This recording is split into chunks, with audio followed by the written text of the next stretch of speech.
From the very beginning of his story, he was an ordinary school librarian, but one day he died due to a fire at school, although his story did not end there, because he managed to be reborn in a new world. In this position, he already had more opportunities than a simple high school librarian. He felt he could do whatever he wanted simply because he called himself the most popular professor in college. Although not everyone thought of him that way, especially the students he pestered, they always felt that Lu Xun was the most capable teacher. This new world was similar to the world described in the most popular novels. In this world, what was important was the power that he thought he possessed in full measure. He always thought that he would become like the hero of novels, become a scoundrel, and thus conquer the whole world, and his name was Zhang Huang. But he soon realized how wrong he was, because it was clear that everything would be different. Anyone who knew his name immediately abandoned him because they considered him a scoundrel and a liar, as well as the worst in terms of coolness. Zhang always thought that working in a library was the worst thing that could happen, but he never thought that he would one day become such a loser. He was a teacher, but unfortunately there was not a single student in his class, because no one wanted to come to a loser. This guy is just unbearable, and in the end he became such a loser that the students felt sorry for him, but still did not go to him. And if there are no students, then everyone hates him. Such were the rules, and in the end, Zhang could not stand it, and began to drink a lot, which affected him even worse. He understood that if he didn't find students today, he would literally be thrown out of here, when suddenly his thoughts were interrupted by a girl. Someone quietly entered his classroom and asked quietly, "Is this teacher Lu Xun's classroom?" Hearing this, Zhang immediately thought that he had finally gotten lucky, and apparently he had finally met a new student, and this time he was confident that he would succeed. So, having collected his thoughts, he carefully turned around and asked the girl in response if she wanted to become his student. She didn't hesitate, and immediately said yes. According to her, she heard that Lu Xun was the strictest and most famous teacher at Hongting University. In response to these words, Zhang told her that she was actually confused, as he thought that choosing a mentor was like choosing shoes, where only the size mattered, and if it didn't fit, nothing could be done. But he still believed that there are some teachers who may not be so famous, but if they are ideal, then the progress from their teaching will be noticeable. At first she was a little upset to hear this, but then she told him that in fact her brother had told her the same thing, but her problem was that she just didn't know which teacher would be right for her. Zhang continued to talk, and got to the point that a teacher is someone who teaches and explains, and he, as one of Hongting's oldest teachers, could no longer watch students stray from the true path without even knowing it. But today the girl was lucky because Zhang was willing to recommend a teacher to her based on her skills. It took her a while to collect her thoughts, after which she began to show everything she was capable of. Zhang, looking at this, thought that he actually couldn't see anything from such a distance. But it didn't matter that much, because it was time to show off a little to attract the girl even more.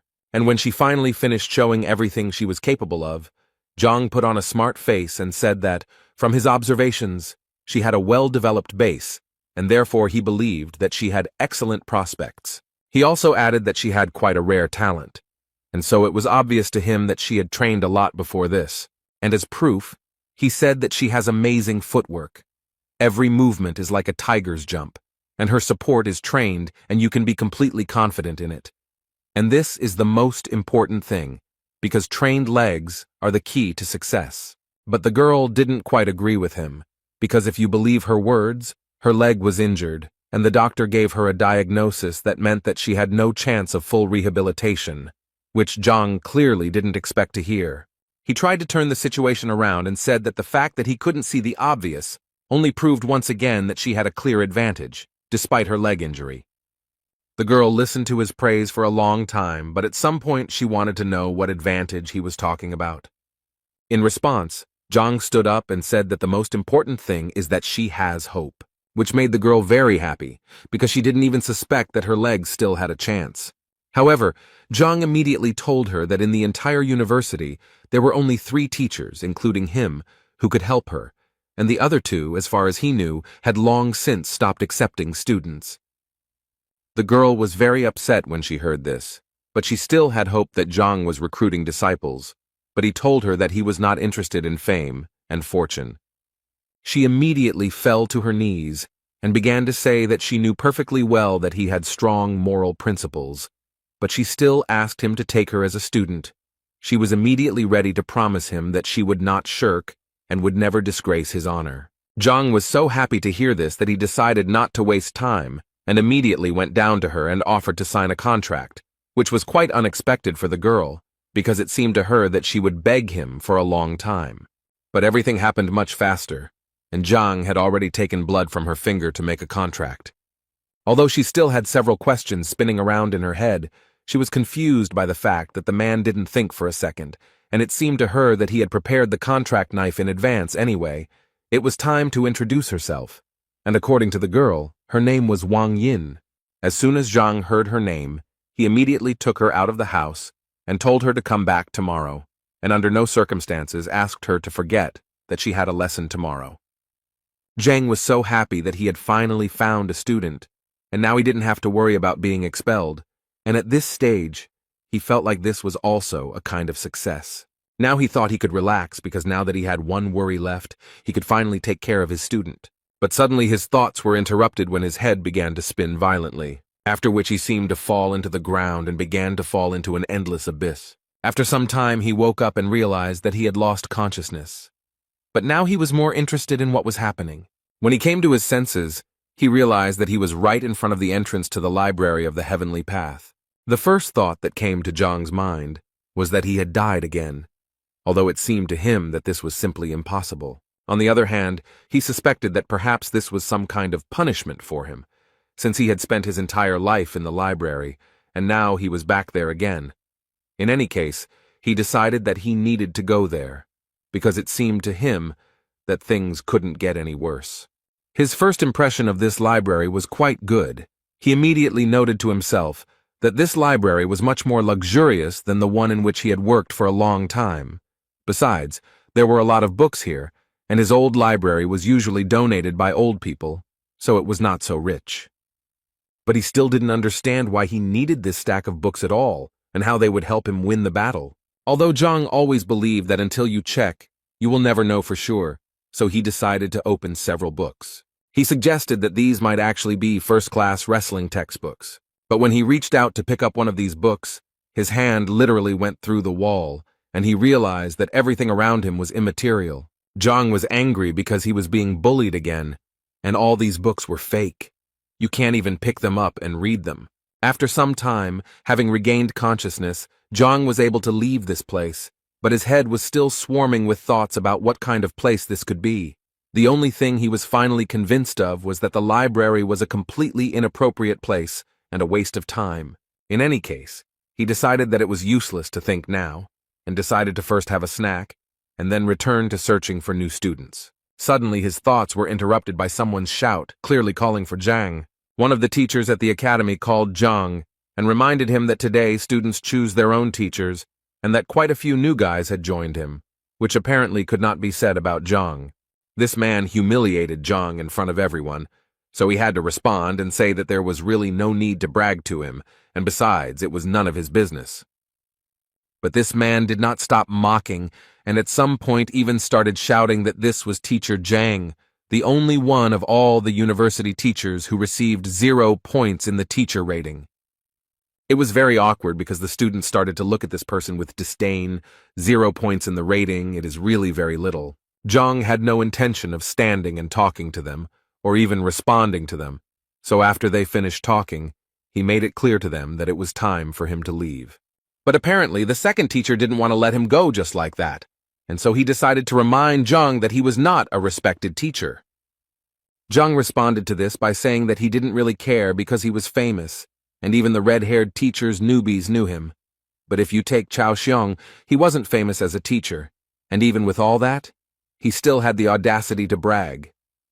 At some point, their dialogue was interrupted by a female voice, which said that teacher Zhang was not really what everyone said. It was Wang Yin who also added that the teacher was very good because he not only accepted her as a student, but also gave her hope for recovery, so she believed that he could easily become number 1. But she was interrupted by the man standing next to her. He reminded her that the master told her to go to Lucen, but she didn't listen and went to that idiot. So he asked the girl to think better and refuse his patronage before the young master found out. Chao Xiong did not miss the opportunity to point out once again that Zhang was incapable of anything, because even his student, who had just come to him, already wanted to leave him. This clearly did not please him, because he remembered how difficult it was for him to recruit her so as not to be expelled from the university. This man, who was sitting next to Wang Yin, came over with a girl and told Zhang that she wanted to leave his class. Zhang did not hesitate to remind the girl that there were too many students who wanted to become his disciples, and so he asked her to think again before making a final decision. And while Wang Yin was thinking, Zhang also turned to the girl's brother to tell him that students who left their teachers had quite a bad reputation, and besides, no teacher would want to take her, so he also asked him to think again whether it was worth leaving Zhang's class.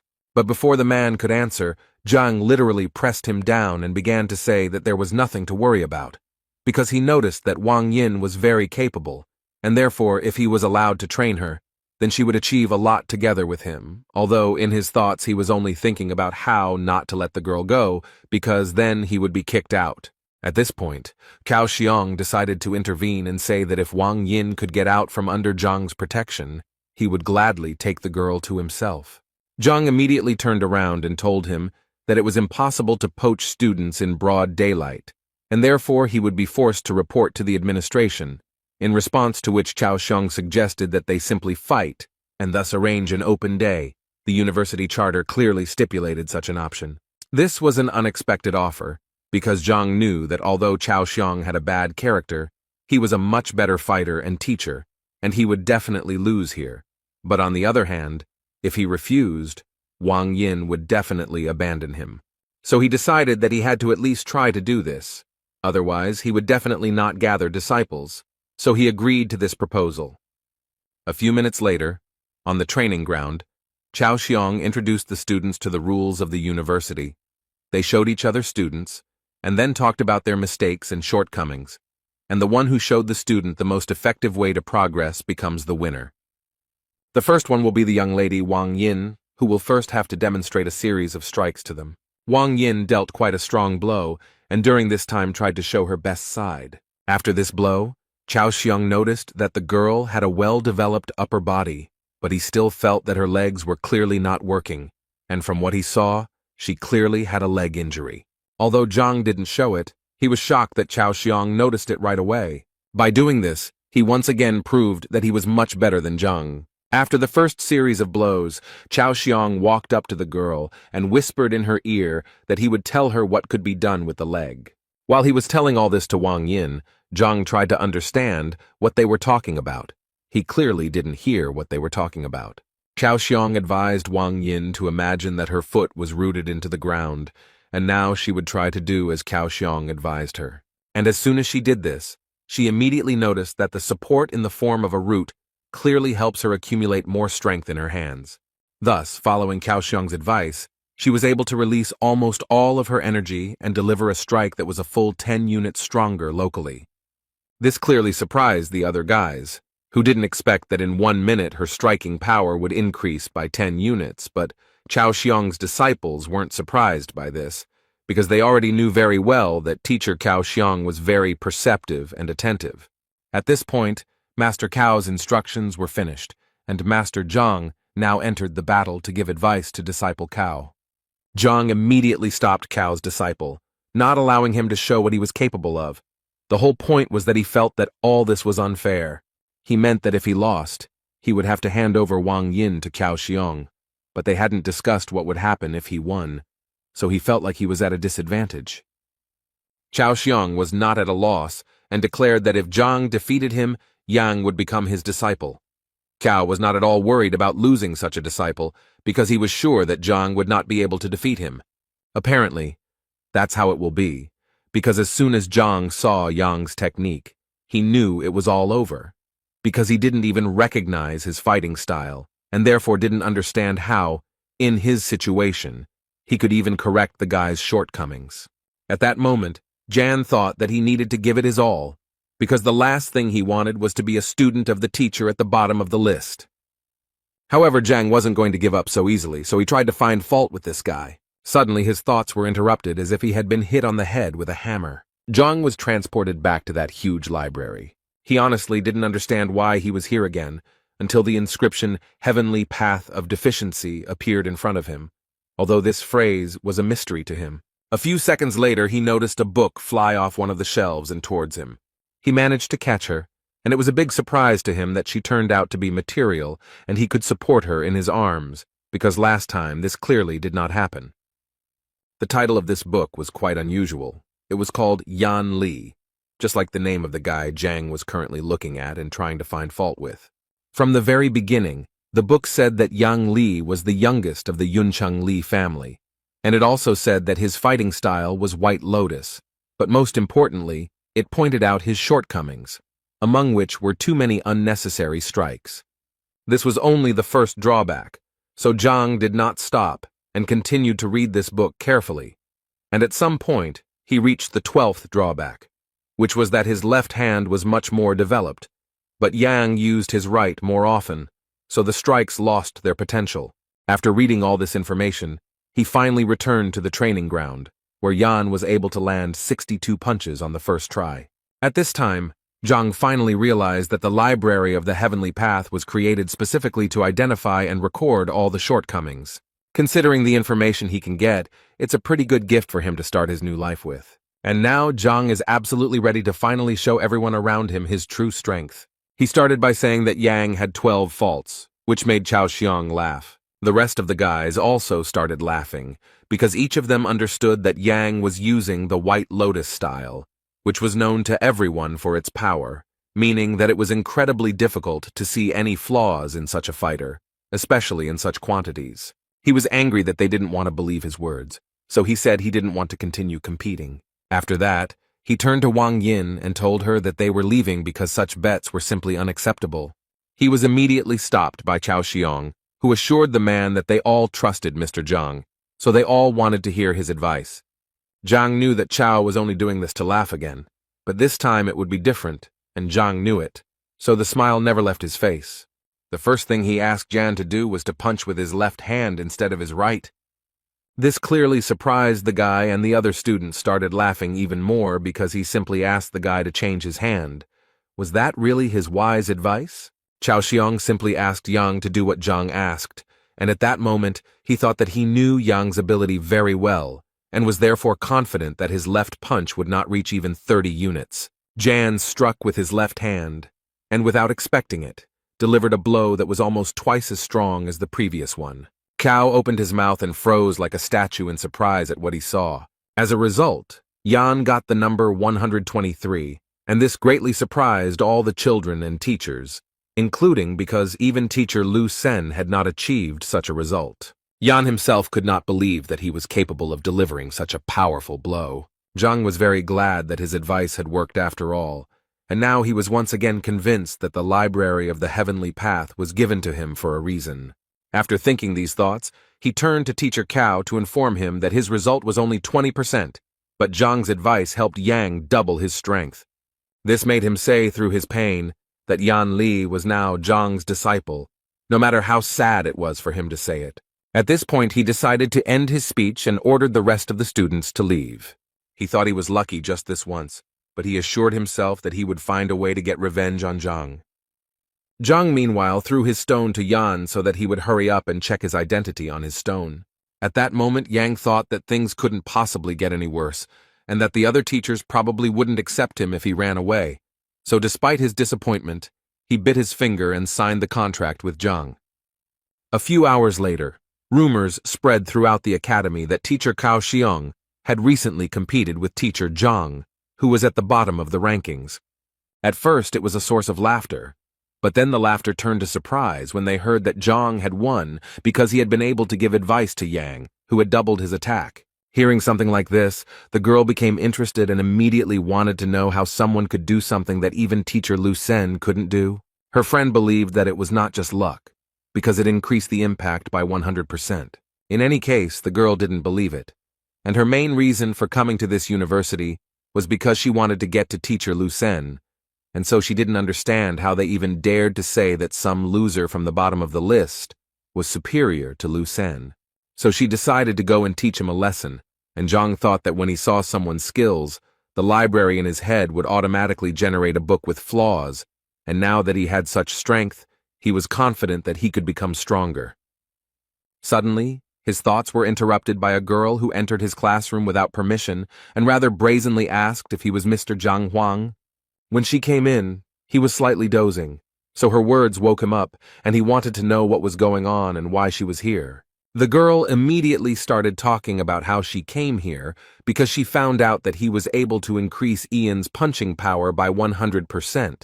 But she didn't believe it, and wanted him to prove it and give her some advice so that she could also double her strength. Zhang, without thinking twice, refused her, which angered the girl because she thought that he was not busy with anything at the moment.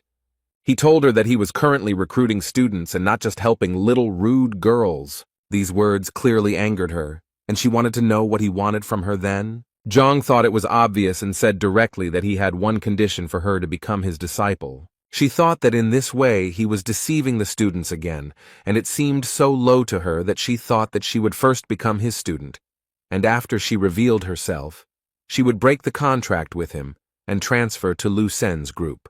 So she agreed with this idea, but immediately told him that if she found out that he was deceiving the students, she would tell everyone about it. Her friends followed their dialogue closely and could not believe that the girl really wanted to become his student, and it seemed to them that it was very terrible. So they immediately got together and ran to tell her family about it. Zhang suddenly said that he had changed his mind and now did not want to take her as a student because she was terribly impatient, and he preferred attentive students. Inside, this made the girl even more angry, and she wanted to expose him more than anything, so she put on a sweet face and asked him not to be angry because she said she sincerely wanted to become his disciple, so she asked him to accept her again. He told her that if she wanted to become his student, she would have to clean the place so that not a speck of dust remained, and also asked her not to forget about the toilet outside, thereby assuring her that he would test her patience, and if he was satisfied, then she would study with him.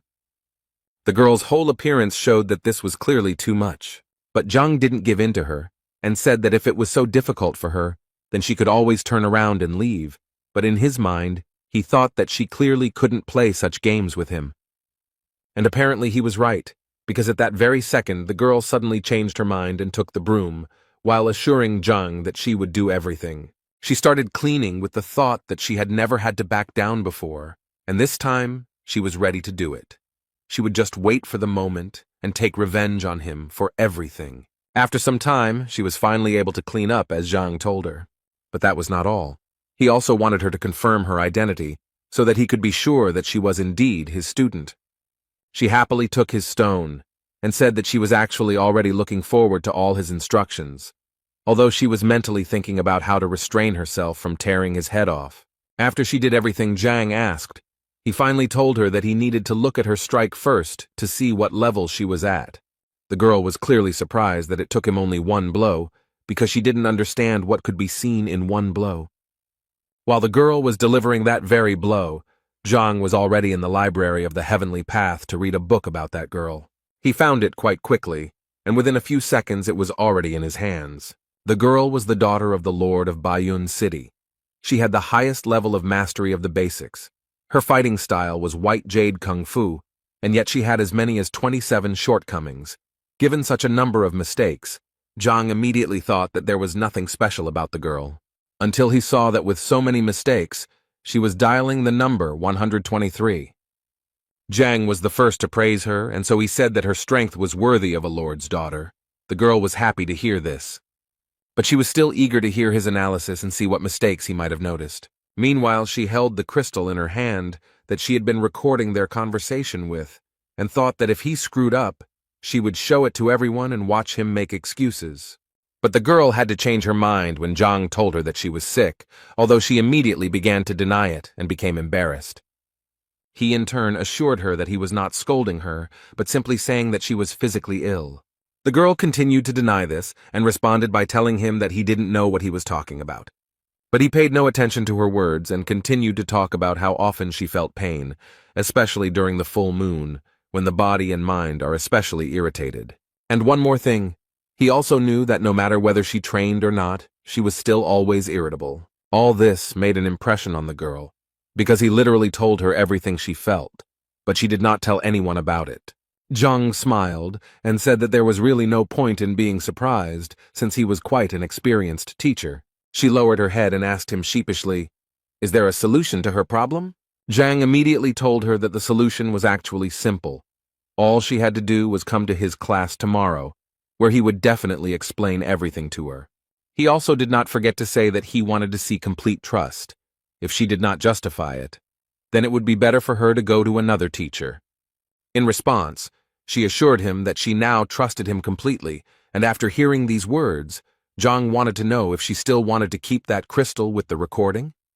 The girl immediately squeezed and broke it in her hands and said that this would not happen again. Thoughts flashed through the girl's head about how he immediately recognized her illness and realized that she was recording him on the crystal.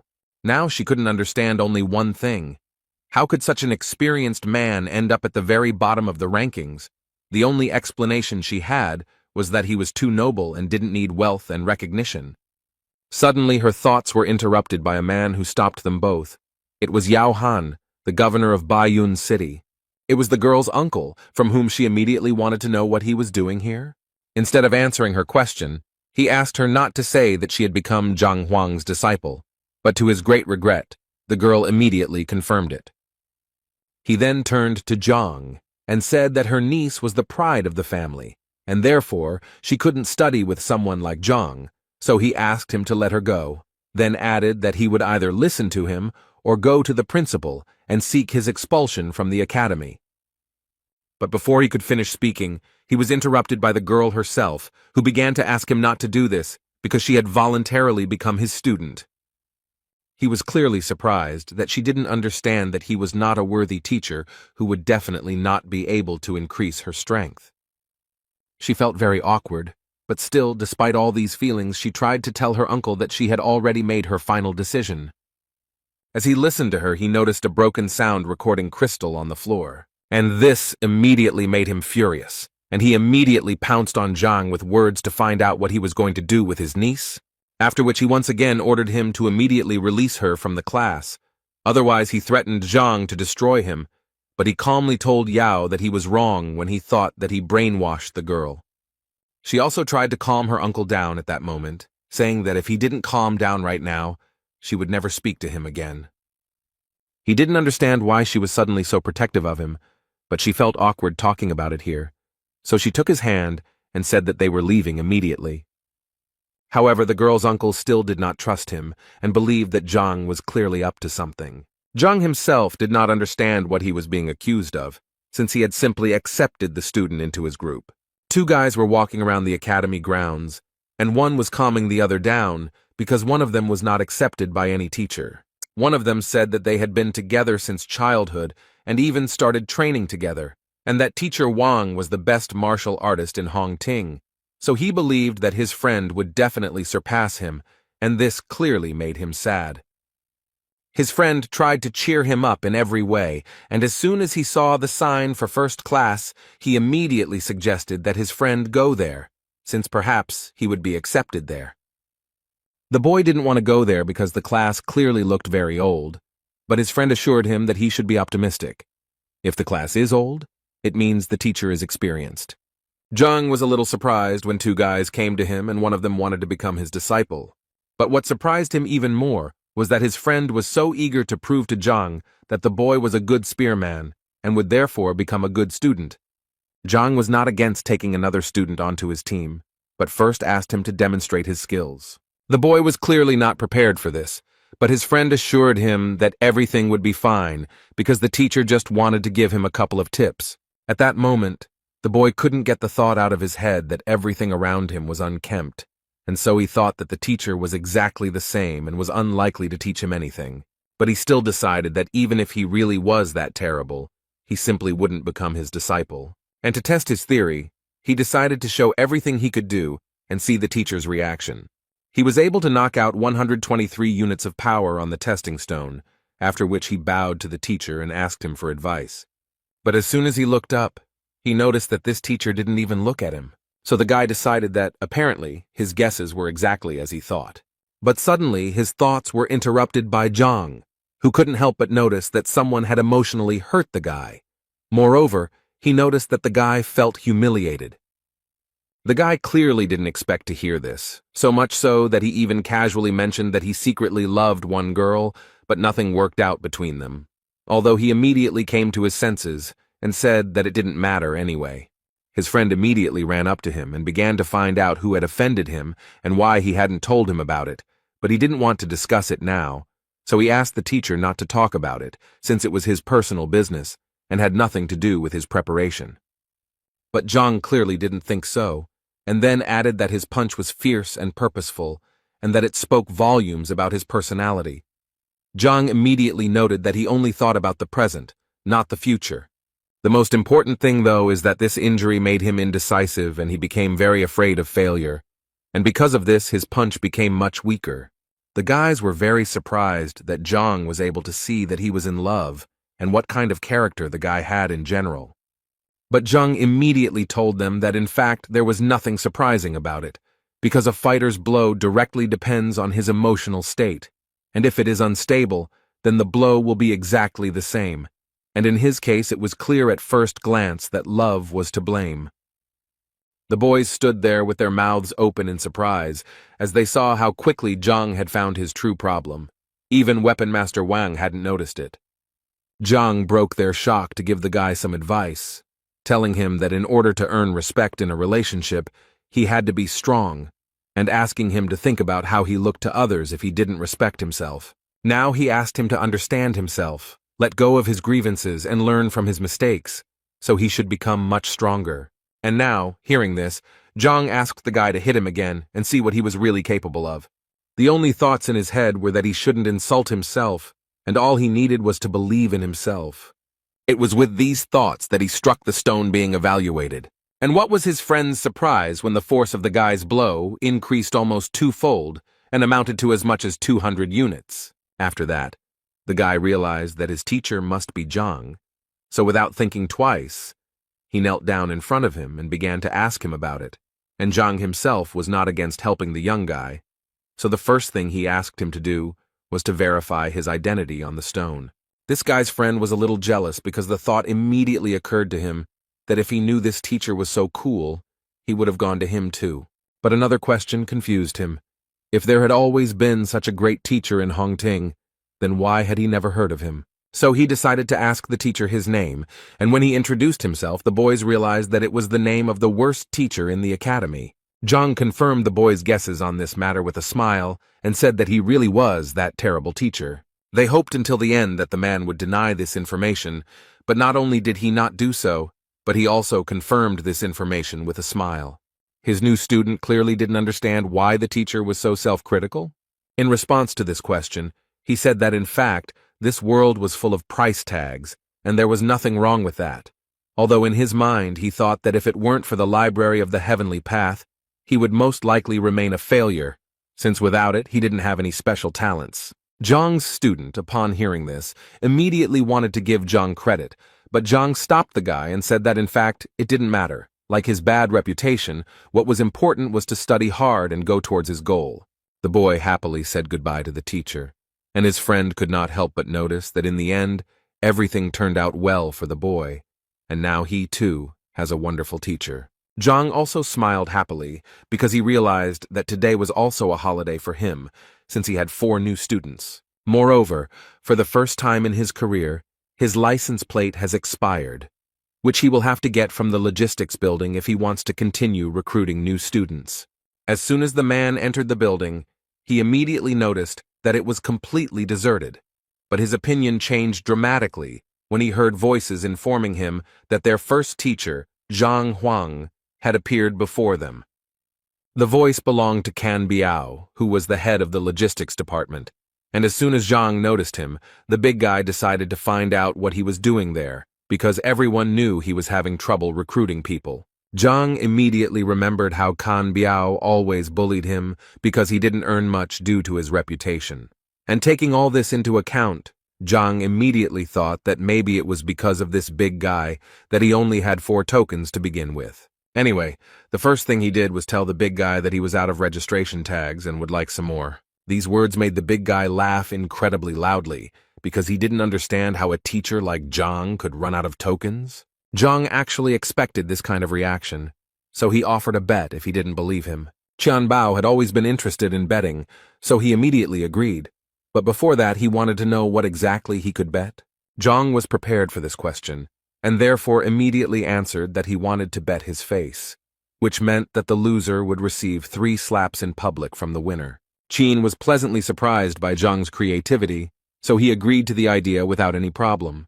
But he still decided to add that if Zhang lost, he would receive 3 slaps from each of them, not just from Qian. His 3 assistants went to get a book containing information about the relationships of students with teachers, and with the help of this book, they were going to find out if he was lying. But after a few minutes, their faces changed because they suddenly discovered information that actually confirmed that the 4 students recognized him as the teacher. Qianbao clearly couldn't believe it, so he ordered the book to be brought to him immediately so that he could personally verify its authenticity. Reading this, he convinced himself and the other teachers that if this was true, then the guys who went to Zhang were complete fools. But when he started reading the detailed description of each of the disciples, a smile appeared on his face because he noticed that Wang Yin had a leg injury, and it seemed to him that all the others would have the same thing. This satisfied face did not last long, because then he saw that among his disciples was the daughter of the Wang family, which was one of the richest in Qianshuan. But that was not all, because what happened next was even more fun. Zhao Ya, who was 7th in the entrance exam and was the daughter of the ruler of Baiyun City, and right behind her were Yang Li and Zheng Yang, who were among the top 100 fighters. After learning all this, Qianbao came to the conclusion that Zhang had simply brainwashed these children. Otherwise, they would not even look at a loser like him. Zhang had no intention of proving anything to them, and immediately said that it was really up to them whether to believe him or not, but it would still remain the truth, and considering all this, he said that it was time for them to fulfill their promise. But apparently they didn't intend to do this from the very beginning, because they started telling him that they wouldn't do this, and he clearly wouldn't do anything to them for it. And if he tried, they immediately said that they would simply beat him up, and he would regret that he ever came here. Zhang received all these words with joy. Deep down, he even wanted them to refuse to carry out the punishments. One of them even stepped out of the crowd and said that Zhang was not worthy of even touching his face, let alone slapping him. But he was eager to teach Zhang the lesson he clearly deserved. At this moment, Qian thought that Zhang was only 3rd ranked, and he would definitely not be able to stand up to a 4th-ranked master. It was simply beyond his capabilities. In total, as is known, there are 9 combat ranks. The higher the rank, the more difficult the transition to the next. Also, each rank is divided into initial, intermediate, advanced, and peak levels. Therefore, given this information, it was clear that even if Zhang was well versed in other people's skills, he was only at the level of a 3rd-rank master, and with such skills, it would be truly difficult to win. While Qianbao was thinking about all this, blood appeared in front of him, which made him very angry, because he immediately asked them to deal with it cleanly and without unnecessary aggression. But he didn't even expect to hear that it wasn't Zhang's blood, and when he started to turn around, he noticed that they seemed to be in trouble. Zhang managed to knock out one of the teachers with one punch, and now he stood up and slowly called the other boys to him. Qian was beside himself with anger because he honestly didn't understand how this was even possible. After all, Li Yuan was definitely a rank higher. How could such a thing even happen? Zhang continued to anger them by calling them over with a smile. They thought that he was just lucky, and now he would definitely get what he deserved from them for his insolence. Zhang closed his eyes and moved to the library of the Heavenly Path, where 3 books on the shortcomings of these teachers had already been prepared. Therefore, it was not difficult for him to familiarize himself with them and strike where they could have the greatest effect. Each of them had their own point they didn't want to reach, and Zhang knew it very well. This information helped him defeat all these impudent people. After just one touch to each of them, Zhang became the winner, and they froze and could only tremble in fear. The thing is that Zhang touched their vital points, because he knew very well that all fighters who train hard have such a point, and if it is touched even by a child, it can lead to very bad consequences. Therefore, vital points are the most important place of a fighter. Often even close people do not know about them. Qianbao could barely speak, but he still wanted to ask the guy how he knew about their vital points. Of course, he knew in his mind that all this was thanks to the library, because he only now realized that it could help not only in teaching students, but also in real combat, despite the fact that he was from the ground and did not really understand kung fu. But he told Tianboa that they just needed to fulfill the promise, and everything would be fine. All this irritated Tianbao, so he immediately called Zhang a pathetic and incompetent teacher who dared to attack his superiors in a public place, so he would definitely go to the administration to file a complaint against him. The other teachers agreed with him too. They even told him that he would do better to kneel if he didn't want to get fired. For Zhang, this was so humiliating, because he understood perfectly well that they simply could not win with the power of intelligence, so they decided to use meanness. Then he decided that he too needed to resort to their methods, since that was what they wanted so much. After that, he began to talk about how Master Qian Biao stole Elder Chen Ming's treasures half a year ago. And he did it only to please a woman who ultimately did not stay with him. Next in line was teacher Bai Lin, who had driven the girl to suicide 3 years ago by abusing her, and her spirit often returned to him in his dreams. Teacher Chun deceitfully took away his brother's business by poisoning him and successfully blamed it all on an accident. When all those teachers heard this, they forgot what had hurt them so much because they could not believe that Zhang knew their secrets. But without thinking twice, they decided to ask him for forgiveness and immediately admitted that they were the only ones who were wrong. Zhang could only reply that he really didn't have time to deal with their past mistakes, but he wanted to convey to them that if they repeated them in the future, he would definitely ruin their careers once and for all. They assured him that they would not dare to do so again, and as a token of gratitude for his kindness, Tian Bao gave him his registration tokens and said that he could indeed take as many as he wanted. Zhang took exactly as many tokens as he thought he needed and left, and his new friends wished him a good day. The man's head was filled with thoughts about how long he had been waiting for this exciting life, and that this was exactly what he needed. Suddenly, his thoughts were interrupted when he saw 2 guys pulling a third one, who seemed to be screaming that he didn't want to live anymore. As it turned out, the big guy was shouting that he wanted to die, but at the same time he was holding another student's hand and not letting him leave.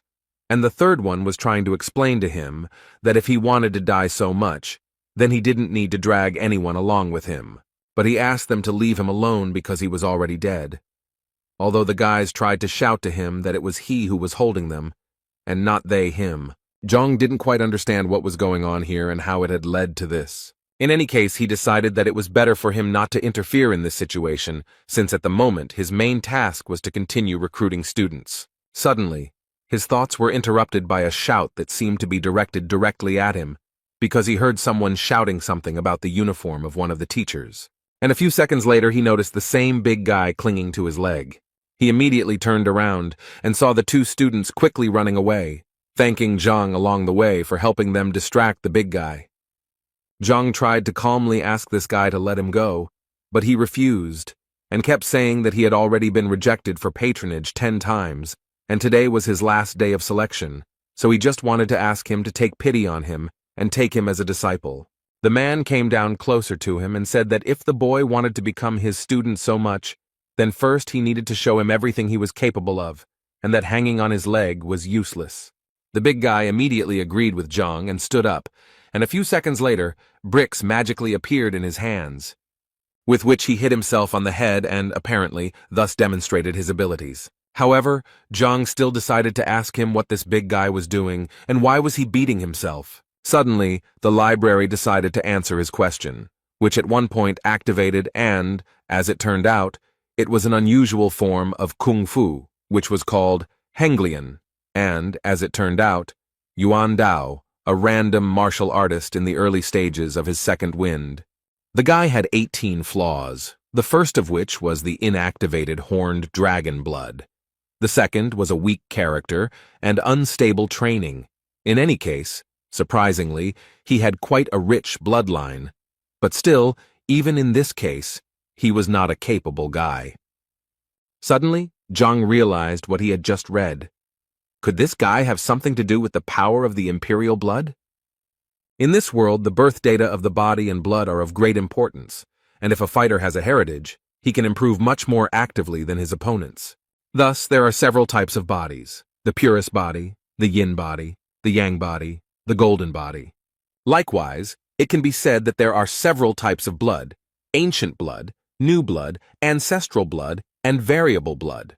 The blood of the horned dragon is one of the ancient bloods. It is said that when it is used to its full potential, the fighter becomes invulnerable to weapons, and nothing can break him. It could be said that this was one of the best bloodlines in terms of defense, and Zhang could not even imagine that such a big guy would have such a huge potential, although it would be incredibly difficult to unlock. Either way, he knew that this guy definitely needed to be taken into his class. So he immediately gave him his token to make a deal with him, and the big guy was over the moon. He was so happy that he finally had a teacher, but Zhang immediately asked him to stop rejoicing because they had a lot of work ahead of them. Suddenly, their dialogue was interrupted by Shang Bin. He was the grandson of the elder of the Shang Academy, and one of Shenbi's admirers. This guy, as soon as he saw Zhang, immediately told him that the teacher was not very good and was recruiting exactly the same kind of students. The girl standing next to him was called Shenbi Ju. She was one of the top teachers in the academy with a huge number of fans. Moreover, it could be said that Zhang was once a big fan of hers. And now Zhang didn't understand who Shang Bin was talking about and who he called trash. Shang Bin smiled and told Zhang with great confidence that he was talking about him if he didn't understand. Zhang put his hand to his nose and began to say that if Shang Bin was talking about him, then he simply did not understand why it stank so much, and he did not forget to notice that this smell only appeared after Shang Bin appeared. He immediately became enraged by such an insult, and began to shout that he had no right to speak like that at all. But then he noticed that even Shen Bi was laughing at him, so he immediately decided that he needed to be more cool-headed because he definitely couldn't embarrass himself in front of her. So he decided to remind Zhang of his place in the ranking, which absolutely everyone knows, and he also knew the big guy who was standing next to him, and according to Shan's words, this guy's punching power was only 15, and he was only good at defense. He also did not forget to add that the guy was the last in the entrance exams. And finally, he said that it was quite a lucky coincidence that the teacher and the student from the bottom of the list had finally met. As soon as the big man heard Zhang Huang's name, and that he was ranked last, he realized that it was probably in vain that he asked him to be his teacher. Zhang didn't intend to react harshly to all these words, and decided to tell Shan that if he finished speaking, then his personality could leave. Zhang personally let him go. Although this made him angry, he still decided to listen to Zhang. But first he turned to Shenbi and told her that they had better leave here, because communicating with this abomination was dangerous. It could negatively affect her beauty. Before leaving, Shenbi decided to say some nice words to Zhang. So she said that last time, although he was at the bottom of the list, she asked him not to give up and work hard, and then he would definitely succeed. Zhang understood that she thought that since he took this big guy, it meant that he had given up on himself. But he still told her that he was pleased to hear such words from her. But he could still guarantee that this big guy was a diamond in the rough, and if he was trained properly, he would most likely shine. Shenbi didn't argue with him, and said that she would look forward to it, then turned to Shang to tell him that she was already very tired, so she would like to rest for a while without him. Shang again decided that Zhang was the only one to blame for this, so he promised him that the time would come when he would have to answer for everything he had done. While they were talking there, the big guy decided to run away very carefully, but Zhang noticed this and pretended that the big guy was just confused and went the wrong way, because in fact his class was in a completely different direction. The boy was trying to say that he was too weak, and therefore didn't want to ruin teacher Zhang's reputation, and therefore he wouldn't mind if the man suddenly decided to let him go. Zhang came close to him and said that these were meaningless words because he had already dripped blood onto the token, and therefore from this second on, he would live as his disciple, and then die as his disciple. After this conversation, Zhang went to his room to think about the fact that today was his last day of recruiting disciples, and it looked like his limit would stop at 5. But in reality, everything was fine. So he decided that he needed to sort out all the materials first so that he would be ready for his first lesson tomorrow. He believed that he had previously trained according to the principle of the 9 paths of Hongting, and each level corresponded to the essence of the 9 ranks. Many in Hongting train according to this system. And it looks like he's the last one of all the teachers left at rank 3. Everyone has already reached at least rank 4, so he needs to pull himself together and catch up with them as quickly as possible. But his training methods weren't quite up to the task, so he decided to visit one place where he thought he might find a more successful training method than he had the last few times. The essence of unifying true ki is to collect the spiritual energy that is around them, and this process is very slow and difficult because the spiritual energy needs to be reconstructed to reunite with the true ki of the body, and some masters study day and night for at least 3 years to achieve an acceptable result. And all this clearly did not suit Zhang. He most of all did not want to do this for years. Besides, his classes were tomorrow, and if the students found out that their teacher was not even capable of high-quality qi collection, then they would definitely drop out of school. He knew that he could search for multiple paths in the Heavenly Path library, but the catch was that there were over 1,000 of these flaws, and he literally couldn't eliminate them all in such a short period of time. So he thought that perhaps he could gather enough information about other teaching methods to use the strengths of one system to compensate for the weaknesses of another. And for this he came to Elder Shin Mo, who was quite surprised to see the guy here because it was already late, and at such a time no one visits the library. Zhang explained to him that the thing was that he was going to cross the 3rd rank, but he had some questions, which was why he came here. The elder took this information with a smile and told him that there was actually nothing wrong with him cultivating slowly, as the university always needed fresh blood like him. So he told him that the information about the 3rd rank was in the 4th line, for which Zhang was very grateful. The elder had always known that Zhang was actually a good boy, he just always lacked ability, and so he sincerely hoped that his results would not be so dismal. As soon as Zhang entered this library, the first thing he noticed was that there were quite a large number of books in it. It even seemed to him that the university library was no poorer than an ordinary modern library, and besides, he almost immediately found a row with the books he needed.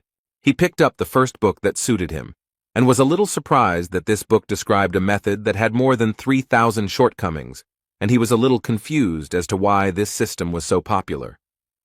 It seemed simply impossible to him to correct so many mistakes, but at one point, he realized that now was not the best time to despair. And thanks to this, an idea came to him, the essence of which was that he did not have to correct all the shortcomings. He decided that he could simply fix the thing that was bothering him on his stage, and he was absolutely right, because it turned out that there were only 10 flaws on his stage. The only thing he regretted was that the library of the Heavenly Path only talked about errors and not about the methods of correction. But he did not despair because he understood that he could find the advantages of different methods that would cover the shortcomings of others, and by combining all the information, something new and more advanced could be obtained. This thought gave him the understanding that since he had come here, he had a great chance to gather information about the 4th and 5th ranks. He sat for quite a long time over the books until he had become familiar with everything he wanted. After quite a long time, Zhang walked out of the library with the thought that the information about the 4th and 5th ranks had been found, and now he knew that it was time to return to practice. The elder was surprised that Zhang was able to finish so quickly, and so decided to offer him a copy of one of the books to take with him, but Zhang assured him that his question was not really deep enough to warrant taking copies. After which, he thanked the elder for his kindness and left. The venerable Mo at that moment thought that it was in vain that he did not take a copy with him, because it seemed to him that Zhang would soon return to him again to reread that very book. That evening, Zhang, sitting in his room, thought about how he had finally managed to collect everything he needed with the help of the library of the Heavenly Path. And now the worst part had come. Now he had to put it all together, and the guy didn't even know how to do it. Suddenly his thoughts were interrupted when the library suddenly called him without his consent. He still didn't understand anything, and this continued until books suddenly started falling from the sky. And so it went on until one fine moment, a bright light suddenly appeared before Zhang's eyes, from which he had to hide, because it was simply impossible to look at it. After a while this light finally went out, and in its place appeared a book, which fell right into Zhang's hands. As soon as he opened this book, he realized that in front of him were all his notes from the elder's library, only they were structured and laid out on shelves. He immediately noticed that the contents of this book could not belong to any of the known teachings, since its information was completely new to the whole world. And the weirdest thing is that it still doesn't have a name, so the guy suggested that maybe he should choose this name. Zhang decided that since this was created by the Heavenly Path Library, it would be better to call it the Heavenly Path Technique. And as soon as he said it out loud, the title itself appeared on the book, which even scared the guy a little. After some time, he began to study this book and did it gradually, as the library of the Heavenly Path recommended to him. And at some point, his understanding and knowledge of this book reached its maximum. Zhang immediately realized that this was some kind of breakthrough, but he was surprised by the fact that it happened so quickly, because he knew that other people who had advanced to the rank of skin and bone purification fasted for a long time, constantly meditated, and all this in order to achieve even a small success. It only took him half a night to reach the 5th rank of Qi vessel. He also couldn't help but notice that his training had increased the strength of his Qi, but he always felt that it required sacred or divine purification. But it seemed like the Heavenly Path Library had done all the work for him. He realized that apparently when he used Hongting's 9 paths, he had made too many mistakes, but now he seemed to have finally been able to gather the highest quality Qi. After such a breakthrough, he immediately became curious about whether he could use the Heavenly Breakthrough Library to learn a sacred or even divine purification method. There are 3 types of Qi energy: high, medium, and low, and accordingly, the higher its quality, the stronger the fighter. Zhang was confident that he was now using the highest quality Qi, and that this practice had improved his body and his energy. So taking all these points into account, he decided that he immediately needed to test what he was now capable of. The first thing he decided to do was to go to the measuring plate that his students were hitting. It seemed to him that it made sense to start with this. He gathered more energy in his hand and was about to deliver his first blow after meditating. And as soon as he struck this blow, the number 8 appeared in front of his face, followed by the word ding, which was roughly equivalent to a blow of 8,000 units.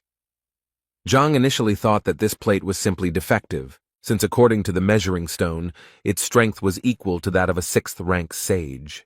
In a way, he looked at his hands and thought that this was quite frightening to him. Moreover, he managed to reach the 5th rank in just one night, so he decided it was better to keep this news a secret.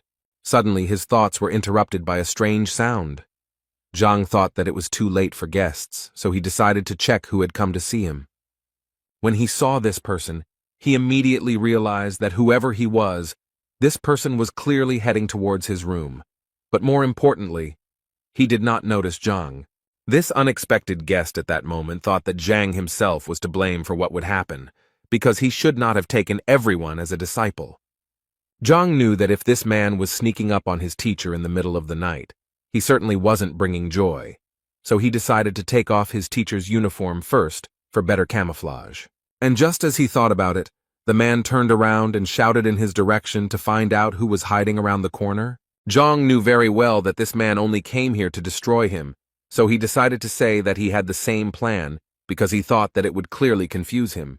And as soon as Zhang said that he was here to destroy the failed teacher, the unwanted guest calmed down and said that he would cover for him later. Zhang continued to play the role of a criminal, but before that he was surprised that this unwanted guest did not object, because it seemed to him that he himself would like to destroy him. After that, the man said that he was not actually here to destroy Teacher Zhang, but only to scare him a little. He was going to cut off his tender organ and thus prevent the reproduction of people like him, and all this because he was so unfair to his niece. For the first time in his life, Zhang did not regret going to training instead of going to bed, because if he had fallen asleep, the consequences would have been very dire. In any case, this strange man decided that it was time to end the conversation and get down to business, and Zhang decided to offer him to start first, because if he simply destroyed him, there would be no point in castrating him.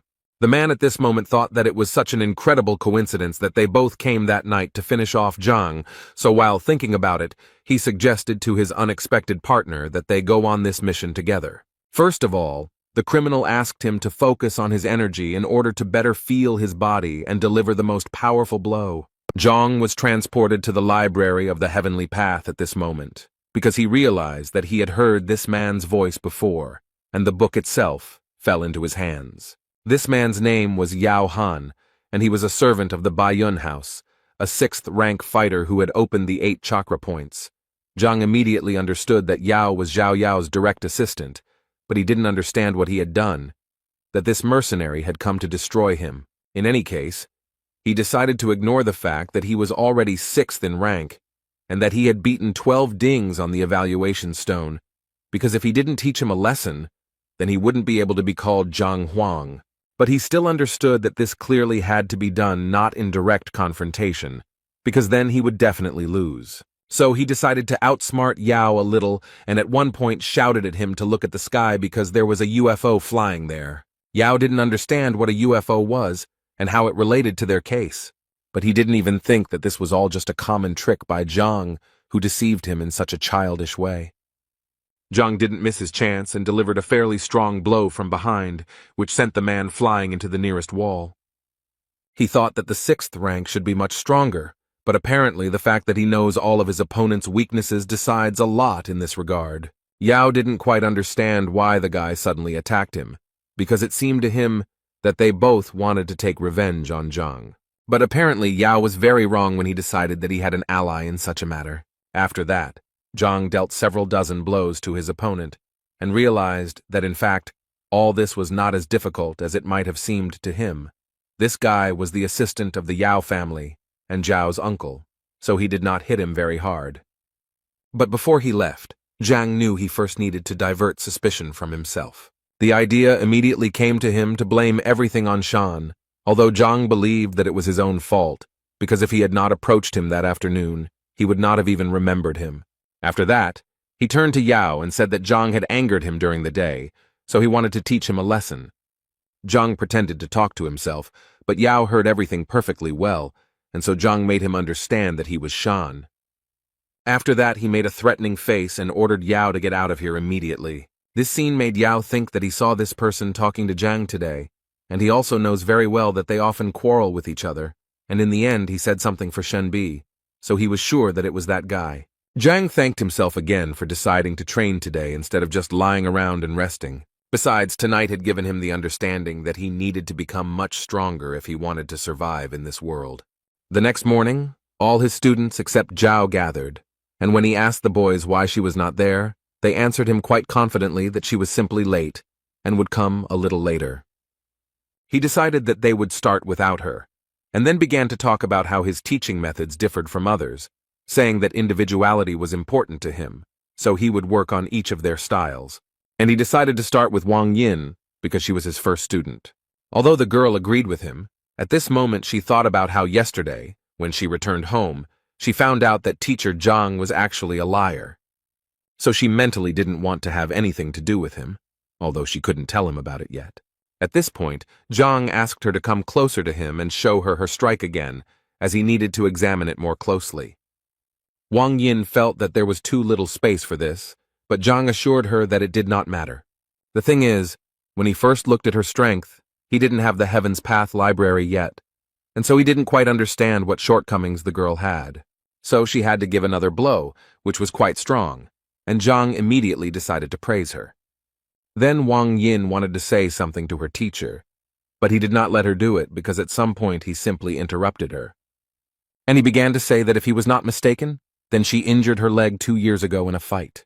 Wang Yin didn't even understand how he could know all this. Zhang ignored her questions and continued to talk about how there were 3 points on a person's leg that were responsible for strength, speed, and agility, and it seemed to him that her opponent had touched the point that was responsible for strength, which caused it to close and the blood to flow in the opposite direction. At this moment, Wang Yin thought that one of the top doctors they had invited had said the same thing, but he couldn't do anything about it, since it required a master of at least the 8th rank.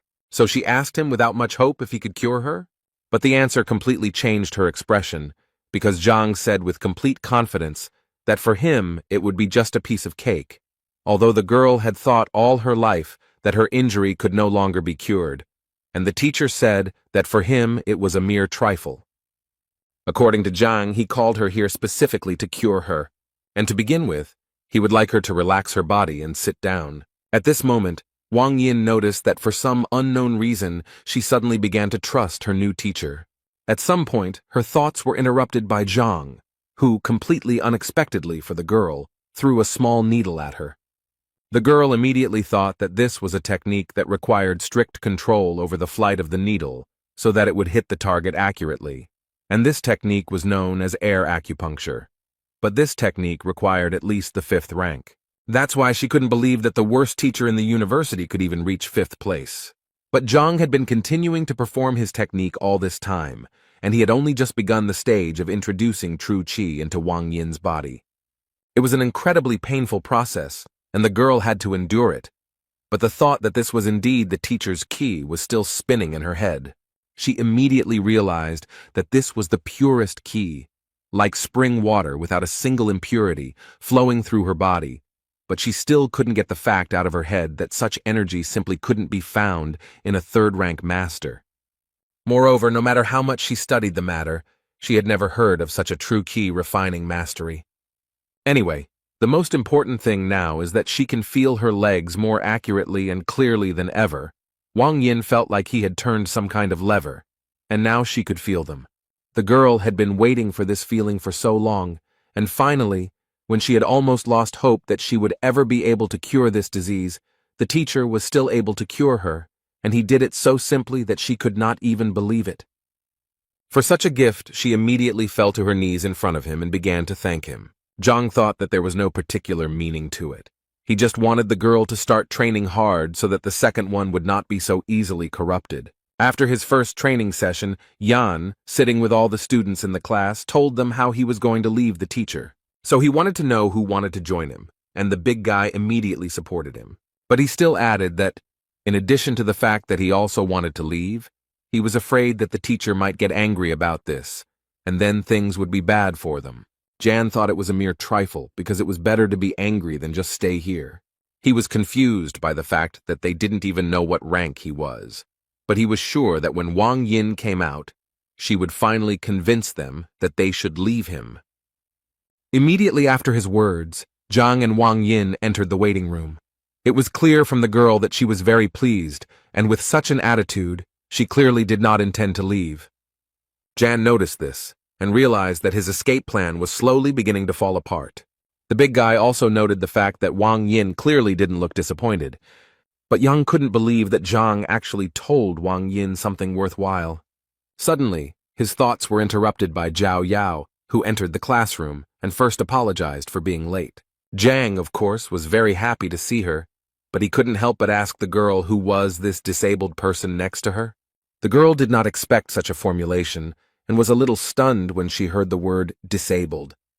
But the man who was next to the girl did not tolerate this and immediately responded by calling Zhang a cripple because in fact his name was Yao Han and he was a servant of the Baiyun house. He also added that he came here to check on Zhang and how he would handle this lesson. Zhao tried her best to calm him down, but it seemed to be quite difficult to do. Zhang, in turn, decided to add fuel to the fire and said that he actually needed absolute silence in the classroom in order to teach, and besides, he believed that it was not a public place where anyone could enter. Zhang gently hinted that he should leave here, which made Uncle Zhao even more angry, and so he immediately began to threaten Zhang, saying that he could slap him right now. The teacher did not argue with him and asked Zhao to deal with her relative herself. Zhao immediately sent Han out of the classroom and told him that he was disturbing her while she was studying. A few seconds later, the doors closed in front of the man, and he apparently would not be able to watch his niece's occupation. And when Zhao finally dealt with her uncle, Zhang decided to call Yang to him, because it was his turn. The guy happily agreed because he really wanted to see what his new teacher was capable of, and he also decided that if Zhang really was as bad as everyone said, then the guy would quit without hesitation. He entered Zhang's room, and the first thing he did was ask the teacher if he wanted Yang to show him what he could do. But before he could finish his question, Zhang told him that it was actually useless, and that he had already figured it out. Zhang explained to the young master that at the moment the Feijoa strike was at the initial level, although the Kolong strike was at an advanced level.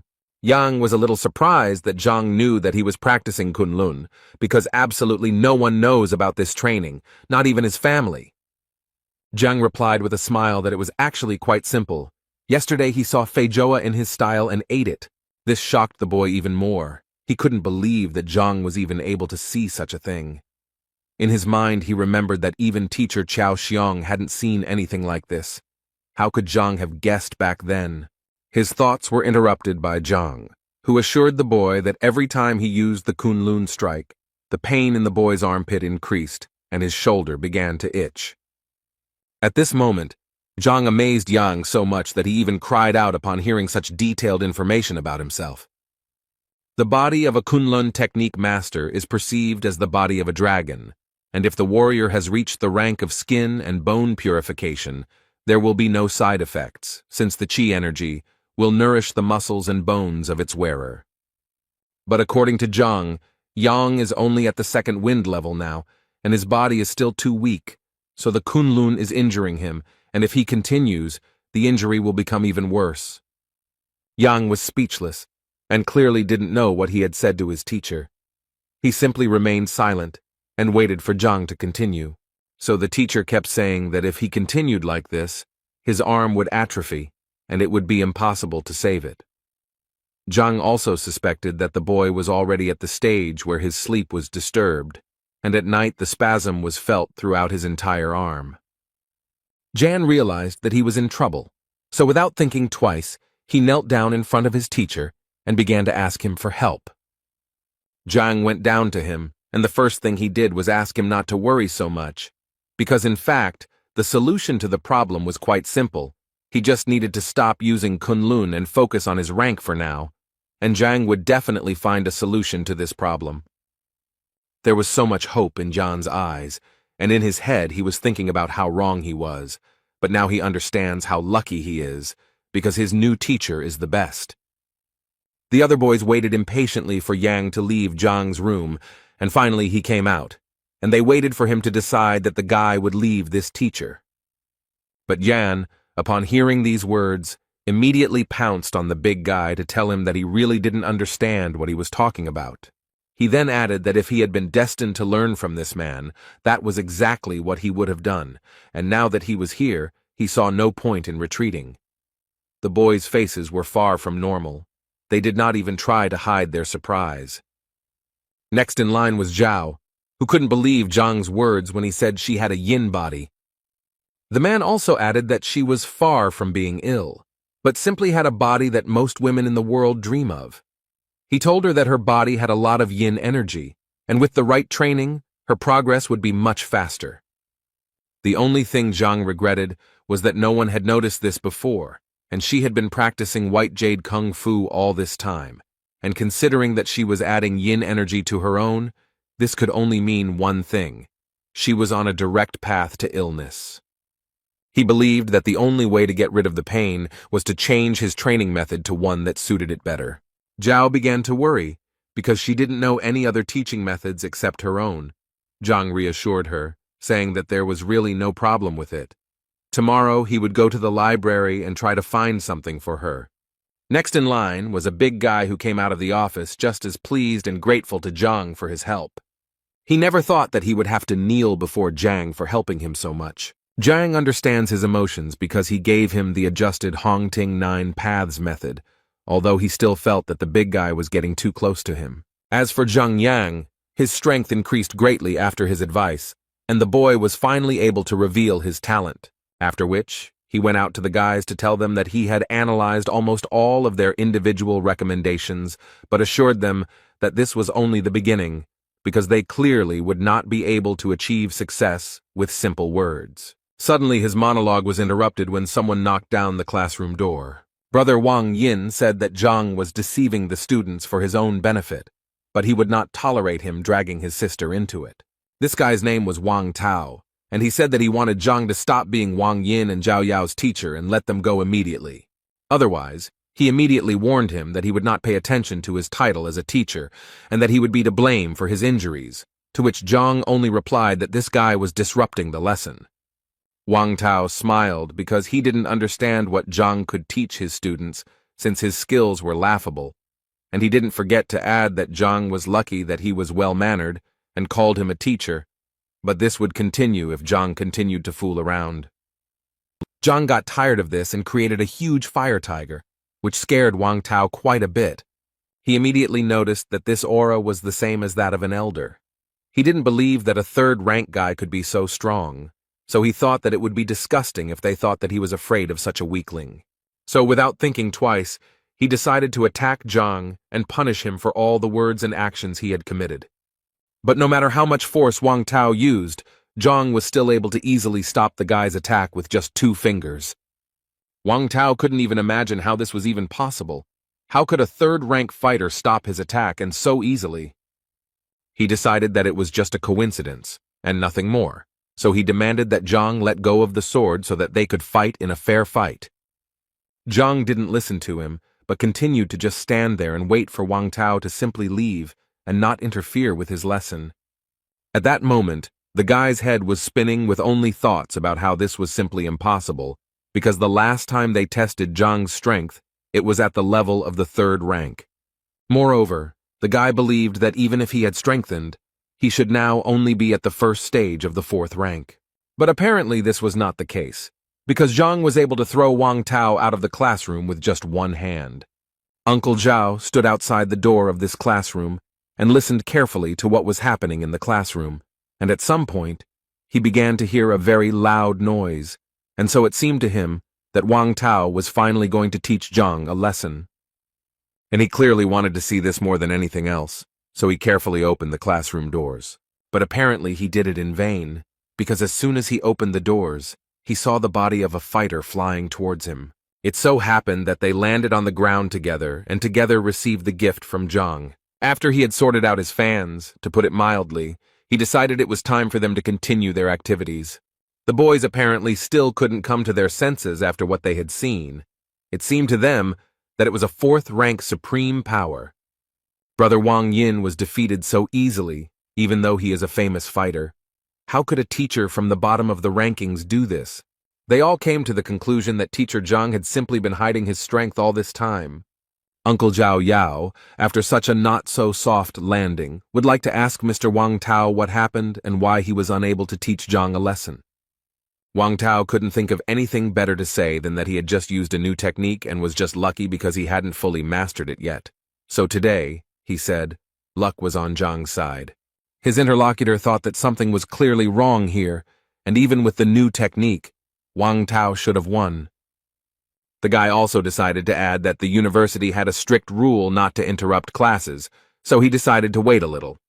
The man agreed with him, and added that since they had some free time, he wanted to ask Wang Tao something, and the guy didn't mind talking, but he mentally asked that the topic of their conversation not concern Zhang.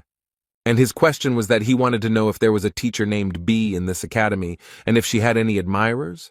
Wang Tao was the first to notice that the name had the word B in it, so he immediately assumed that it was Shenbi Zhu, who was the local ideal of beauty, and therefore had many admirers, the most obvious of which was Shang Bing.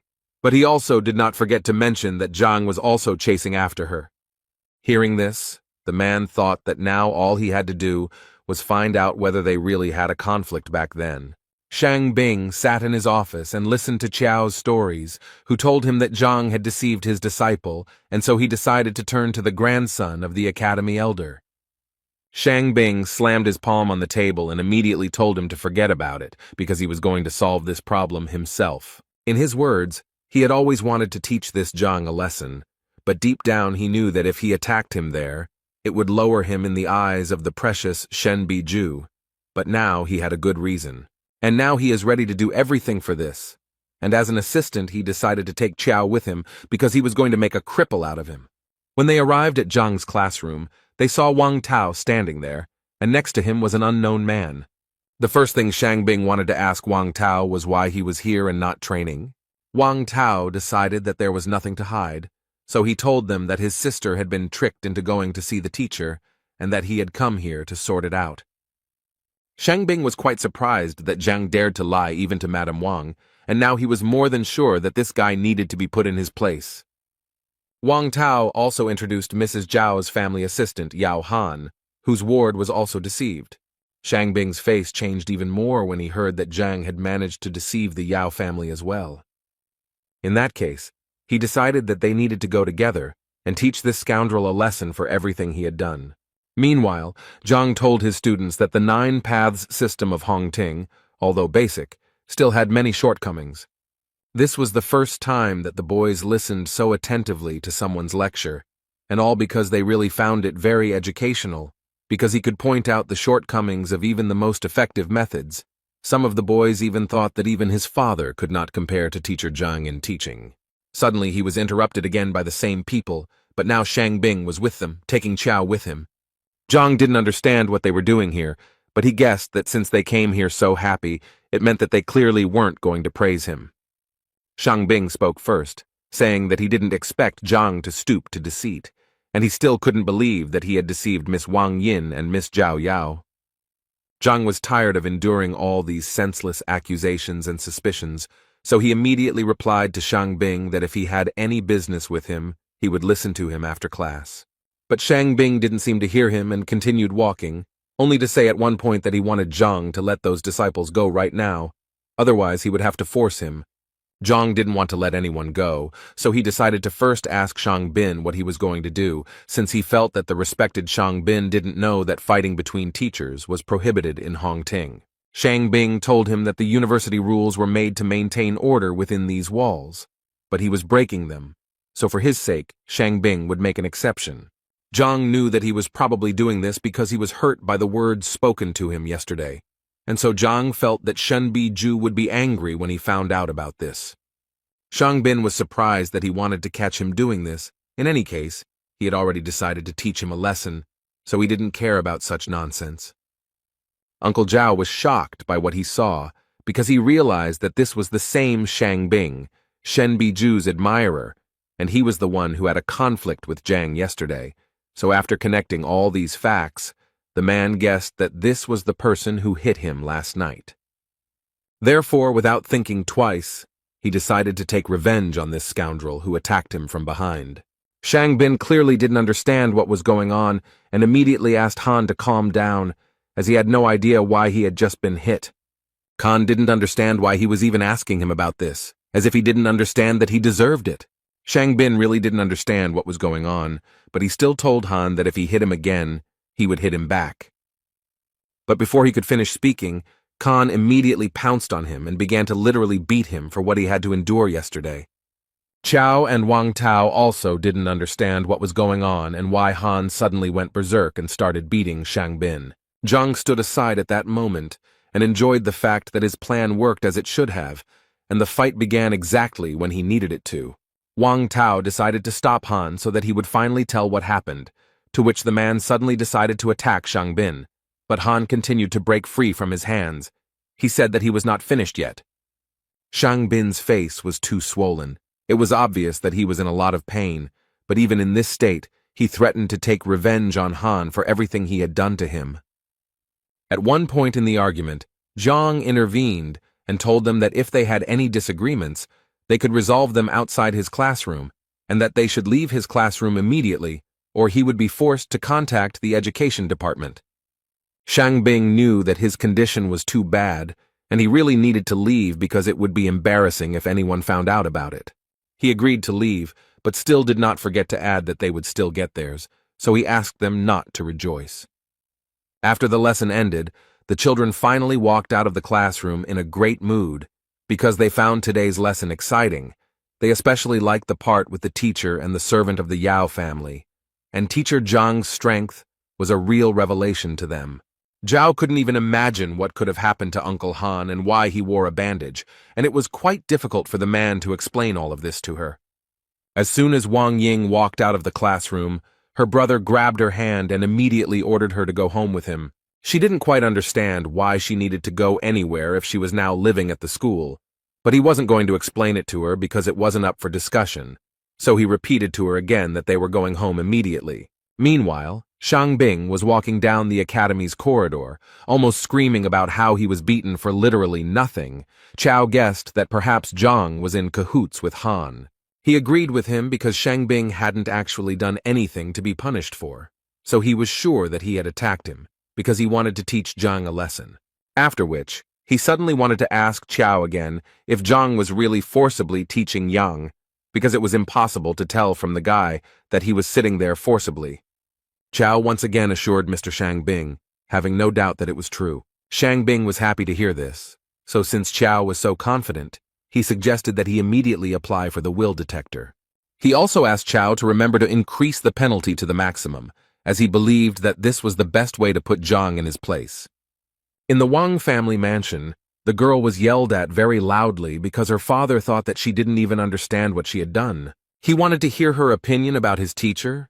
He wanted to know if she knew that he was the worst teacher in the entire academy. The girl immediately tried to assure her father that teacher Zhang was not as bad as everyone thought, and that he was actually very talented. Her father didn't believe her, but the girl confirmed it with a smile. So he had to turn around and start yelling at her again, because he thought Zhang was only capable of raising trash like himself, and so his father didn't understand why she even thought he was fit to be her teacher. Moreover, he didn't even think that such problems could arise with her. He asked the girl again with all his anger if she knew what place her teacher occupied in the ranking. The elders of the family who were behind all this advised the girl to listen to the chief. They believed that he would definitely not say anything bad, and as an example, they decided to give her Wang Yang, who studied with Lu Sen. According to them, the guy's strength increased by 40% in just one lesson. Wang Yin, overcoming her fear and embarrassment, decided to say that with teacher Zhang, her strength had increased by more than 100%, and he was also able to heal her legs. One of the elders refused to believe this, because he believed that if their most famous doctor, invited from distant lands, could not cure the girl, then this scoundrel would not be able to do the same. The other elder also laughed when he heard that she had increased her strength by 100%, and the healing of his legs captivated him even more, after which they asked her not to lie, if only to cover up for this liar. At some point, she decided to shut them up and started shouting about how they could even talk like that about teacher Zhang if they had never even seen him, and she had already firmly decided that she refused to leave his class. But this made the old men laugh even more. They assumed that the girl had some other reasons for protecting this guy. The girl's father also thought that he was talking complete nonsense and ordered her to leave classes that very day. Otherwise, the doors of this house would be closed to her. Without thinking twice, she left the house, hearing her father shouting after her that if she left, she would never be able to return. But the girl was not going to go anywhere. She approached the column that measures strength and said that if they did not believe her, then she would gladly prove it to them with actions. Having gathered her strength a little, she decided to deliver the first kick. She was able to knock out a full 205 units of strength, which surprised all the elders, because they were sure that yesterday her strength was only 53 units, and what is even more surprising is that her legs work as they should. After which Wang Yin immediately added that if it weren't for teacher Zhang, she would never have been able to achieve such a result. The father couldn't believe his eyes. Could he really cure her legs? The girl confirmed this information, after which the man immediately wanted to know what teacher Zhang said in his lecture. The girl was ready to tell him about it without any problem, but she immediately stated that teacher Zhang was talking about deep things, and therefore she could not remember everything. After listening to his daughter, Wang Yin's father simply couldn't understand how he could teach the first rank so subtly.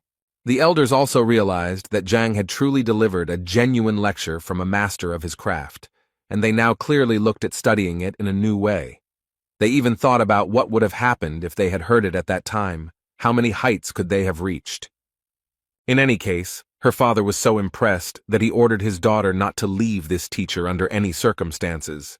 Moreover, he asked the girl to ask Zhang if he could accept other fighters, and if the man himself could attend some of his lectures. The elders immediately reminded the man that he was the head of the clan, and he could not simply become a disciple of such a person, because then their family might think something wrong. Father realized that they were actually right, and it was clearly not the best idea for him. But the elders themselves were not against attending a few lectures of this teacher, so they politely asked Wang Yin to ask permission. Meanwhile, Zhang decided to visit the library again, as he believed that although his skills had improved greatly, he still knew little about martial arts, and so he decided that he needed to study now. Otherwise, he would not be able to properly teach his students. He came to Reverend Mo again, and said that this time he wanted to look at the martial arts materials, but the elder told him that today was not the best time for that. Before Zhang could ask what was going on, he was suddenly interrupted by Shen, who had also come to the library to borrow some books, and the elder happily let her in. After which Zhang turned to Venerable Mo again to say that it was unfair, since he and Teacher Shen had the same goal, to read the book, and he did not understand why he was not allowed, but she was allowed. The thing is that the elder believed that Shen was really looking for knowledge, but he came here for an unknown reason. Zhang had to start proving that he also came here for knowledge. Shen, at that moment, did not understand why Zhang did not talk to her. Did he really stop liking her? In any case, she decided to support Zhang and told Venerable Mo that she was confident that Teacher Zhang had no evil intentions, and so she suggested that he also let him in, especially since, as a teacher, he had every right to do so. The elder decided that since Shen insisted on it, he would let Zhang into the library, but he immediately warned him that if he saw Zhang breaking the rules again, he himself would be to blame and would also bear responsibility. Zhang was glad to hear this and then decided to thank Shen for his help. Then he simply entered the library without talking to Shen. This confused the girl, as she thought that Zhang would take the opportunity to talk to her. Zhang didn't even expect that getting into the library would be so difficult, and he understood perfectly well that next time he would definitely not be allowed in there. But then he looked around and realized that this library was not really that big, and if he tried, he could go through all the books in one day. Elder Mo heard the noise in the library again, and realized that Zhang had apparently returned to his old habits, even though he had said that it would not happen again. He decided to go into the library and check out what was going on there, and at that moment the thought flashed through his head that he wouldn't mind finding out what was going on in this guy's head. The old man noticed that Zhang was taking everything in a row and trying to read everything at once, and this once again confirmed that the old man was right, and the guy was just doing something incomprehensible, so he decided that when Zhang decided to leave here, then he would teach him a lesson. At this moment, Shen was also watching Zhang closely, and now she began to understand why Elder Mo didn't want to let him into the library. Although on the other hand, she had the thought that Zhang simply found out that the girl wanted to come to the library today and was simply trying to attract her attention. So she decided that she wouldn't let him wreak havoc in the library just because he decided to see her. The first thing she wanted to know from Teacher Zhang was what he did, to which she received the obvious answer. He told her that he was just reading. She became even more angry about this, so she decided to tell him that he definitely didn't look any more attractive this way, and she didn't like the way he was acting, so she asked him to leave the library immediately. Zhang told her that he could imagine how difficult it was for her, but he still continued to pretend that he didn't hear her and continued to read all the books in a row. Shen was already very angry and started yelling at him that he apparently didn't understand what she told him, so she decided to repeat that if he continued to do this, then this way he definitely wouldn't attract her attention. Zhang was tired of listening to her nonsense and asked this crazy woman not to disturb him, and if she was so bored, she could always go to the corner and draw there. The main thing he asked was to leave her alone. The girl couldn't believe that Zhang was talking to her like that, but still, the thought was spinning in her head that he was just joking, and that's why she wanted to see how long he could hold out. In the end, 6 hours had already passed, and Zhang was still leafing through the books, and the girl finally realized that if he wanted to attract her attention, he would clearly stop doing this. During this time, Zhang still managed to do the impossible. He still transferred all the books to the library of the Heavenly Path. Furthermore, during all this time, he was finally able to find a suitable training method for Zhao Yao. Turning around, he noticed that Xin was still there, even though it was already around 7 o'clock in the evening. But on the other hand, he realized that he actually didn't care about her at all. And since he had done everything he wanted, it was time for him to go back. But suddenly, just before leaving, Elder Mo stopped him and told Zhang that he was not going anywhere.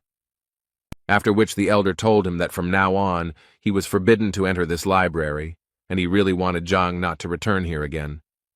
Zhang pretended to be surprised by this, and asked the old man the reason for this decision. Elder Mo started yelling at him because he immediately realized that Zhang was just leafing through the books instead of reading them carefully, and that he never took any notes, so he thought the man was just having fun. Zhang understood that the old man was essentially angry because he read too fast, But on the other hand, Zhang understood that he no longer needed to go to the library, so on the other hand, he didn't care what this old man said. And with such thoughts, he replied to Mo, saying that he was completely right, and Zhang would quickly leave here. Just as he was about to leave, Shen suddenly asked him to stay. She left the library saying that he read quite a lot, and she was very interested to know if he had managed to remember anything at all. Zhang didn't fully understand what she was telling him and what it all meant. She immediately started telling him that she had just seen him reading 8 ways to improve medicines, so she wanted to ask him about the contents of the book. Deep down, she was sure the man was just pretending to read, so now she just wanted to see how he would get out of it. Zhang unexpectedly agreed to answer her questions, but asked her to do it as quickly as possible, as he was in a hurry for dinner. She was annoyed that he was doing this just to get her to leave him alone, but she asked her question anyway, the gist of which was that if you use all the herbs separately, it might be difficult to make the pills, so it was better to mix all the ingredients at once. And the question was that she didn't understand the meaning of this phrase. Jin sighed and said that she remembered it wrongly, because it would be correct to say that only the correct order of adding the herbs would help her make quality pills, but the meaning of this phrase is that the ingredients must be added separately and in a specific order. The girl was surprised by his answer, because in fact, she initially made a mistake in the phrase in order to expose him, but she did not even suspect that he would be able to give her the correct answer. But she also understood perfectly well that it would be impossible to do this if he had not really read this book. She didn't know what to say until Elder Mo intervened and asked a question about the book. He wanted to know how Zhang understood the phrase, "Qi travels through the body, the mind travels through the world."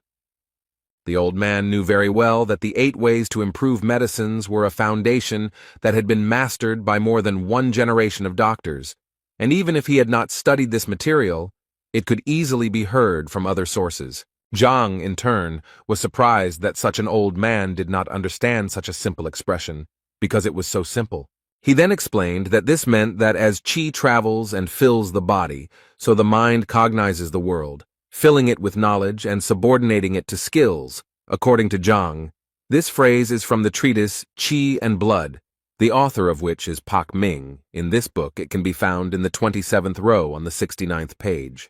Elder Mo's surprise was obvious. The whole thing was that one elder asked him about this, but he couldn't answer. And even later, that old man couldn't find an explanation in the library, so he just couldn't understand how this guy got to this point. In any case, he clearly didn't trust him, so he decided to go and check this information himself. After a while, they found the very row where the book was, and then opened the page that Zhang pointed to and read exactly the same thing that the man said, which surprised them even more. Mo mentally repeated that the old man had not found the answer, turning the entire library upside down. He could not find this book and the answer to the question. But Zhang not only managed to find it, but also read it, and most importantly, understood what was written here. While they were looking for this book, Zhang decided that he didn't have time to just look at them, and he needed to leave quickly, because at this rate he might not make it in time for dinner. But Shen decided to stop him again. Elder Mo almost passed out from the realization of what he had learned. Questions were spinning in his head about why this guy was the worst teacher back then, because with such abilities he could clearly be the best of the best.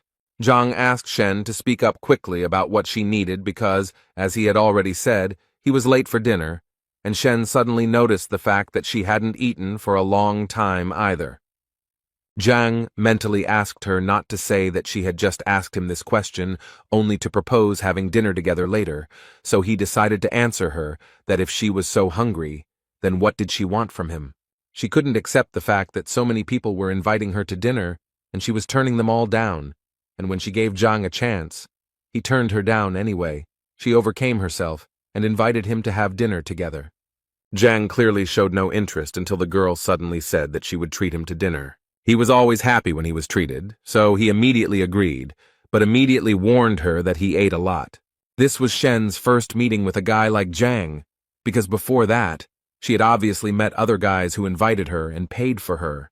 The Library of the Heavenly Path could see the disadvantages and advantages of techniques, allowing one to read the opponent's weaknesses like a book, but it could not reveal the heart of a woman to Zhang Huang. He did not understand that with just a few words, he had brought the first beauty of the academy to a panic attack. Shen also noticed that this guy spent half a day with her, but never spoke to her.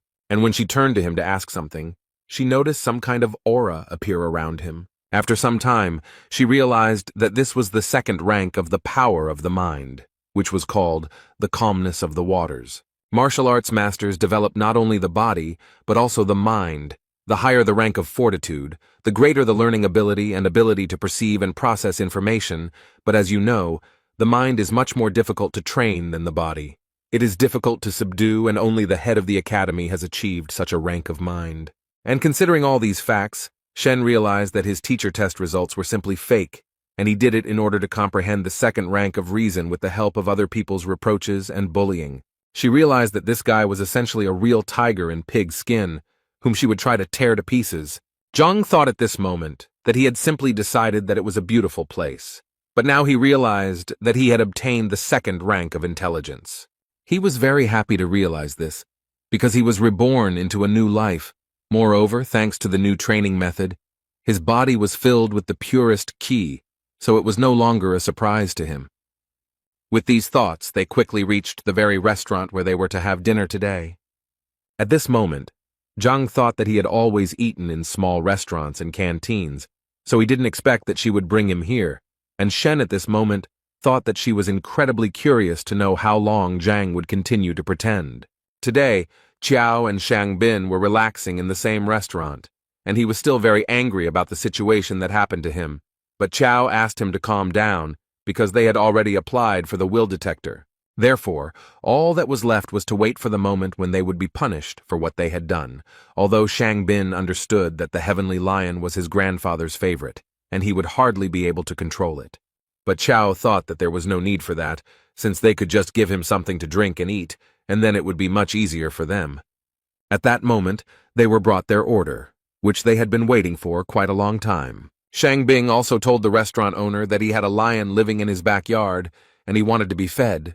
Afterwards, Qiao told him that he heard that Hong Ting Pavilion was a very prestigious restaurant, and its owner had always been cold to his customers, but now, for some reason, it was the opposite. Shang explained to him that the pavilion was so famous because its creator, Hong Tao, was a powerful and influential man. The only thing Shang did not understand was why Hong Tao was not one of the elders of the academy.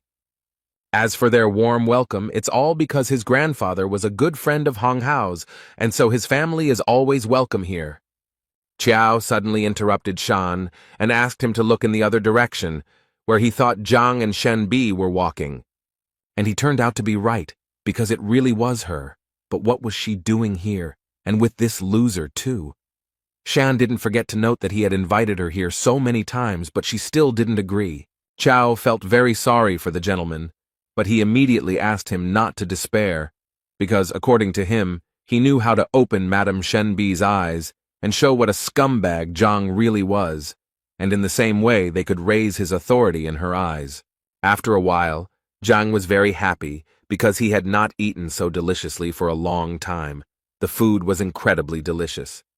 Shen was a little upset because Zhang had been eating all this time and hadn't paid any attention to her, so she wanted to ask for the bill for this dinner as soon as possible. The waiter happily came up to her to say that he hoped they enjoyed everything, and also to inform her that they only owed 1,280 coins. The girl clearly did not expect to hear such a number, because she was more than sure that they ordered a maximum of 100 coins.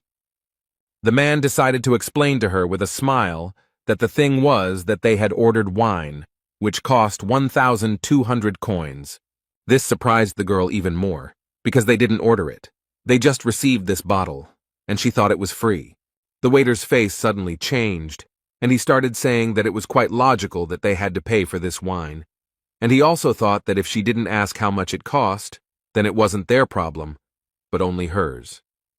This was definitely a problem, as the girl did not have that amount of money with her, so she asked to transfer the amount to her account so that she could pay it back to them later. The waiter was not going to make any concessions, because he believed that if she could not afford this wine, then there was no point in ordering it. So he told her to give them their money back right now, because no one would feed them for free here.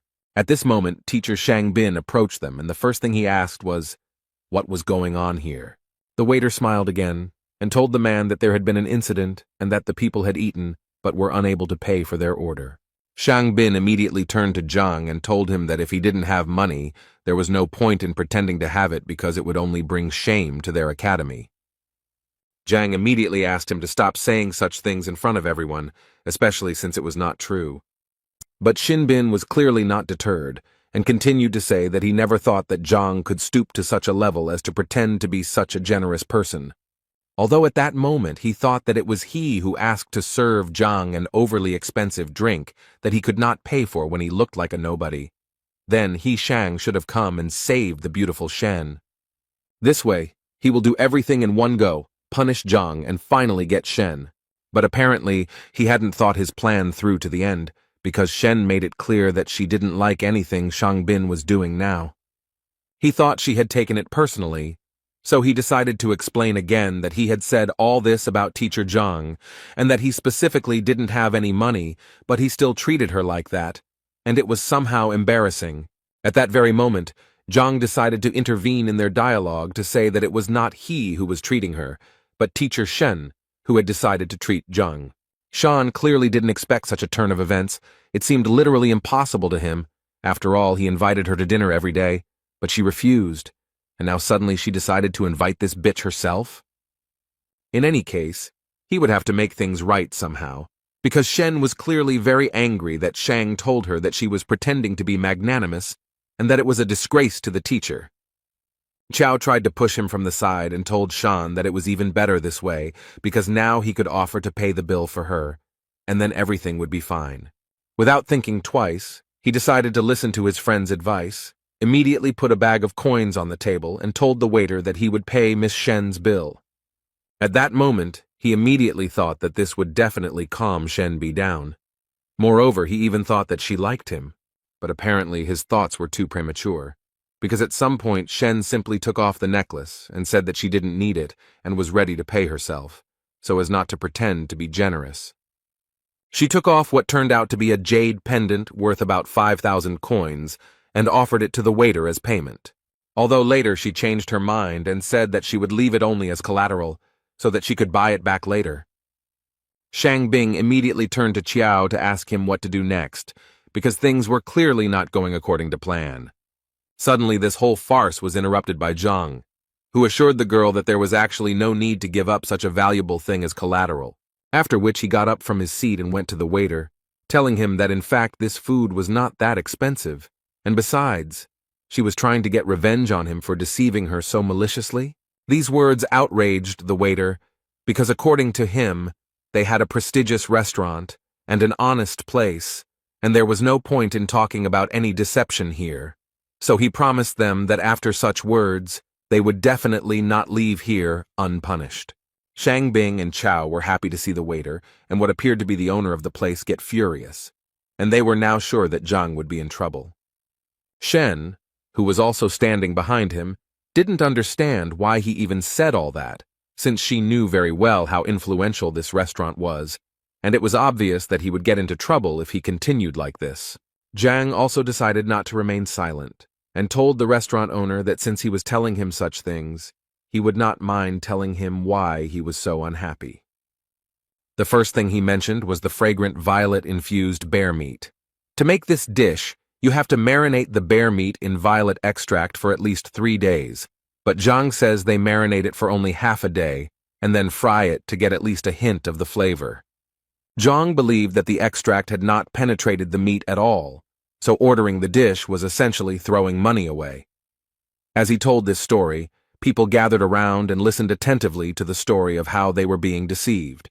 Zhang clearly wasn't going to stop there, and went on to explain how the Honghu guppies they pass off as wild were actually captive bred, as you can tell from their small, thin fins and tail.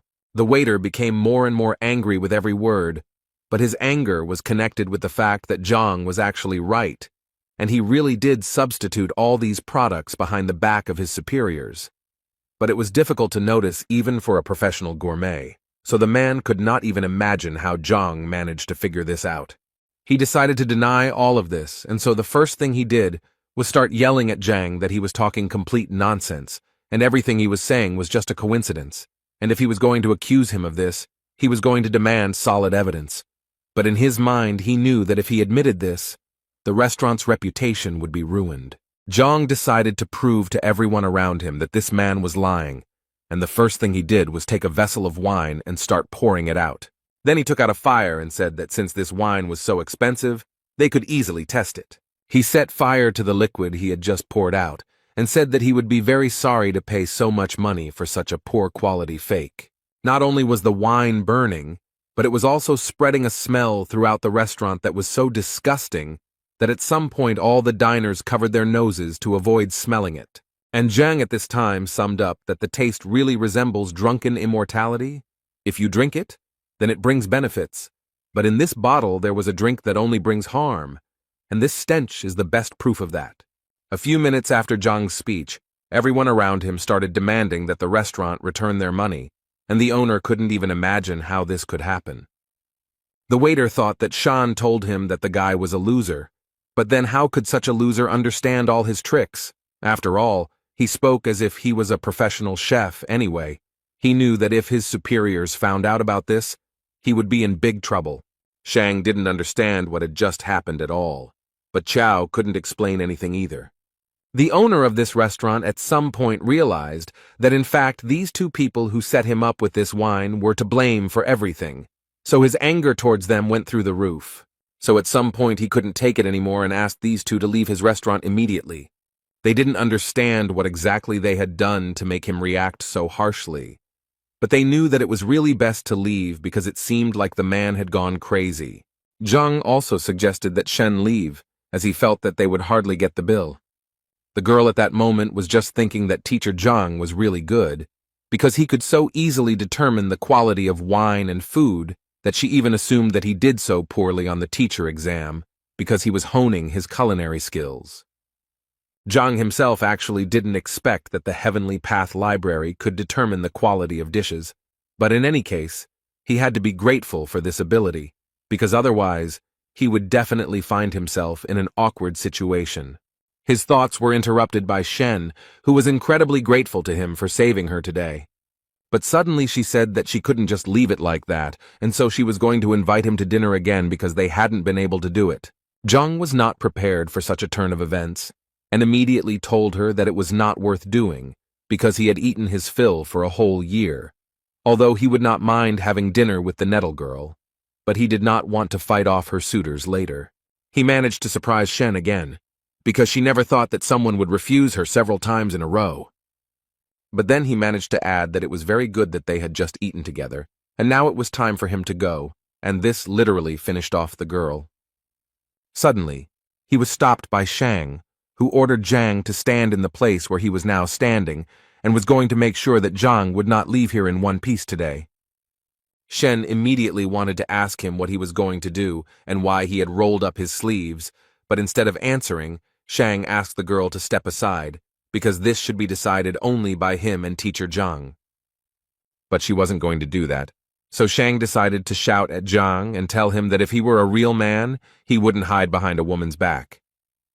Although Zhang himself did not understand what was wrong with hiding behind a girl's back, moreover, he called it conflict resolution and saw nothing wrong with hiding behind a woman's back to calm her down. Once again, everything did not go according to Shan's plan.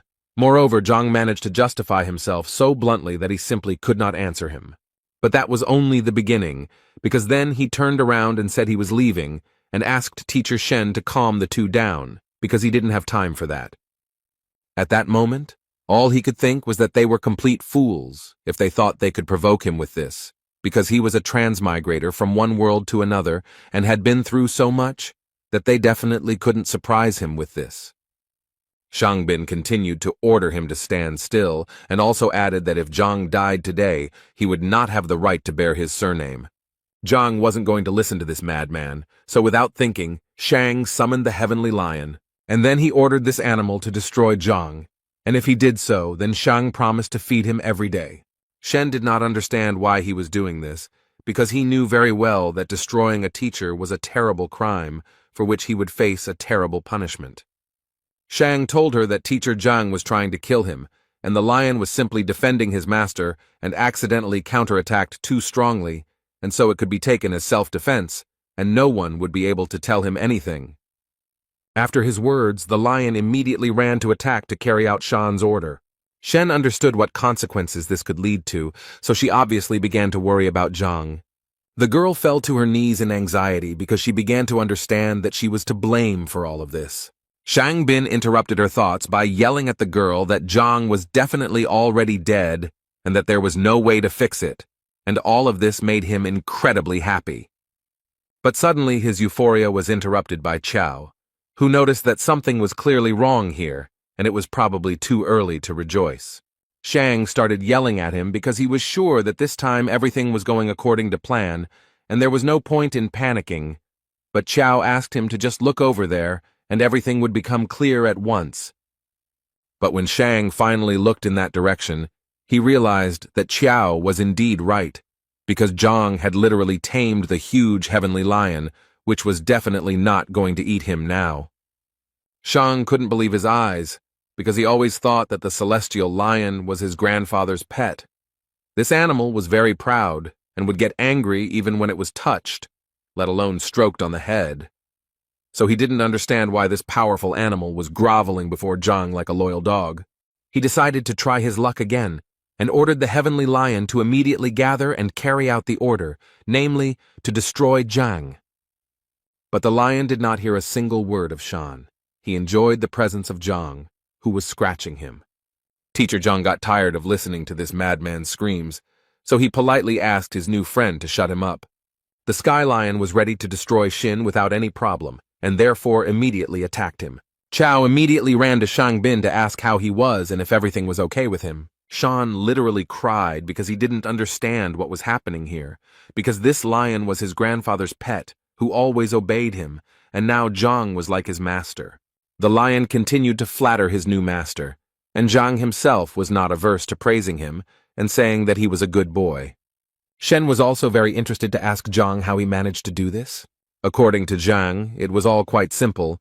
He thought that this heavenly lion was very accommodating, although he did not deny that Zhang simply seemed handsome to him, so he did not continue to attack him.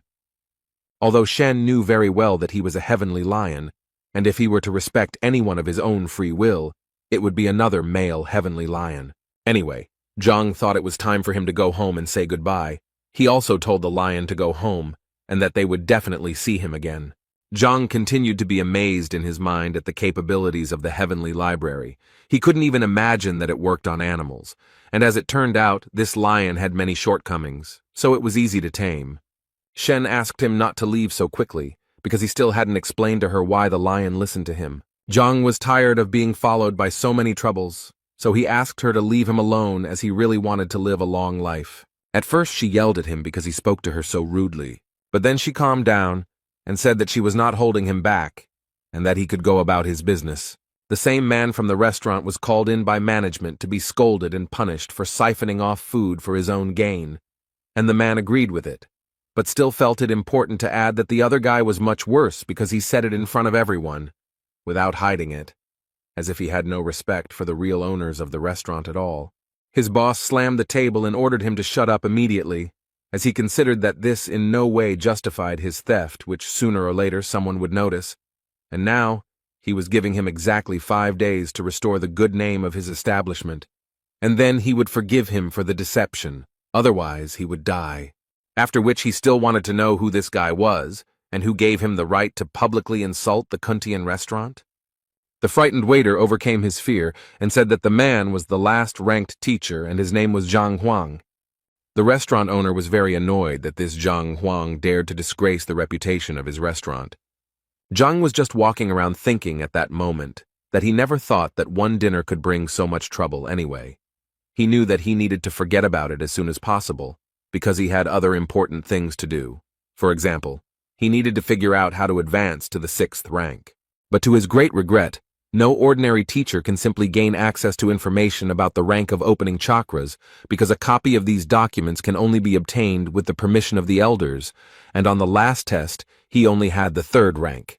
And if he now makes such a request, he will simply become a guinea pig. Although, if he remembered correctly, there were many useful things sold in Tianquan City, including cultivation manuals, and if he could look through them, it would indeed solve many of his problems. So he decided to go immediately and check if his guesses were correct. He arrived at the Tianquan shopping district and was a little surprised that it was so lively, and it was probably because he didn't remember anything about the place.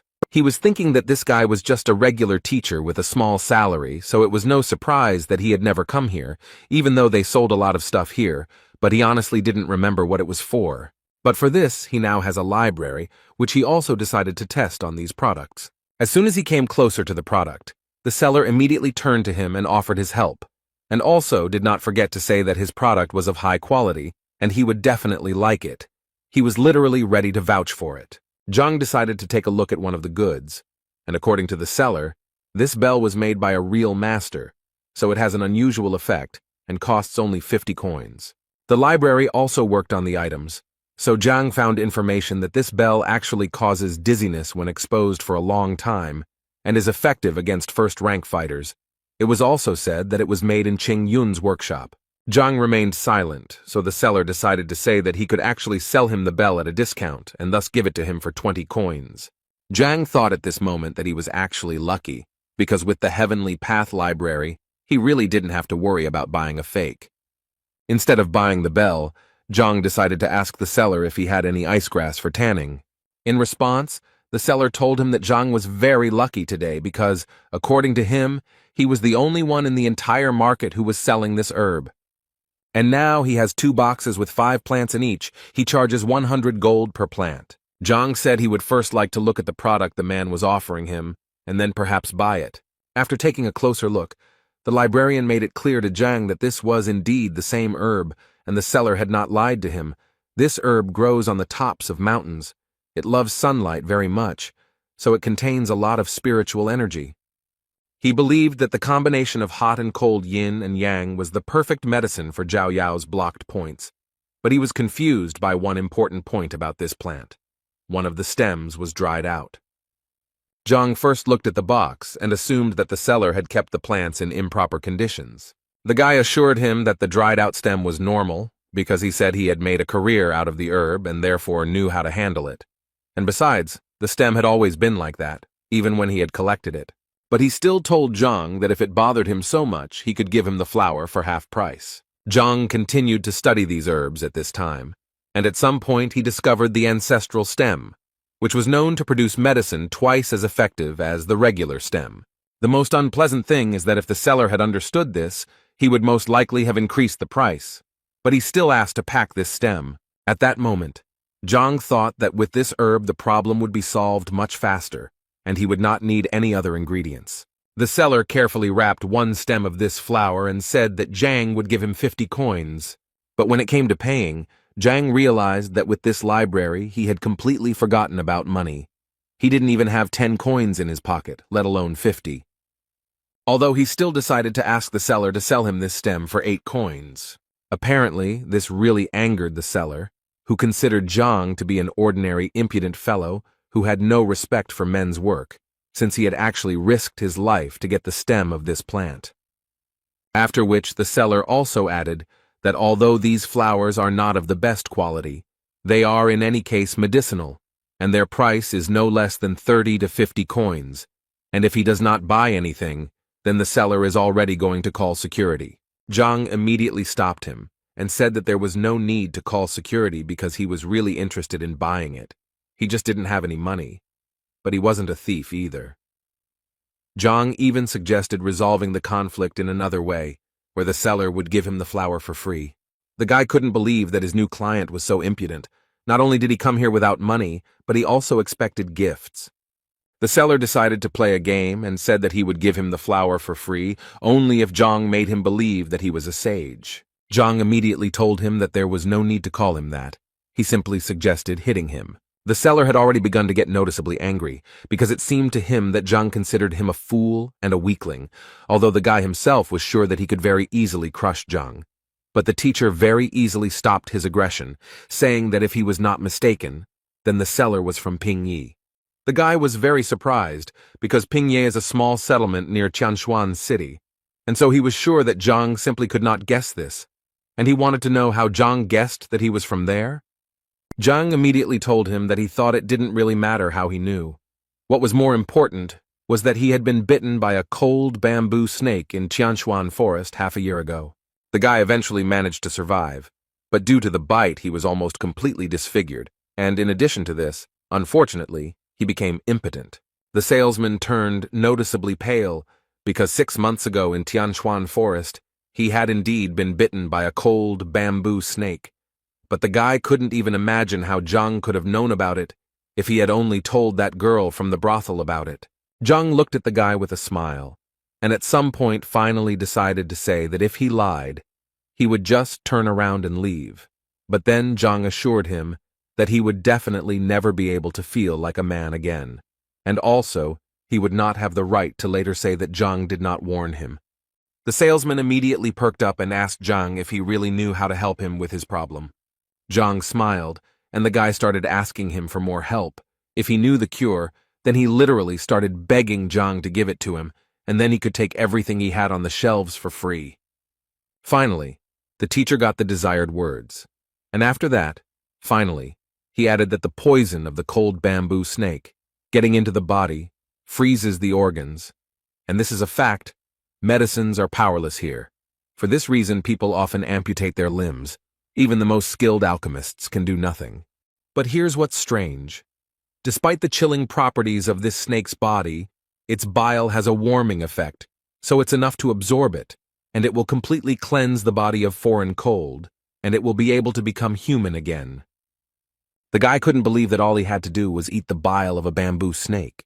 Was it really that simple? Zhang confirmed this information and also decided to say that he saw these snakes in one kiosk, and if he did not believe him, then he could go and buy this snake right now and try it. But the seller thought that he had a better option, as it turned out. He had one of these snakes lying around in a distant drawer. He opened the box, which indeed contained one of these bamboo snakes, and the first thing he had to do was cut it open. And as soon as he managed to get the gall sac out of the snake's body, the guy immediately brought it to his mouth to swallow. Imagine his surprise when he felt that the effect came literally within a few seconds. He immediately knelt down in front of Zhang and began to thank him for this, because he could finally feel like a man again, and as a token of gratitude, he would like to give him all this icy sungrass. Zhang laughed at him and said that as he said, the seller would give him the herb for free.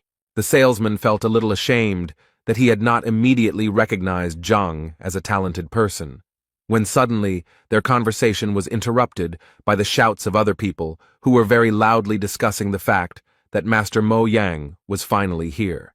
They believed that they had the opportunity to receive his invaluable advice, and if they were lucky, they would definitely become his students. Zhang didn't quite understand what was going on, so the shopkeeper explained to him that it seemed that Master Mo Yang had come to the village again. According to the guy, he is simply an excellent appraiser, and as far as Zhang understood, this is a rather specific profession, like a gourmet, and they are valued approximately the same. But whether to follow the appraiser's advice or not is like gambling. You never know until the end whether you will be lucky or not. Betting on treasures is like betting on precious stones in his world. Someone will get a fake, and someone will get a valuable artifact. But with the library of the heavenly path, he doesn't need luck at all. He just needs to touch the object, and he will understand everything immediately. And considering all this, he realized that at the moment, this is the best way to get rich. So Zhang decided not to stand still for long and take action. He asked the guy to pick up the grass later, after which he said goodbye to him.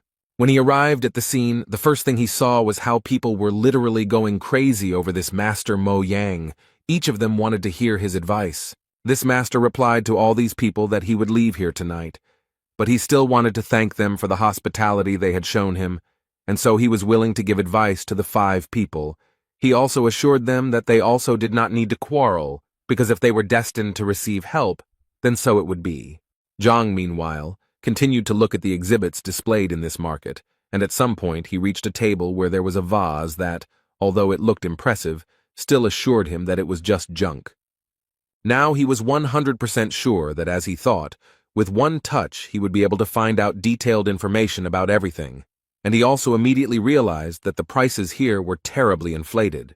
People were clearly upset when they heard that Master Mo was leaving that evening, and so they began to suggest that he stay for at least one more day. He immediately assured them that it was simply impossible, as he had things he couldn't cancel, so it was out of the question, but he still decided that he would add 5 more, because as they knew, searching for treasure among trash was a difficult task that required concentration, and therefore 10 was his limit. People started shouting that they were ready to pay him for help, if only he would give them advice, but he immediately answered them that they were telling him complete nonsense, because he had been doing his craft for a very long time, and if he wanted to make money on it, he would have done it without them. He could have bought the treasures and sold them for a higher price. According to him, he helps them for their gratitude and bright emotions, because money for him is water, which has no value. And he immediately warned that if anyone spoke about money again, he would not help them. After these words, they began to respect him even more, and also asked him for forgiveness for their stupidity. He also wanted to tell them that the appraiser could actually only increase the chances that they would not get a fake, but they still could not get a complete guarantee of success. But as long as they were with him, he would do everything to help them with this. They immediately raised their hands for his attention, and Master Mo decided to pick out the old man in the front row first. He explained to them that he would now use his special technique to understand which of them deserved their attention and which did not.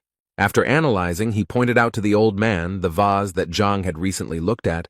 Master Mo thought that the old man could safely buy this vase because it was actually very valuable. After all, it was created at the end of the Kobun period. The old man got his money without any problem and was going to buy this vase because Master Mo himself advised him to buy it.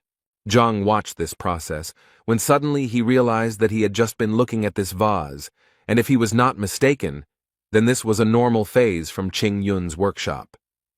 As a token of gratitude, the old man immediately brought Master Mo a few coins, which he happily took, and Zhang began to understand that he had definitely not made a mistake with this vase. Suddenly his body moved back to the library, which Zhang didn't understand because Master Mo didn't seem to have landed any combat moves on him. But the book about that person was still flying towards him. In this book, it was written that Master Mo was originally an appraiser's appraiser, worked as an informant in the Liuju kingdom, and eventually made his way into the appraisers of artifacts with his generalizing voice that clouded people's minds with words, convincing them of the master's greatness. Zhang took another look and noticed that this man really looked refined and highly moral, so much so that he even managed to deceive him. But now he realized that if there are scammers, then there are also their victims, and apparently, most of this crowd are victims. Zhang decided that everything was so good that he didn't need any help, and he got ready to leave. Suddenly, he was stopped by the same Master Mo, who had chosen the guy as the next lucky one to whom he would give advice. This obviously surprised Zhang. After all, there were a sea of crazy fans of this Master Mo around, so why did he decide to choose Zhang?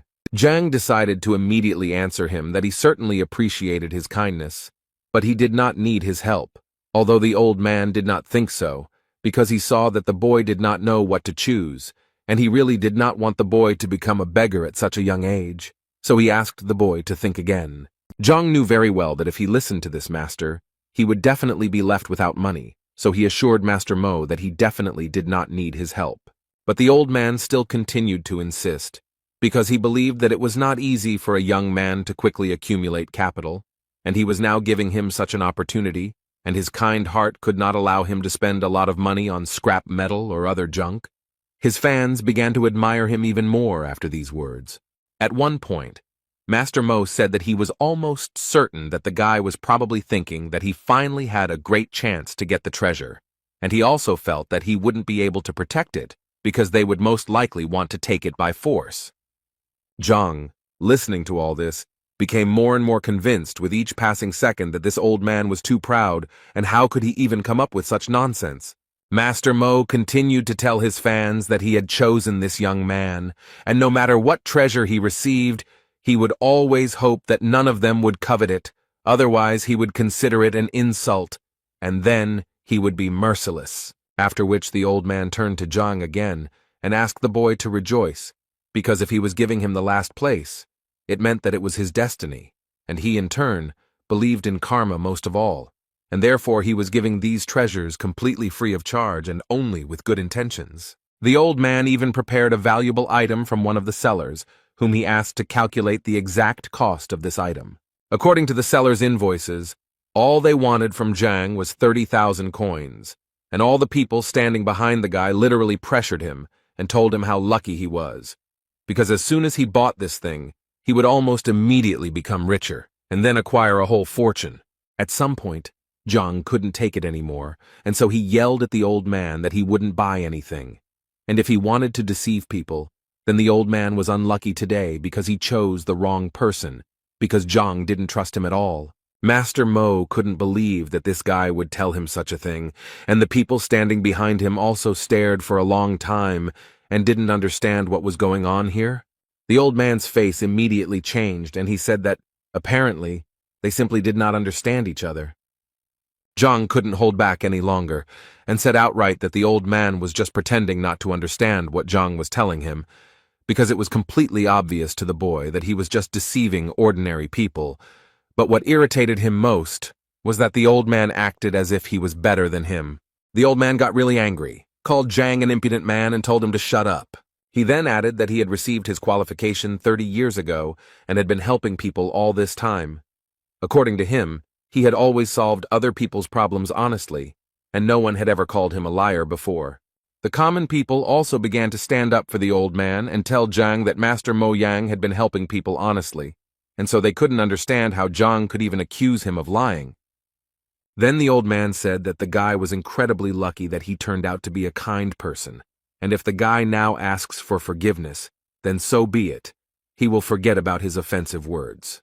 But Zhang thought they needed to do something a little different, because in fact his words were very easy to verify. You just need to reveal what this scammer just sold to the person, and people will immediately understand everything. The old man pretended to be very surprised, because according to him, the purification of artifacts, which he advised people to do, would take at least half a day. But as he said, he had urgent matters to attend to, and he simply could not wait that long. But from Zhang's face, he could tell that the guy was literally holding back from saying that he was using his busyness as an excuse to leave early because he would be ashamed of his actions. At that moment, Zhang thought that he was quite a professional liar because he had already thought of an escape route in advance and said so. Suddenly, their conversation was interrupted by one person from the crowd who suggested that since this guy claimed that the master was a fraud, then he himself apparently had knowledge of this craft, and if this was really the case, then he had better demonstrate it. The old man smiled and agreed with the gentleman, because if the guy was so confident in his words, then he probably did a lot of evaluation research himself, since he dared to insult him. Master Mo Yan decided that he would give this guy a chance, but for this, Zhang needed to choose one artifact, and if it was of value, then it would be possible to continue the dialogue with him. Zhang agreed to this condition without hesitation, as he understood that with the library of the heavenly path, he would be able to easily name a truly valuable thing.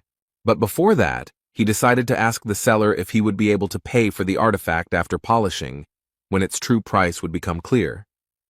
The seller immediately refused him because, according to him, it was necessary to pay in advance. This rule was introduced to prevent liars who refused to pay if the cost of the goods did not cover its original cost. But suddenly this salesman was interrupted by Master Mo, who asked him that this guy pay in a way that was more convenient for him, and if this young man won, then he would pay for him, and if not, then he would just apologize, as he said. Zhang was more than satisfied with these conditions, so he waved to the teacher and said that he would definitely not refuse help, and thanked the old man in advance. Master Mo thought that he had never seen such rude people. After this, Zhang began to look at the items, and the first thing he did was approach the item he had already looked at, and if it weren't for the lack of money, he would have bought it. But since the old man was paying, he saw no point in refusing. Without any doubt, he took the stone in his hands, threw it into the hands of the seller, and said that he had chosen exactly this thing. After which he immediately asked to be cleared here, in front of all the people, so that no one could accuse him of lying. The salesman stood there in a stupor for a while, not knowing what to do next, until old man Mo asked him to clean the goods, as he was sure that Zhang knew nothing about them, and had obviously chosen the goods at random. The man who was cleaning that stone thought at that moment that he really wanted to look at that guy's face when they were cleaning that stone and found nothing there. And in his head he had thoughts that he gave him small stones because they were ordinary roadside stones. But apparently he was very wrong, because when he cleared away what he thought was an ordinary roadside stone, he discovered a ling long stone. It was the main material for making ghost armor, and each of them was worth a fortune, since it was extremely rare. They began to discuss among themselves that this stone was so large and apparently without impurities, which meant that it could be worth about 100,000 coins, which could not help but please Zhang. The old man, without thinking twice, began to make excuses and say that the guy was just lucky, and that in any case it didn't mean anything, after which he turned around and said that he urgently needed to leave, as he had important things to do. But Zhang noted that in their case, there was no need to rush, and besides, he had one more question for the old man. He drew people's attention to the old man who bought the vase for 80,000 coins, and Zhang did this in order to tell the man the truth, that this vase was made in Qingyun, and therefore it was an ordinary decorative vase, which, on top of everything else, was cracked.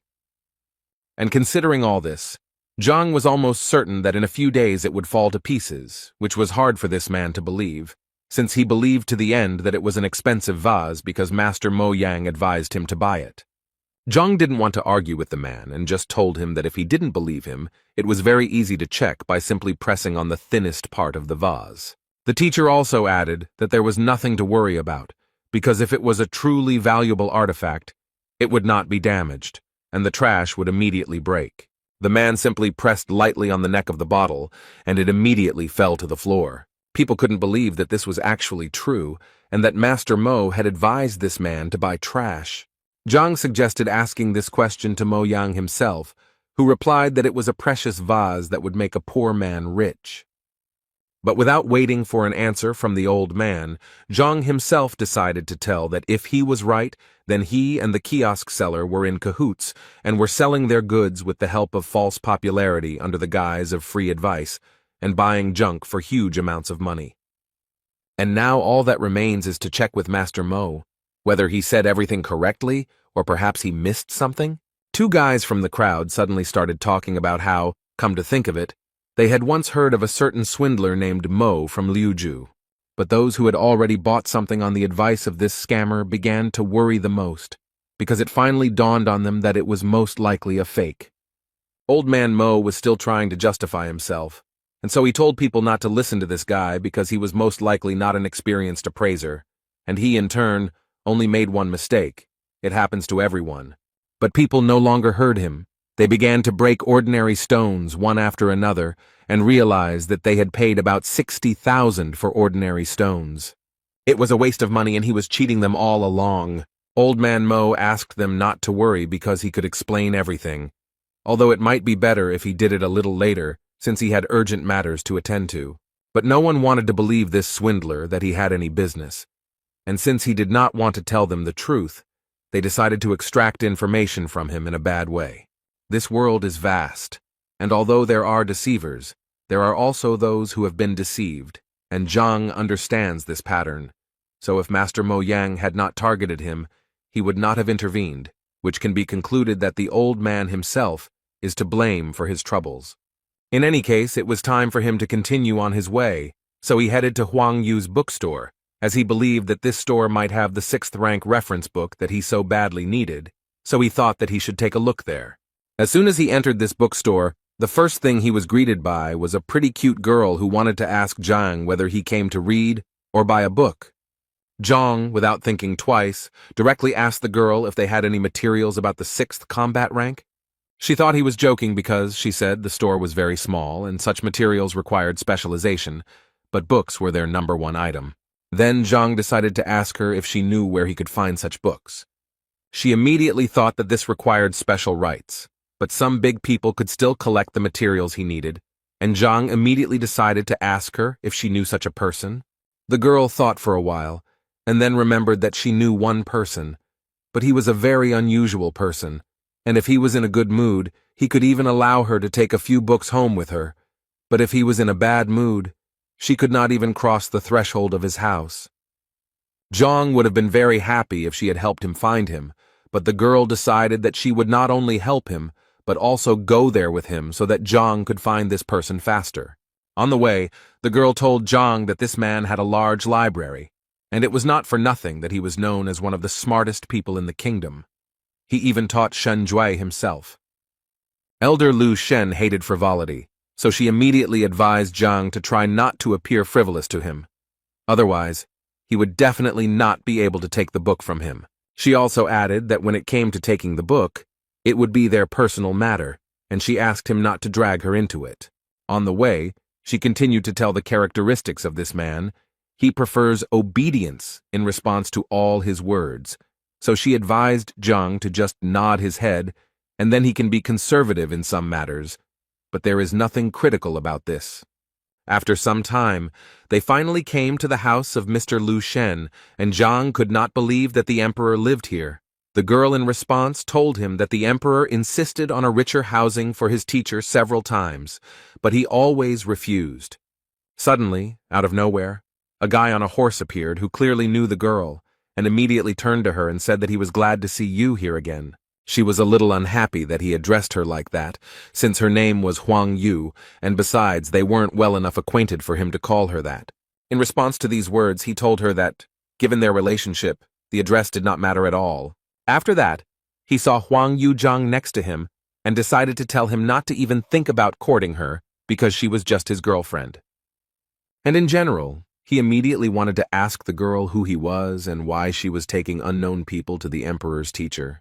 Huang Yu reacted quite sharply and immediately made it clear to the guy that he didn't care at all who she went with, and where. At some point, they started to clearly quarrel with each other because he believed that she was his girlfriend and had a right to know, and she asked him to move away from her. Zhang decided to resolve this conflict, so he approached the guy and told him that he was actually wrong about him and that he really had nothing to worry about. The girl's expression suddenly changed because she didn't understand how Zhang even dared to talk to this guy like that. According to her, he is the only son of King Zhengnan, Bai Sen. King Zheng is one of the most influential people in Qianshuan, and if anyone offends his son, he will make his life a living hell. At that moment, Zhang realized that his body seemed to be not from this planet, because after the appearance of the heavenly library, he forgot absolutely everything. Huana Yu was incredibly surprised that Zhang actually didn't know King Zhengnan, but on the other hand, she immediately knew that if this man was ignorant, then if she brought him into the palace, she would be in big trouble. Suddenly her thoughts were interrupted by the opening of the doors of this palace, from which Chen Bo, who was the master's assistant, came out, and the guy immediately asked to take them to the teacher. When Zhang entered this palace with his new acquaintances, he immediately noticed that it was incredibly beautiful, as if all these walls were hand-painted with ink by a talented artist. As it turned out, this was exactly the case, so the guys were surprised that Zhang knew about it and suggested that maybe he was an artist. The master's assistant told him that their master used his soul as a pen and the yard as a canvas, and arranging everything around like a painting was a really good idea. They reached the waiting room, where the assistant asked them to wait while he called a repairman. The girl once again decided to clarify whether the guy understood art, but Zhang assured her that this courtyard really did look like a painting. Their conversation was interrupted by Sen, who thought that Zhang was simply putting on airs to appear to be someone he was not. Huang Yu was very angry that Sen behaved like this, so she immediately wanted to know why he thought like that, after which they started arguing again, and because of Zhang, the man at that moment thought that if they wanted to argue so much, then he would not interfere with them. But why were they dragging him into this? He came here to take the book and leave. Their argument and Zhang's thoughts were interrupted at one point by the master, who entered this reception room and immediately silenced everyone with his presence, after which he said that it was very unusual for him to hear someone praise his ink-painted courtyard so highly. According to him, it is a great rarity to meet a young man with such a subtle sense of beauty. Sen immediately intervened in this dialogue to say that this guy clearly shouldn't be trusted, because most likely he was just a liar. The man immediately turned to him and noticed that he had not actually given him the floor. Realizing that Zhang knew his paintings, he asked him to appraise another rather rare painting. At this moment, Huang Yu came up to him again, and said that this was a kind of test that this man was giving to everyone, and even she had gone through such a test at one time, and if he did not pass it, she immediately assured him that he would not receive the books. At that moment, Zhang thought that if he only knew what this would lead to, he would have been better off keeping quiet there in the courtyard, because he did not understand these pictures at all. He could only rely on the Skyway Library to help him understand the artifacts, so he became curious to see if it could help him with the paintings. The library was simply an amazing thing, and Zhang was further convinced of this when she gave him a full description of the painting. After which he asked the master again if he really wanted to hear his opinion about this painting. The man, without thinking twice, immediately told him that he would be grateful for his opinion, and Zhang replied that he would please him because, in fact, he had one comment. After which he stated with complete confidence that this was simply a nightmare come true, and this was one of the most terrible pictures he had ever seen, which the guys clearly did not expect to hear. Huang Yu immediately felt incredibly ashamed of him, because she thought that Zhang was truly an intellectually developed person, but she sincerely did not understand how he could say such a thing. Sen was very glad that Zhang said exactly that because he believed that it proved that he was truly right and that Zhang was a common swindler. But the master again remarked to Senya that he did not give him the right to speak. After which Zhang asked the master for forgiveness for such rudeness, since in fact he did not know that this was the master's work. But the man immediately told him that it didn't matter who exactly painted it, because he wanted Zhang to appreciate it first as a painting, and not as the person who painted it. Zhang was happy to hear this, so he went on to say that any roadside artist could indeed paint such a picture, but on the other hand, he also believed that if you look at this picture from another angle, you will notice that it reveals itself in a completely different way. The owner didn't expect the guy to add something like that, so he immediately wanted to know what he meant. Zhang stated that it was actually simple, and so if the master did not mind, Zhang would like to ask him for permission to reveal the secret of this painting. Sen immediately started shouting at him when he saw the knife in his hands, because he believed that this painting was priceless and definitely shouldn't be cut. But Zhang didn't listen to him, so without thinking, he did what he wanted. This act surprised even the master himself, and he followed further events with fear and curiosity. Zhang picked up the cut canvas by the end and said that the painting was a fake because it was painted on rice paper. The real canvas was hidden in sheepskin and had a much more modest appearance than the fake. Zhang's skill left a huge impression on everyone present, who were stunned by how quickly he managed to understand everything. The master praised Zhang, because not many people know about the technique of painting on sheepskin through rice paper. The master then decided to give Zhang another test and led him to the next canvas, waiting for his evaluation. The painting depicts a predatory giant monster, and Zhang said the painting was skillfully done but lacked precision. Zhang then suggested that the author of the painting had never personally seen the animal he depicted, and that is why the canvas has no great value, despite the skill of the painting.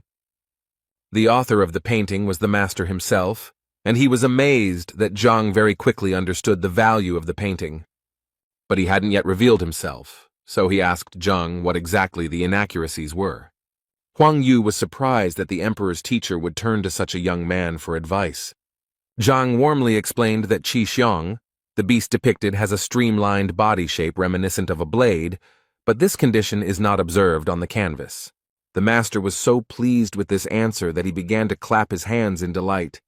The master admired the skill of his new acquaintance, despite his age, and equated his skill with that of a master. The master asked Huang Yu to introduce his new friend. Huang Yu was a little embarrassed because when she met Zhang, she didn't ask his name. The emperor's teacher was a little angry that the boy was being treated this way, because in his opinion he was his equal. After these words, the king's son looked a little embarrassed, as he did not believe that an ordinary average person turned out to be a master. Then the emperor's teacher looked at him sternly, as if to make it clear that all doubts would disappear. Huang Yu and the king's son bowed to Zhang as a sign of respect and honor for the title of master. Zhang was embarrassed by this, and said that he was just expressing his opinion about the paintings, so he cannot be called a master. The emperor's teacher assured him that he truly deserved all the honors, because he had unmistakably pointed out all the shortcomings of the paintings. And he added that he had every right to give instructions to Huang Yu and the king's son at any convenient opportunity. Then the emperor's teacher asked Zhang what the purpose of his visit was. Zhang said that he knew about the large library that was here, and he came to find materials on the 6th martial rank. The teacher replied that he did have a large library, and mostly all the materials were on art, but not many books on martial skills.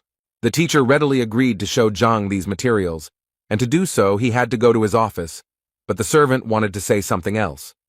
Then the teacher gave him a sign that such a worthy person as Zhang could not be forbidden to do anything. They went out into the courtyard, since the master's office was in another wing of the courtyard. Finally they came to the library, where there were many shelves with books and scrolls. The master was modest and said that the library was not really that big, but Zhang could feel at home there.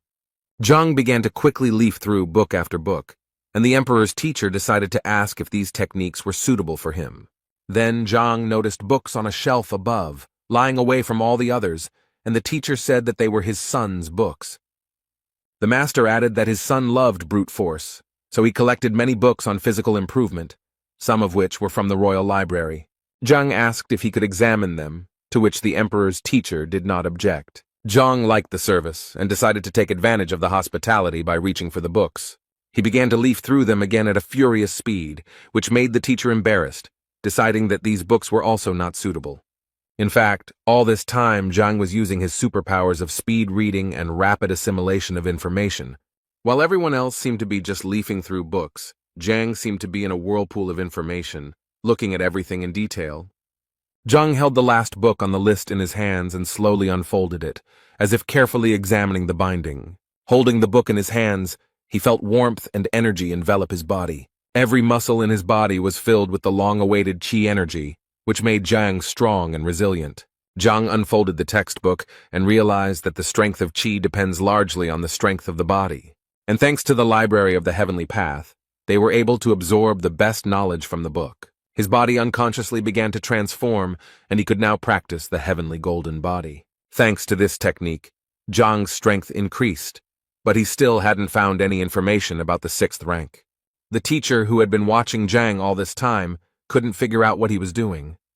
So he walked up to Zhang to ask him more closely if everything was okay with the young master, touching his shoulders.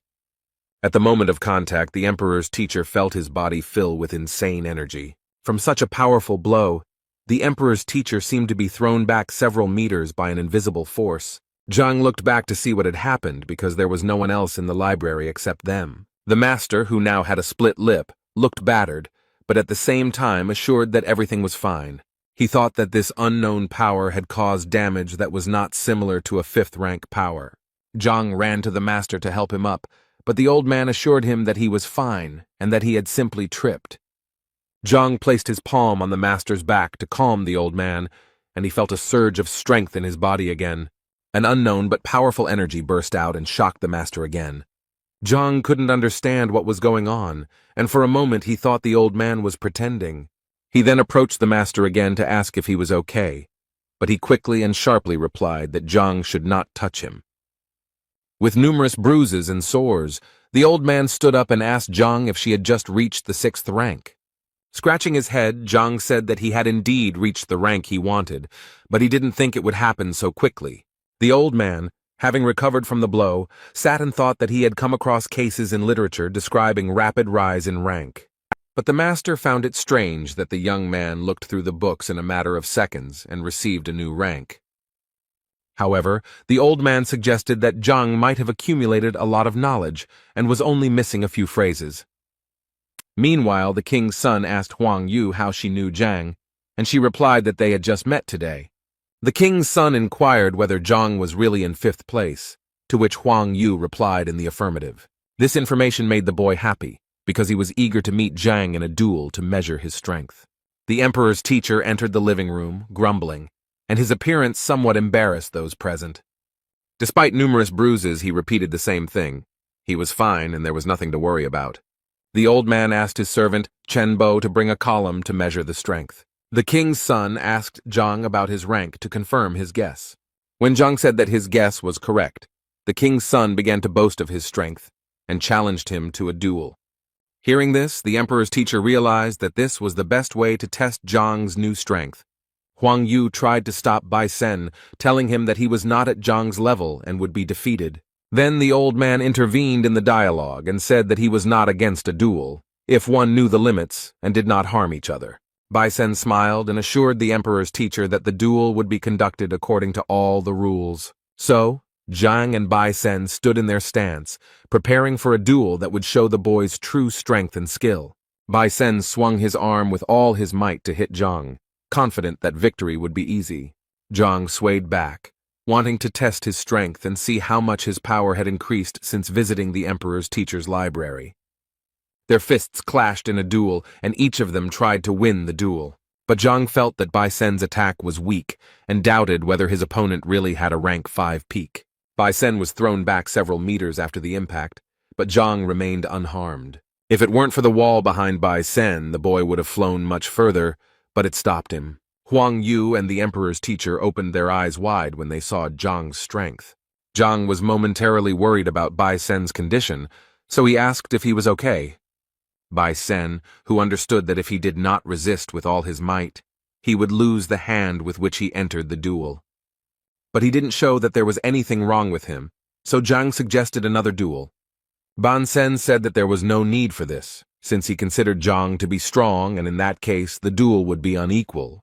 Zhang felt like Bai Sen was too lazy to fight and didn't even use his full strength. Meanwhile, the servant reported to the master that the force measuring column was ready. The servant also noticed that Zhang had managed to defeat the king's son, but he could not understand how this had happened. The master told Zhang that Bai Sen needed to recover and treat his wounds, but in the meantime, he suggested that Zhang test the strength of the column. Zhang replied that he had measured the strength just yesterday and got a result of 4 dynes, so today it was unlikely to be more. The master listened to Zhang, but still insisted on his own, so he made an inviting gesture towards the column. Zhang began to warm up in front of the pillar, and thought that even though he had used the heavenly golden body, his strength had not increased much. In fact, he measured his strength in the morning and got the result of 8 dynes, so he decided to hit the column with half his strength. Zhang swung his sword and delivered a powerful blow to the stone column, producing a characteristic dull sound. After the blow, the number 4 appeared on the pole, symbolizing Zhang's strength. Zhang turned his back to the pillar and invited the others to see that his strength had not actually changed. But the expressions on the faces of those present did not agree with this statement, because there were clearly not 4 of them. Huang Yu asked Zhang to return so that he could see for himself the extent of his power. Zhang couldn't understand why the 4 sounds caused surprise among those present, but he still looked back. Imagine his surprise when there was no longer any number on the column, but the number 49. Zhang asked the master if the column was working properly, because the whole thing looked like some kind of nonsense. The master explained to Zhang that the meaning of his metamorphosis was that his body was not accustomed to the new strength, which is why he won the duel so quickly. Huang Yu and Bai Sen's mouths dropped open when they saw Zhang advance to the next level and increase his strength to ding. Zhang himself could not understand how this happened, because the transition to the 6th wound means the opening of the chakras, each of which adds 1 ding. Even Master asked Zhang how he managed to open 45 outlets so quickly. Zhang replied that he had not improved his rank, but he had definitely managed to improve his body.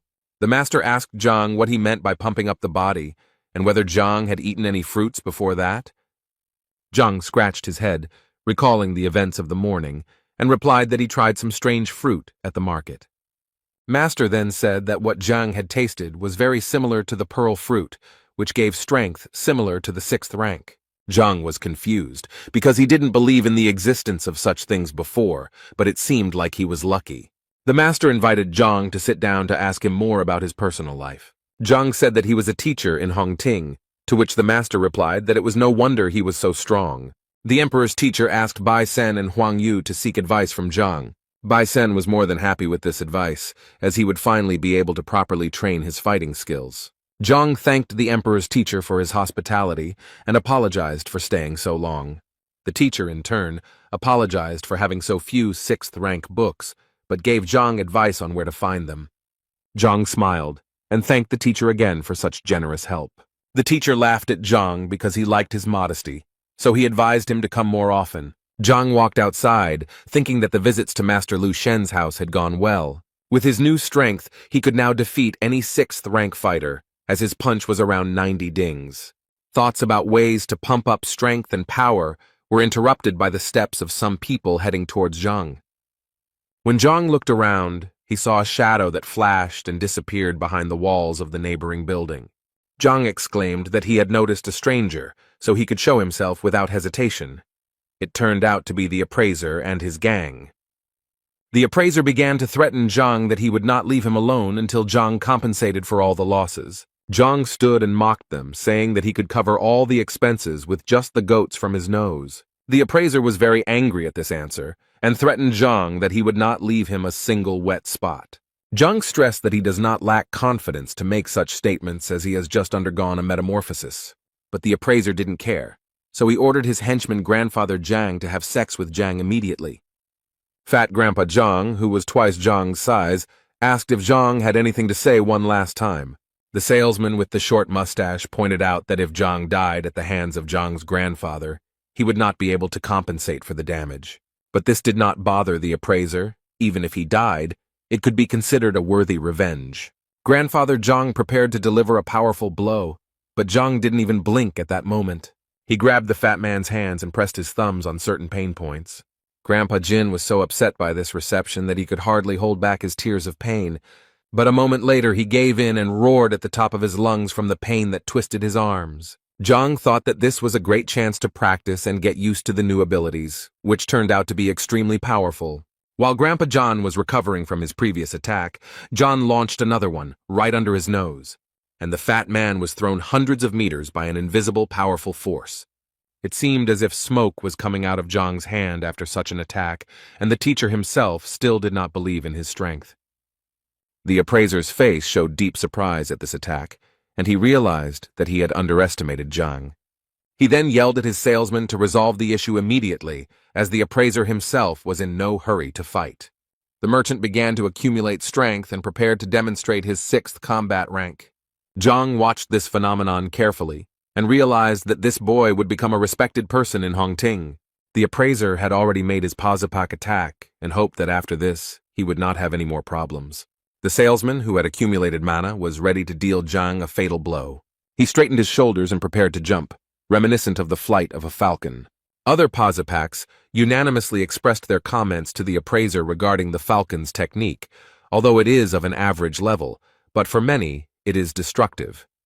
The appraiser immediately dispelled all doubts because Zhang defeated Iron Hand, which means he is strong enough. Thus, in the evaluator's opinion, the only way to finish off Zhang as quickly as possible is to use the powerful falcon technique. Zhang, who was watching this scene closely, was a little disappointed as he had hoped that it would be a decent match. Posapaka with a short mustache rushed at Zhang, preparing to deliver an incredible blow. However, to Zhang, this attack was like swatting a fly, causing the appraiser and others to gape. Zhang raised his leg and kicked it straight into the groin of the so-called falcon, causing him to writhe in agony. He immediately fell to the ground and curled up into a ball, whining because everything hurt. The appraiser was furious and ordered his last 2 henchmen to finish off Zhang immediately. They immediately rushed into battle, waving sticks and using various combat techniques. Zhang advised the attackers to turn around, as they thought the owner had just scratched them. Looking around, they realized that there was no one in the place where the appraiser had stood a second ago. The man ran away, shouting phrases about unity and promising that he would return soon. Zhang and the other 2 guys who were watching this scene couldn't understand where this man got such courage from. But Zhang didn't have time to think, so he smiled evilly and advised the 2 boys to run away too. However, they did not listen to his advice and were defeated by Zhang in the blink of an eye. The appraiser, running away from the fight, could only vaguely hear his followers screaming and begging for help. Zhang was smart, so he caught up with the appraiser in an instant and asked him where he was going in such a hurry. Zhang added that he had a serious and urgent matter to attend to with such an experienced appraiser, and raising his leg above himself, he leaned on the appraiser's head so that he would know who he was dealing with. The impact caused the man to flip over several times in the air, resembling a spinning cartwheel. Zhang approached the appraiser and told him that he must have expected such a reaction when he dared to attack. The appraiser, holding a blood-soaked handkerchief to his mouth, begged Zhang for mercy. He offered Zhang some money, and Zhang wondered how many coins the appraiser had valued his life at. The appraiser reached out and took off his thumb a green ring that could make Zhang rich. Zhang initially wondered how such a small and inconspicuous ring could have any value. Zhang carefully examined the ring, inside which there was a space of 3 square meters. Zhang decided to activate it to see what riches this ring contained inside. The ring vibrated and rose into the air, creating vortices that pulled it inward. Zhang actually found himself in a small room with golden walls and coins and other treasures scattered across the floor. The appraiser watched with concern as Zhang examined the ring, hoping that he would accept it. But it seemed Zhang was in no hurry to accept the gift, as he had a slightly better plan for the appraiser.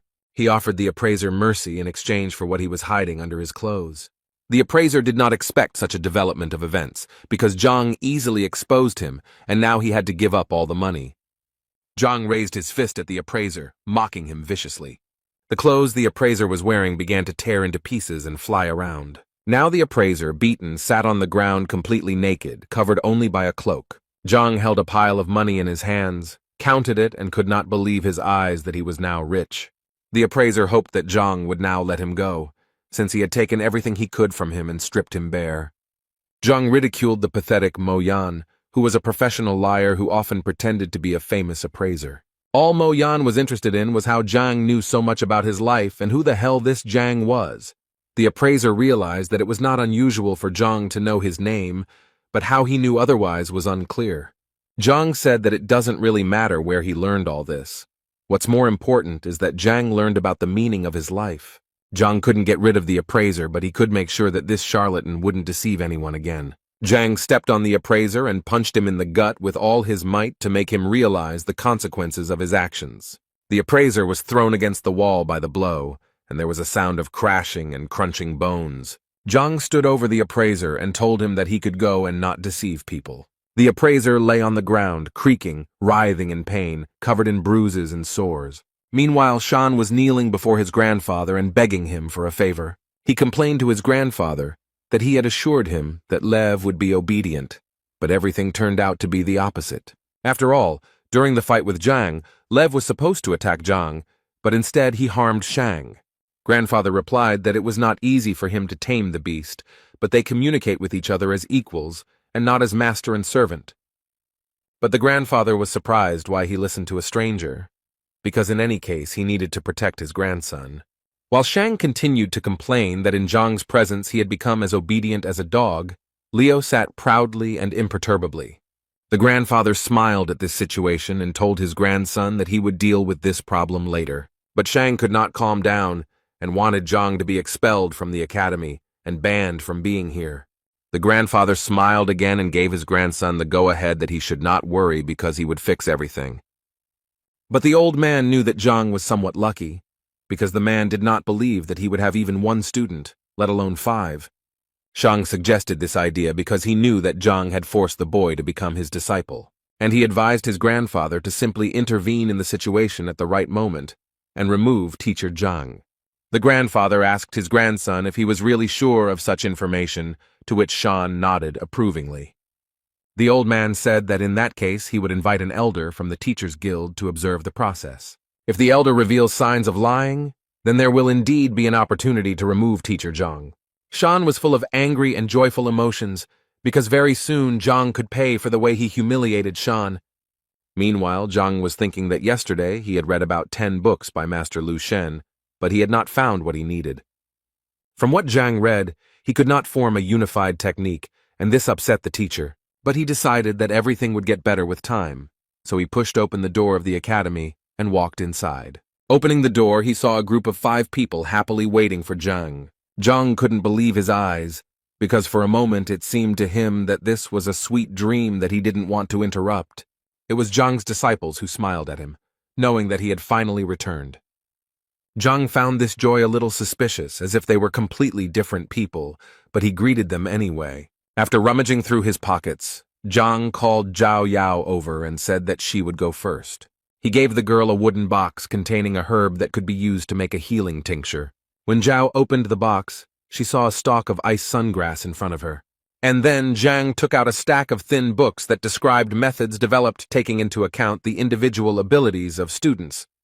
He handed out a book to everyone and wished them success in mastering the sometimes difficult techniques. Each of the students began to read the book, and was surprised that they were hearing about such things for the first time.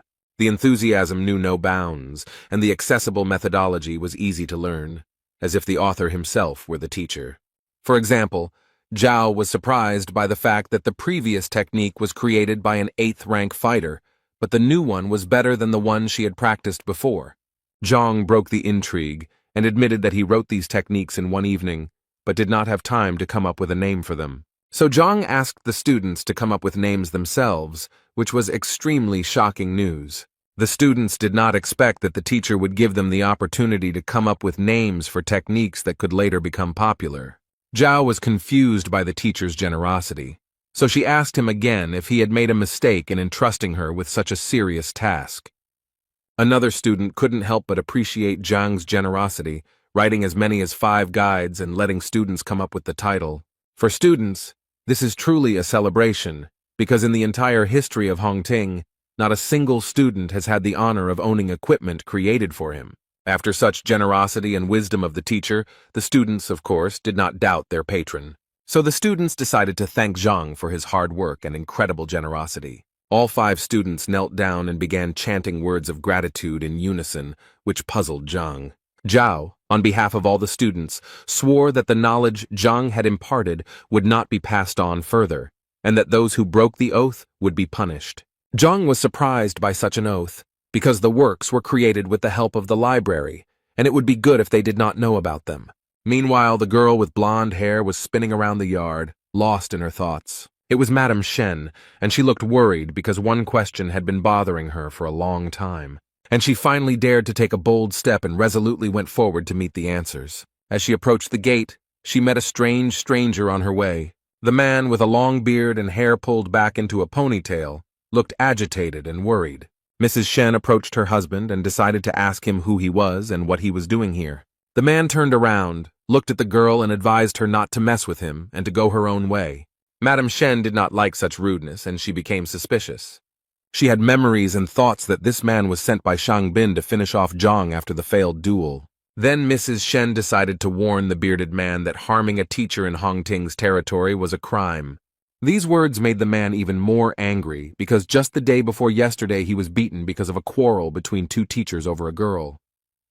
The man added that the girl's name was Shen Bi, so Shen herself advised the man to leave as soon as possible, otherwise he would get into trouble. Realizing that her teacher Zhang was in danger because of her, Lady Shen rushed into battle. The man, despite all his injuries, was preparing to defend himself, especially since, in his opinion, he would definitely be able to fight back against the girl.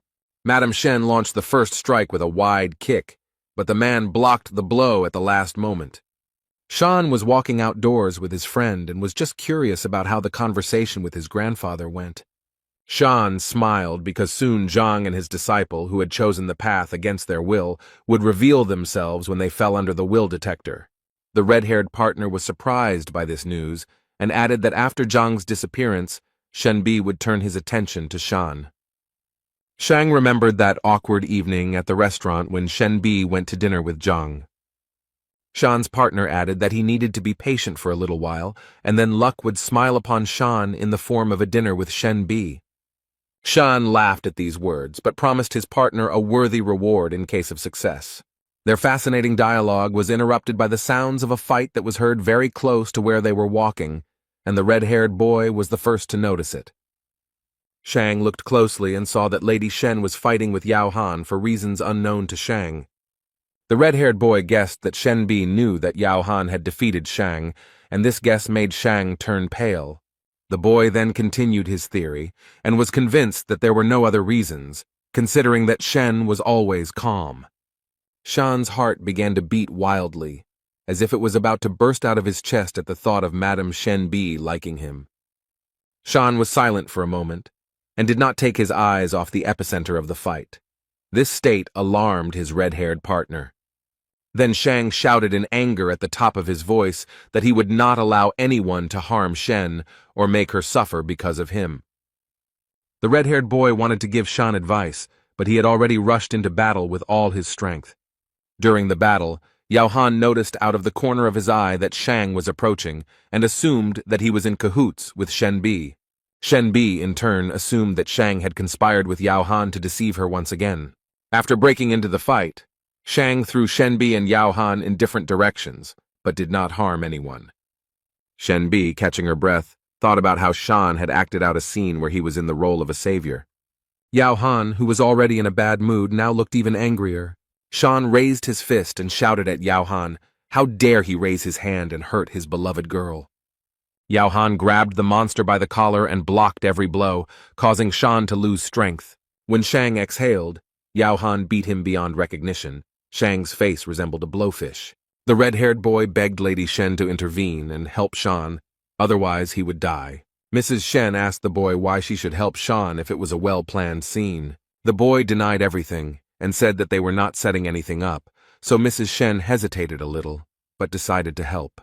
Yao Han realized that it was time to surrender because he had been fighting with Lady Shen when he was injured, and now the advantage was not on his side. He threw the battered and disfigured Shan towards Lady Shen and said that he was retreating. But before he left, he swore that he would take full revenge on Shan and Shenbi. While the red-haired boy ran up to Shan, trying to help him somehow, Shen stood motionless, looking after Yao. The red-haired boy was panicking because Shan had not regained consciousness, and Shen thought that the performance was delayed. Suddenly the palace door opened and a disgruntled Zhang came out and asked what was going on. At this point, Shang came to his senses and began to mumble something incomprehensible, as if threatening Zhang. The red-haired partner realized that it was difficult for Shan to speak, so he himself told everything that the will detector awaited Zhang tomorrow. After digging around in his head, Zhang began to remember all the information about the will detector, which finds out the true relationship between a student and a teacher. The red-haired boy said that if Zhang refused to take the detector test, he would be breaking school rules.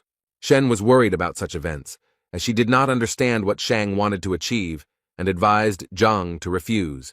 Zhang listened to all the proposals, thought for a moment, sighed heavily, and replied that he was ready to pass the detector. His answer surprised Shan and Shenbi, who expected him to refuse. It was about Yan Li, who initially regretted his choice, but now he and everyone else are ready to give their lives for Zhang. The red-haired boy assured Shan that Yan Li still wanted to be Shan's disciple and that everything would fall into place very soon. Shenbi turned to Zhang to explain to her why he so easily agreed to this adventure. When Yan Li arrived, Zhang told Shen not to worry about these events because everything was under control. But this answer did not satisfy Shen because she knew about the entire strength of the Shan family and what they were capable of. Shenbi blamed herself for everything and could not stay away from this situation. Meanwhile, in the will detector tower, Shan's grandfather was telling the elder about the events related to Zhang. Elder Mo listened carefully to the old man and said that he was always happy to help restore justice. The old man added that Zhang got the lowest score on the teacher exam, but he kept Zhang. Shan's grandfather also said that the complaint against Zhang was filed by teacher Cao Xiong, who exposed the lie. The elder reassured the old man, because daring to use the Vola detector was a bold step, but necessary for the sake of justice.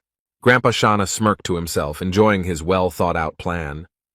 The doors of the academy opened, and a male figure appeared on the threshold, heading inside the tower. When the door opened wider, 5 people entered the room, interested in solving the problem. When the grandfather saw his grandson Shan, he was very frightened by the fact that there was not a single living place on him.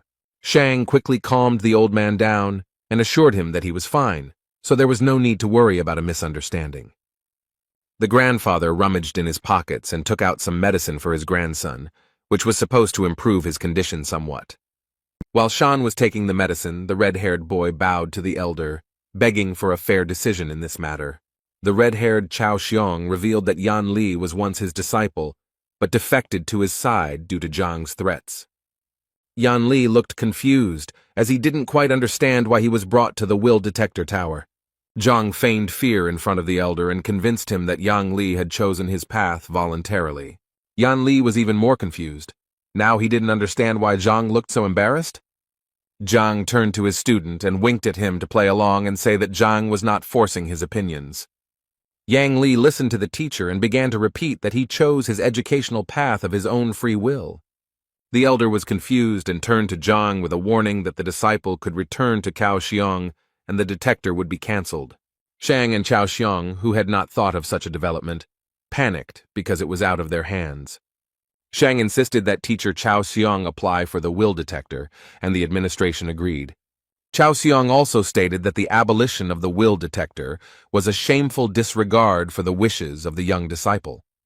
The elder agreed that it was worth holding a detector with clearly defined conditions, namely that the loser would be punished by agreement of the participants. Shan's grandfather informed Zhang that if he lost, he would face the maximum punishment, expulsion from hunting.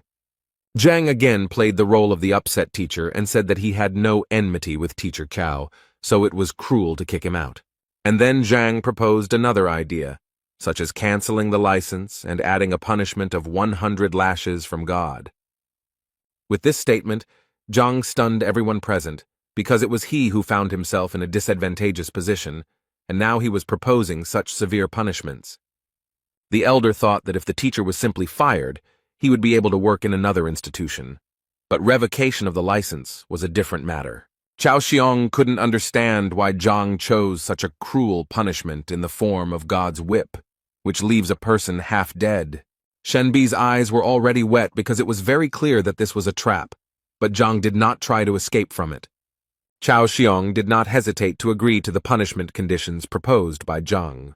Meanwhile, Yan Li admired the skill and cunning of his teacher, who pretended to be a loser in order to provoke his opponents.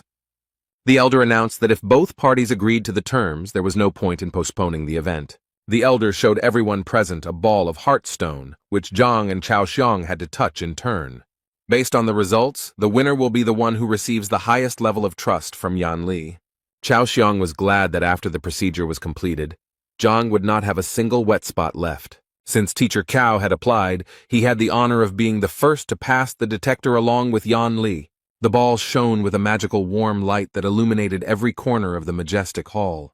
Thus, the Heartstone is able to put people into a state of trance in order to read their inner world. Thanks to this stone, one could find out whether the teacher really listens to the student, otherwise the latter could hate his mentor. Shauna's grandfather explained that the maximum level of trust is 100, and the relationship between a teacher and a student is usually at 30. Meanwhile, Shen insisted and advised Zhang to leave now and never come back. Shan overheard their conversation and said that it was too late to rush because everything would soon fall into place. Shang was convinced that once the results came in, Zhang would regret being born. But Zhang remained calm all this time and was even amused by Shang's self-confidence. Shang continued to mock Zhang because he believed that the level of trust between Cao and Yang would not be lower than 20. But Zhang, according to Shang, could have scored less than 10 units, and then he would have been ashamed of the entire kingdom. Shen was very irritated by Shang's comments, but she was even more irritated by Zhang's excessive calmness. Shauna's grandfather asked the elder how much he thought these two teachers could be trusted. The elder then casually replied that Cao could get a result of 20, but Zhang threatened even a negative value. Shauna's grandfather replied that if the result was negative, then in that case, he would immediately insist on revoking his license. Shan squinted his bruised eyes, making them look even more swollen as he saw the results. Chao was looking forward to the results because very soon he would be able to get rid of the annoying Zhang. A column of bright warm light rose from the ball and gave a result of 10 units. Shan did not expect such a result, and began to spit at everyone around him out of anger. Chao also did not believe in such a result, because it gave the boy a future in Hongting. Zhang and Shenbi mocked Shang, saying that his source of confidence had failed. Elder and grandfather Shan were also stunned by such a low figure, as the predictions were better. Shan's grandfather was furious that Cao had such confidence in the will detector. Chao consoled himself that it didn't matter because he was still the winner as long as Zhang didn't score more points. For Zhang, such statements were pleasant to the ears because, unlike his opponents, he was confident of his success. So Zhang approached Yan Li, thinking that the sooner this performance ended, the sooner the student would return to class. So Zhang and Yang touched the ball at the same time, and in an instant, everyone was blinded by a bright light that was much brighter than Chao's light. Shauna's grandfather and the elder opened their mouths because these two had not yet managed to touch the bullet when the result was already visible above the flash. Shenbi, Shang, and Cao were no less surprised, especially Cao, who had just managed to step down from the pedestal. A huge number 64 was displayed above a bright column of light. The detector reading stunned everyone present, as no one expected Zhang's confidence to be so high.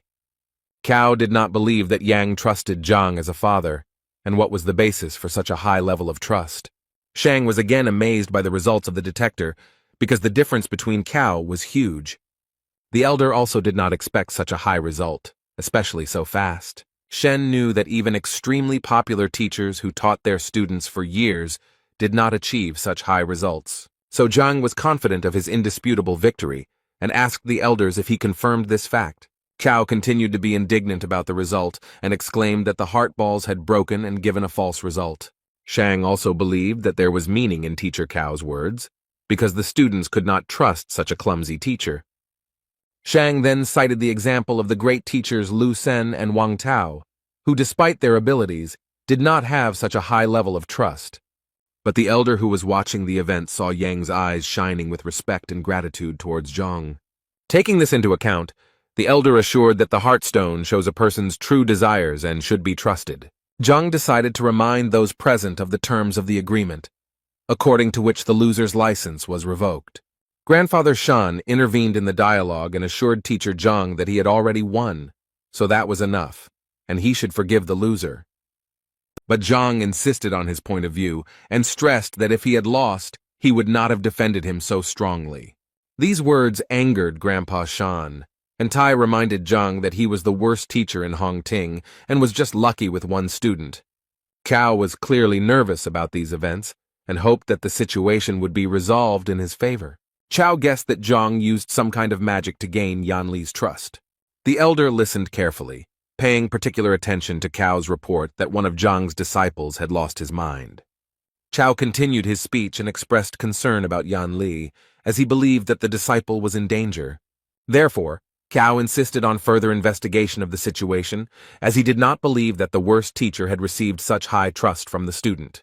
Then Shana's grandfather added that a teacher must teach and gain the trust of students, and if a teacher does not have the necessary knowledge, then there can be no talk of any trust. Zhang insisted that his teaching methods did not matter as long as the contract was honored. Zhang's grandfather continued to rage because he didn't understand how a teacher could be stripped of his license because of such a stupid contract.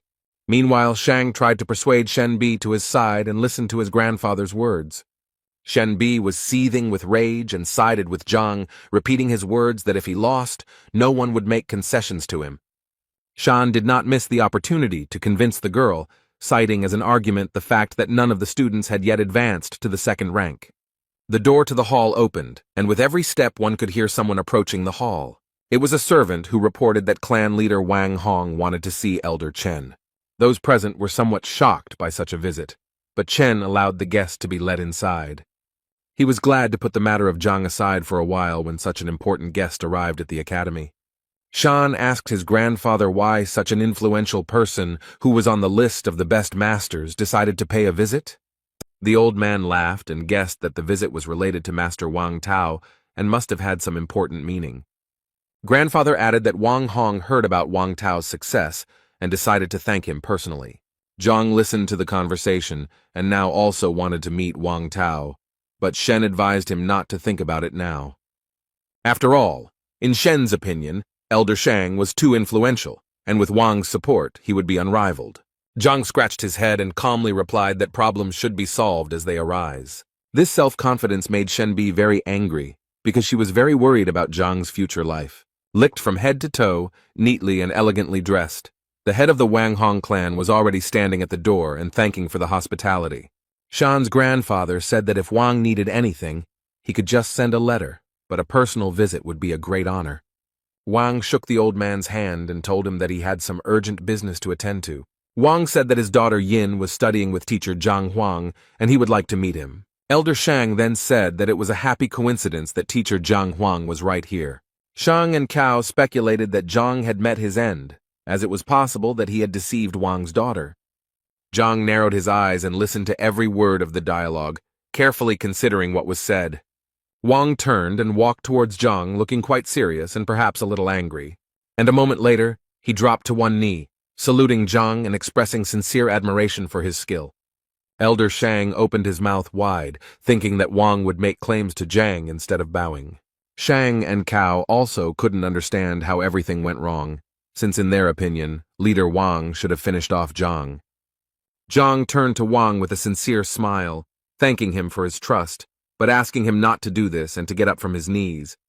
Wang thanked Zhang for healing his daughter's leg and passing on extremely valuable knowledge to her. Zhang smiled sincerely again and replied that it was his duty to give his students only the best. The senior judge, who was watching this conversation, thought about Zhang's actions and realized that he was fulfilling his duties as a teacher very well. He looked at Zhang's disciple and now realized that the high level of trust was indeed based on something. But the judge did not believe that the real reason for Wang's visit was his daughter's recovery. So the man asked Wang what he wanted. Wang laughed in response and praised the elder's sharp mind before adding that he had business with the Shang elders. Old Shang immediately joined the conversation and convinced Wang that he would try to do whatever was necessary if he only asked. Wang thanked Old Shang for the son he had taught, and Wang regretted that he had not been able to thank him earlier. Wang wanted to give Old Man Shan a gift, but he refused, as he understood that this could not be done in the presence of Elder Mo. Wang noted Old Man Shan's honesty and integrity and added that he still talked about some changes in his son's practice. Wang told the old man that his son realized that he was not entirely comfortable with Master Shan, causing the latter's eyes to widen. So now Old Man Shan had to let the boy go, but it seemed he wasn't quite ready for that step. But although Wang expressed his request calmly, he was firm in his convictions.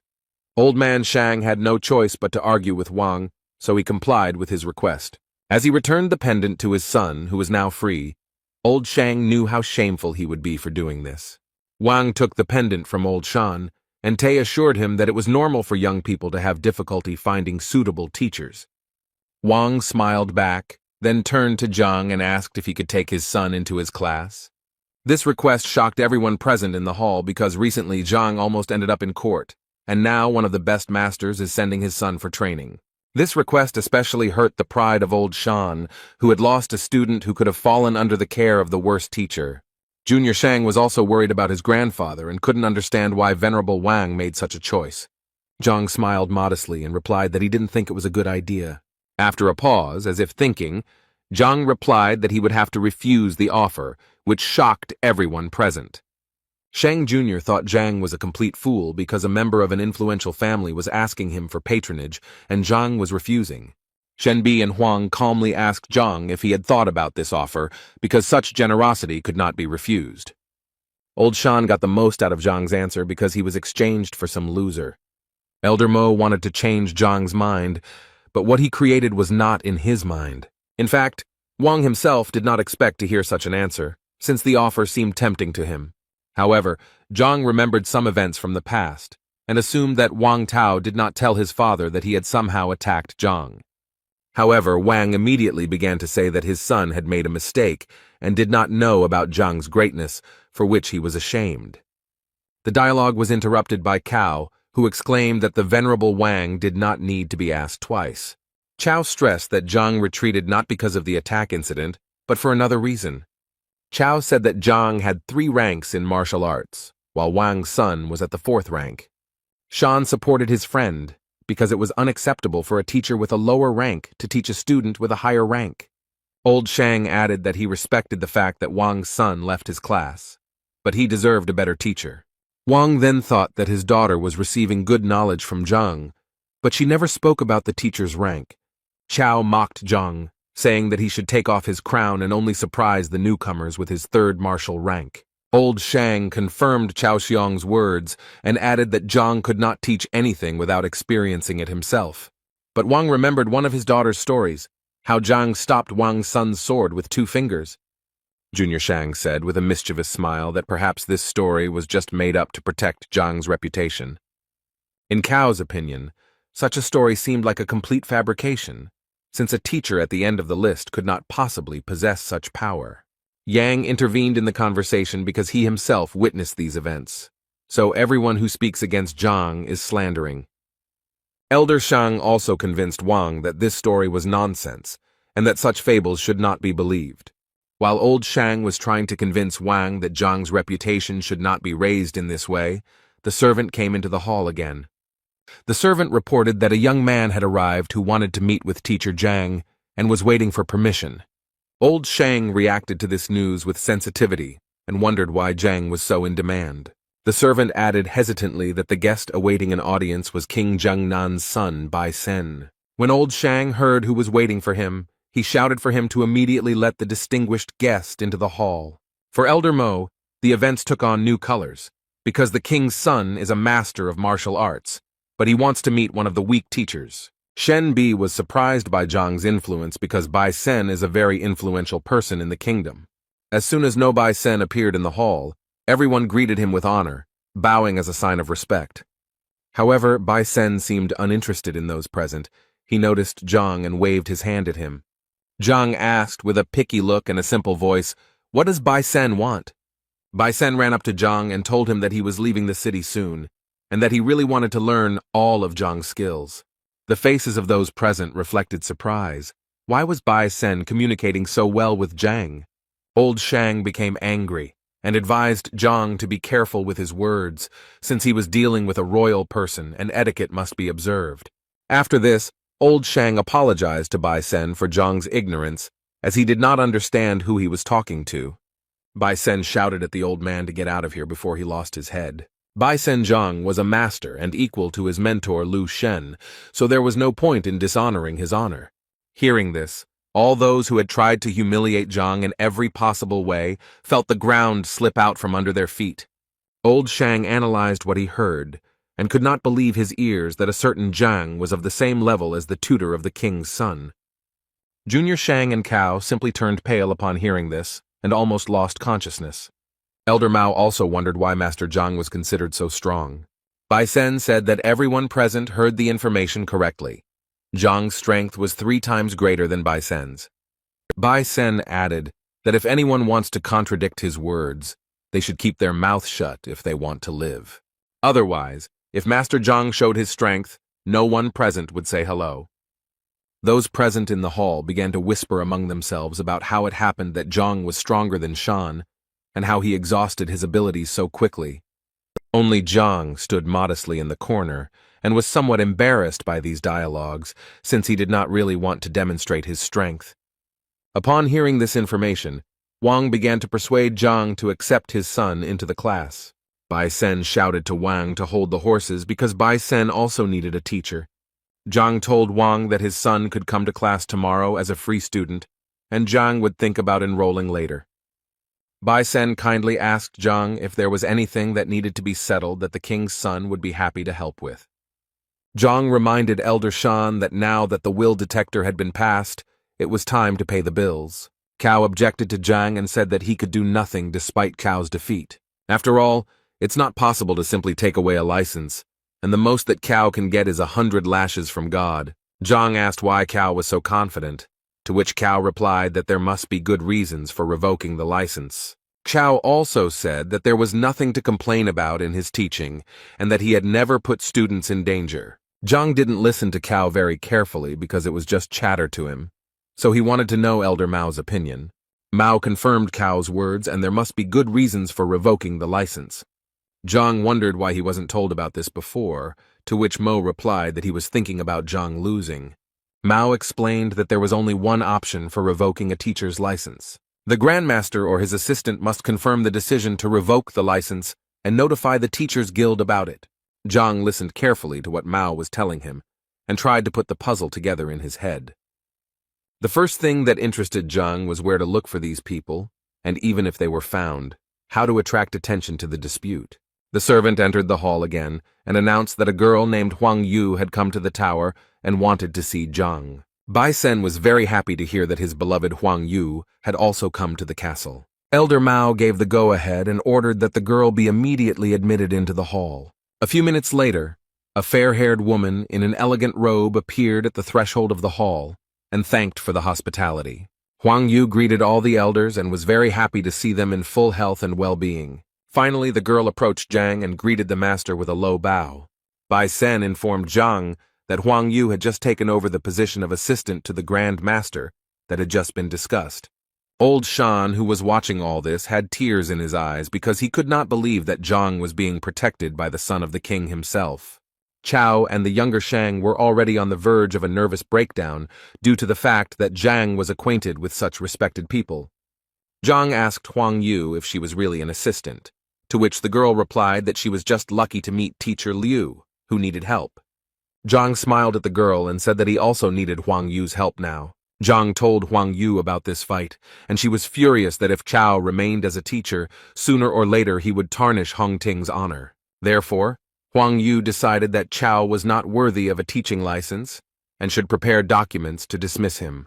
Chao's legs buckled at the sound, and he fell to the floor with a dull thud that echoed throughout the hall. Losing his license meant that he would no longer be treated with respect and would be treated like trash. Cao sat and stared at one spot for a while because he had worked hard to get his license. Cao bit his lip and clenched his fist with all his might, unable to accept the fact that such a shameful outcome awaited him.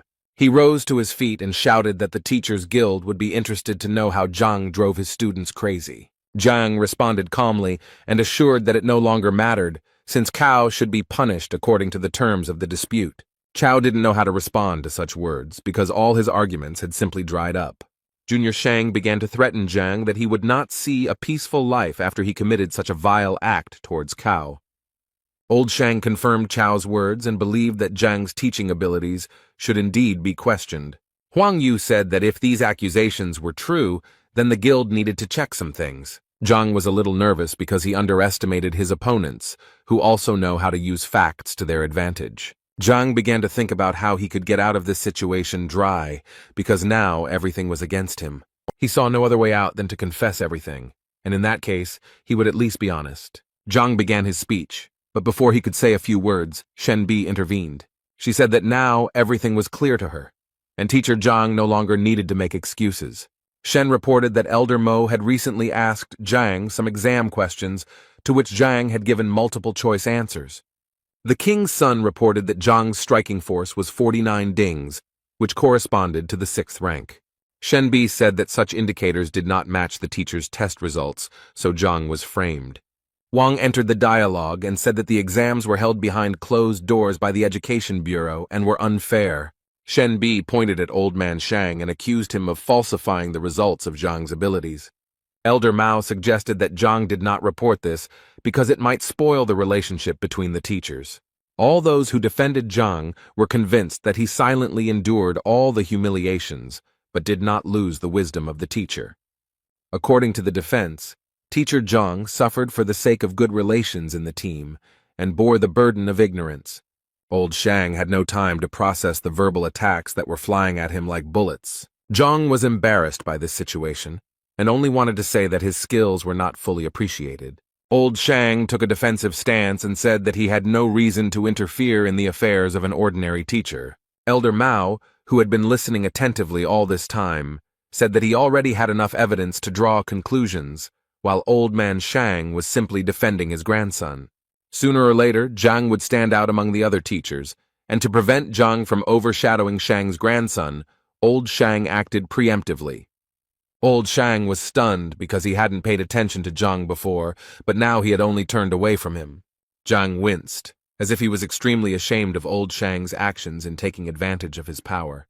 Old Shang tried to say something else to Zhang, but he couldn't make out anything intelligible except curses.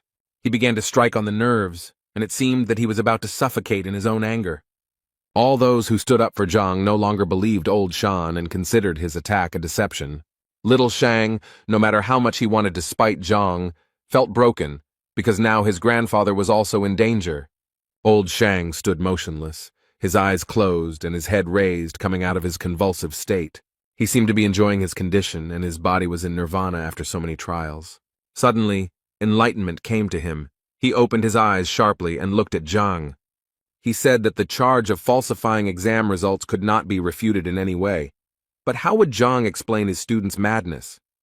Old Man Shang pointed his finger at Zhang and waited for him to explain after the accusations. Zhang understood that such accusations were serious, and it would be difficult to turn away from them now, although the student's madness was the merit of old Zhang. Then Old Man Shang asked the servant to call Zhao Yanfeng from Master Lu Sen's class into the hall. Everyone held their breath, waiting for the development of events. After all, Lu Sen was the best teacher in Hongting. From his residual memories, Zhang recalled that this young man did not show up in class after the incident. Old Shang continued to argue that Zhao was going to retire after the incident, but Lu Sen came to the rescue in time. Wang thought that if Lu Sen could so quickly restore the strength of a student who was on the verge, then this spoke volumes about the strength of the teacher. The servant who had followed Zhao returned a few minutes later and reported that the young man had arrived. As soon as Zhao stepped into the hall, he immediately bowed deeply to show respect to everyone present. Old Shang immediately asked him a question, pointing his finger at Zhang. "Does Zhao recognize him?"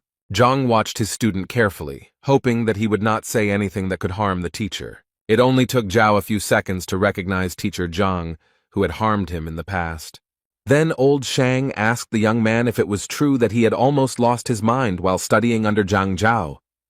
Zhao confirmed this information, and old Shang turned to everyone who had so actively defended Zhang, saying, "What a scoundrel." Mao agreed that causing mental harm to a student was a valid reason for firing a teacher. A sad expression appeared on Huang Yu's face because she didn't expect Zhang to be capable of such a thing. Old Shang began to ask Zhang why he was silent and whether he could say anything in his defense. Zhang bowed his head and scratched the back of his neck, saying that he saw no point in saying anything. Old Shang wanted to say that he knew that Zhang would deny everything, but a second later, he realized that Zhang agreed with everything. Zhang threw up his hands and said he saw no point in making excuses. Old Shang continued to say that Zhang was not even ashamed of what he did. Zhang advised the old man to calm down and not repeat the same thing several times. These words made old Shang even more angry, and he said that Zhang had better start worrying about his situation. Zhang turned to his former student with curiosity. How are his lessons with Lu Sen going, and will he show any skills? This request puzzled Zhao because now everyone was thinking about how Zhang had driven his student crazy. Huang Yu also decided that it was inappropriate to talk about the student's abilities now, and that they should discuss some other details. Zhao said that teacher Lu confirmed that the technique Zhang used was not only incorrect, but also dangerous. But Zhang insisted, and asked the student to demonstrate what he had learned from the new teacher. Huang Yu agreed with Zhang Guo, and asked Tai to demonstrate some of the skills he possessed. The guy did a warm-up, focused on his breathing, and began to confidently demonstrate elements of various techniques. The elders noted that despite his young age, the boy had excellent command of the power that corresponded to his rank. But old Shang was worried that Zhang asked him to demonstrate the technique. When he looked at Zhang, he stood with his eyes closed and did not look at his student even once. When Zhao finished the demonstration, he asked Zhang if he had seen enough to appreciate what he wanted. At this moment, Zhang opened his eyes and looked at the boy with a confident gaze, indicating that he had seen enough. Old Shang insisted that there was no time to waste, since all the evidence in Zhang's confession proved his guilt. Zhang asked the old man to take his time as he needed to explain why he had asked Zhao to show him some pieces of equipment. Before explaining his actions, Zhang told everyone present that he had deliberately driven the boy mad. After such a statement, it seemed to everyone present that the ground was slipping out from under their feet, because no one expected such a development of events. Old Shang decided to use this to his advantage, and began to say that Zhang was not even ashamed of his actions. The old man turned to Huang and Elder Mo, hoping that they had understood everything and drawn their own conclusions. Zhao was seething with anger, clenching his fists. He did not understand what had happened to Zhang, that he had treated him so cruelly. Zhao was just a student, and to him, Zhang's actions looked like he was deliberately teaching the student the wrong techniques. Zhang made a dissatisfied expression, indicating that Zhao had misunderstood. Such actions made Zhao even more angry, and now it seemed to him that Zhang was back to his old ways. Zhang asked Elder Mo and Huang if they noticed anything suspicious when Zhao demonstrated the technique. They shook their heads, and then Zhang explained that Zhao had a congenital stiffness of the gaze. Huang Yu thought about this statement because people with this disorder have narrowed acupuncture point passages and cannot release qi energy. Elder Mo was very surprised by Zhang's proposal because it was a very risky move. Zhao also didn't believe it, as he had not experienced any obstacles during the training process. Zhang advised Zhao not to jump to conclusions and to think about whether the boy had encountered difficulties before he lost his mind. Zhang gave an example of how every time the boy tried to gather energy, his body seemed to be torn apart. The boy was surprised by what he heard. Wang and Shen Bi listened carefully to Zhang, and although his speech seemed stupid at first glance, they still guessed that there was a destiny of truth. Only old Shang was categorically against these judgments, because the hardness of the glasses no longer mattered. The fact was that the boy was injured. Zhang advised Shan to take his time and give him time to complete his judgment, and then asked how to characterize a person who has lost his mind. Old Shang was surprised by the question, but explained that the energy that bursts out cannot be controlled, and the person loses his mind. When the old man realized what Zhang was getting at, he became angry, and did not believe that this was designed to destroy the blocks. Huang Yu and Elder Mo wondered how realistic this tactic was, as it was very risky to use. Zhang then asked Cao if he still felt like his body was being torn apart when the qi was released. Zhao was surprised again, because when the state of madness passed, all the difficulties also went away, but the boy attributed these merits to Lu Sen. Zhang advised not to rush to conclusions and explained that the force in the fool's body is extremely powerful and capable of breaking down barriers. Teacher Zhang said that he had planned further steps that could improve Zhao's body features, but he left without saying goodbye. Old Shang was furious, shouting insults at Zhang and asking why he did not tell his disciple about his tactics. Zhang had a simple explanation. If the plan was revealed, Zhao would not agree, and everything would be in vain. Zhang added that you don't have to believe him because what he says is shocking, but Zhao is just one step away from second place. Zhao said that Teacher Lu said that if he worked hard, the boy would reach the second rank in 6 months. Shenbi and Wang were convinced that Teacher Lu's evaluation was quite high. But Zhang had a different opinion. For him, 6 months was too long a period, which could be significantly reduced. And when Zhang started talking about layoffs, he offered to move to a second position in just half an hour. This harsh statement caused a stir among those present, as in their minds it was an unrealistic term. Old Shang said that training is not like hunger that can be satisfied in one sitting. What is important is consistency and time.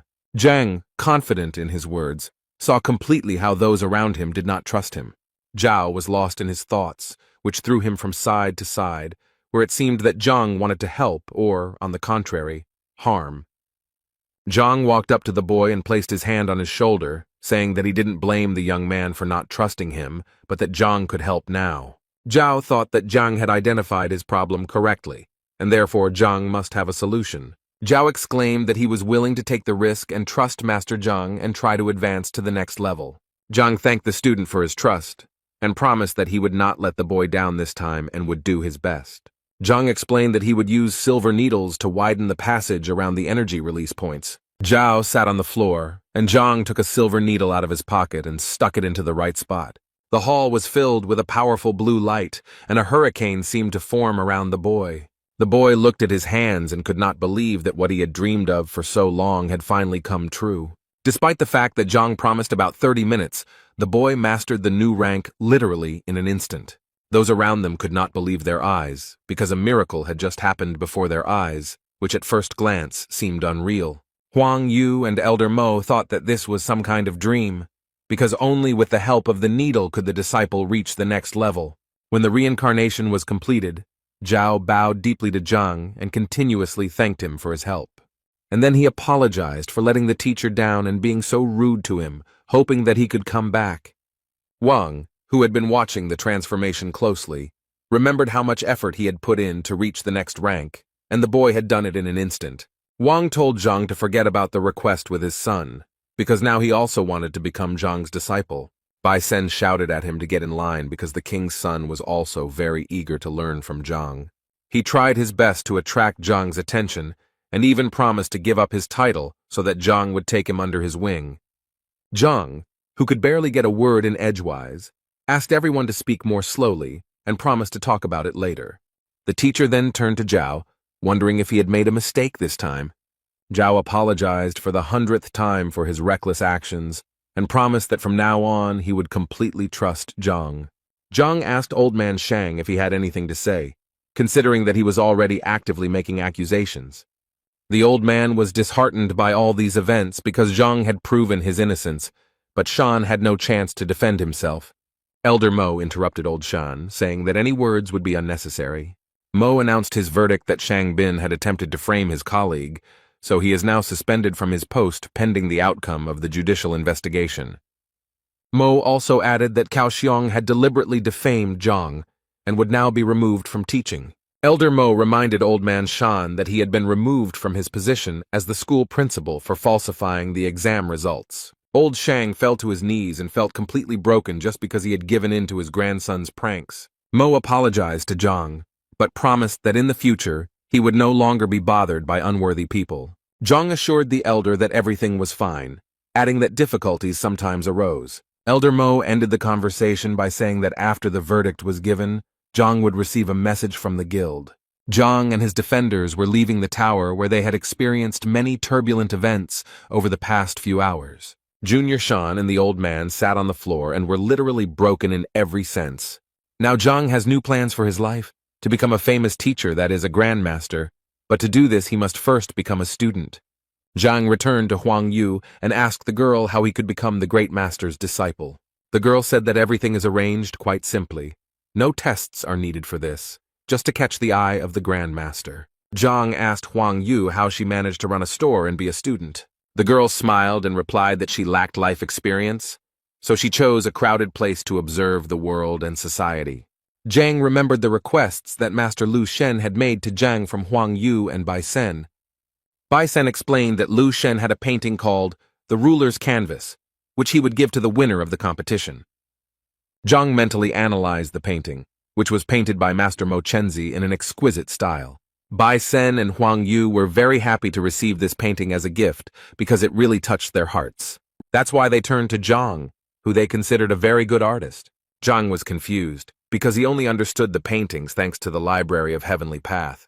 Meanwhile, at Hongting Academy, the entrance exam was taking place in teacher Lu Sen's class. The man with long gray hair and beard praised Lu Sen and emphasized that the students are willing to do anything to get into this class. Although Lu Sen was pleased to hear this, he responded modestly, but the old man continued to flatter the teacher. After receiving several compliments, Lu Sen asked Elder Hong Hao how he could help.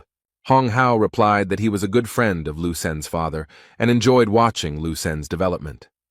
Lu Sen asked not to mention his father's name in his presence and to get straight to the point. Hong Hao then revealed that it was a young and annoying teacher named Zhang Huang. Lu Sen wondered how the boy with the worst test score could cross his elder. The elder explained that the whole thing was due to the pogrom of the restaurant that Zhang had carried out, after which the business became unprofitable. Lu Sen assured the elder that Zhang was just a loser who would be fired sooner or later.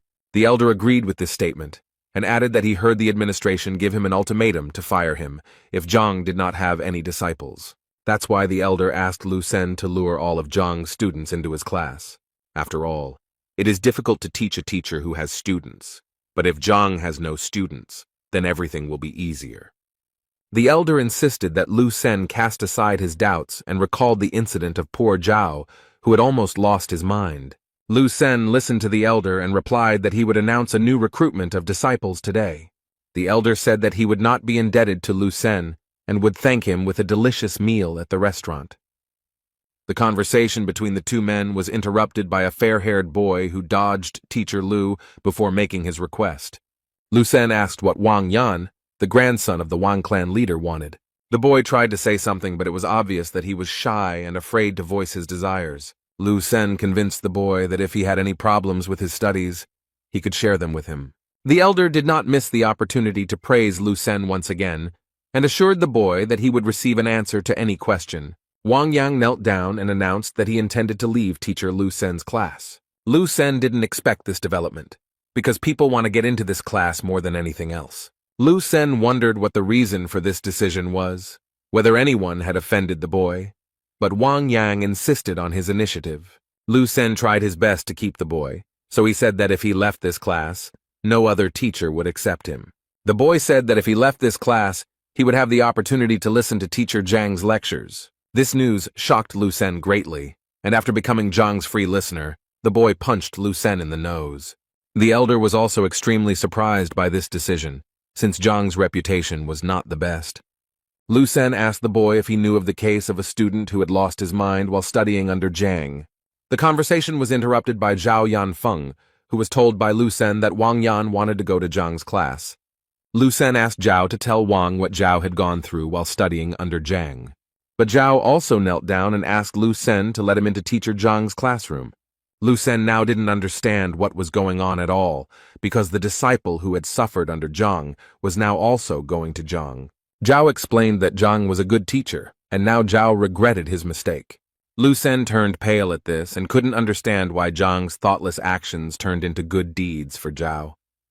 Without thinking twice, Lu Sen agreed to let the boys go, believing that they had thought about their decision. The boys were very happy that they would now be able to listen to lectures from such a talented teacher as Zhang. Before Lu Sen could finish speaking about what the boys looked like, the spirit disappeared as if they had never been kneeling. Now Lu Sen was very angry with Zhang because he had somehow taken away his 2 disciples. The anger burning inside Lu Sen made him act immediately and decisively, so he called Zhang Hong for help. The boy, who looked like the embodiment of evil and hatred, was already standing next to Lu Sen, waiting for instructions in a moment.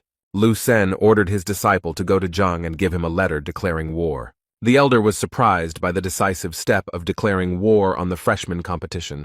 Lu Sen was extremely angry, and now if Zhang was so impudent, he would have to answer for his actions.